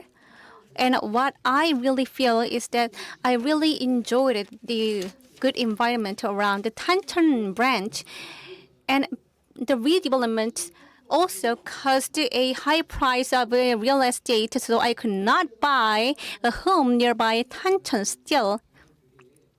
So we have to think about for whom do we have this waterfront sensibility project. I mean, I do agree, but the benefit has to be enjoyed by every Seoul citizen, not just. But you should also have to think about the side effect of the high price of real estate. Well, we along the waterways of Han River, not many people are enjoying the benefits of Han River, as some of the panelists said. But my impression is that even though I am not a citizen of Seoul, the benefit should be enjoyed by everyone, but it may still generate a side effect of causing a high price of a real estate along those redevelopment areas. So this is my comment. Thank you for your presentations. Well, the last comment was really important because it was about the fair redevelopment in the waterfront project in our policymaking processes. So as I said before, the leadership plays an important role, and in this case, what I mean by leadership is the people, the citizen.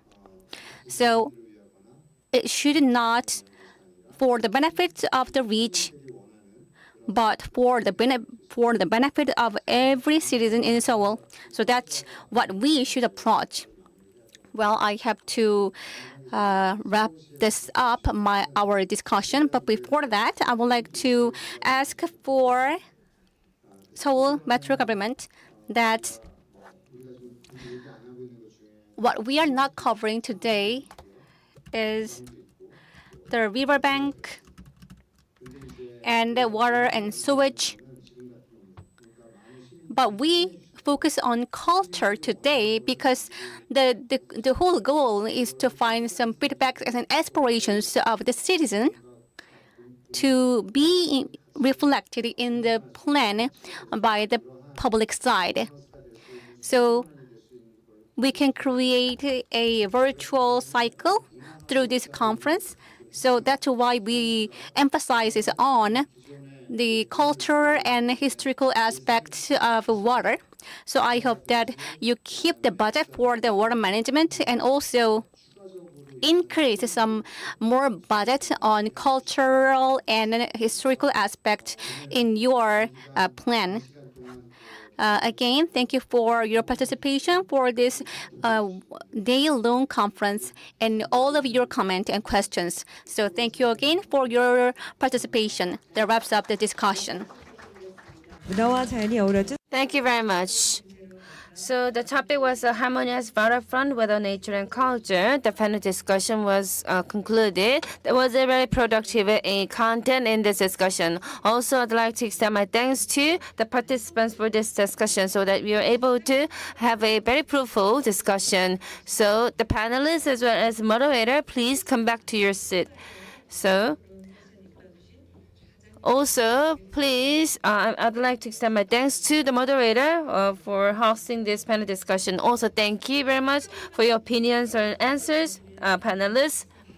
So, I'd like to know whether you already enjoy all this programs and also discussion in the first day. With that, I'm going to wrap up the first day of the 2023, the Joint Watersoul Seoul Urban Policy International Conference. Let me give you the brief introduction of the next day. Tomorrow's the content, the same place, the fifth floor, the auditorium of this building. We're going to have a second day, and also this will be also live broadcast through the YouTube. We have a keynote presentation, and also we have a special speech by the Mr. Klaus Luger, Mayor of the Linz, Austria.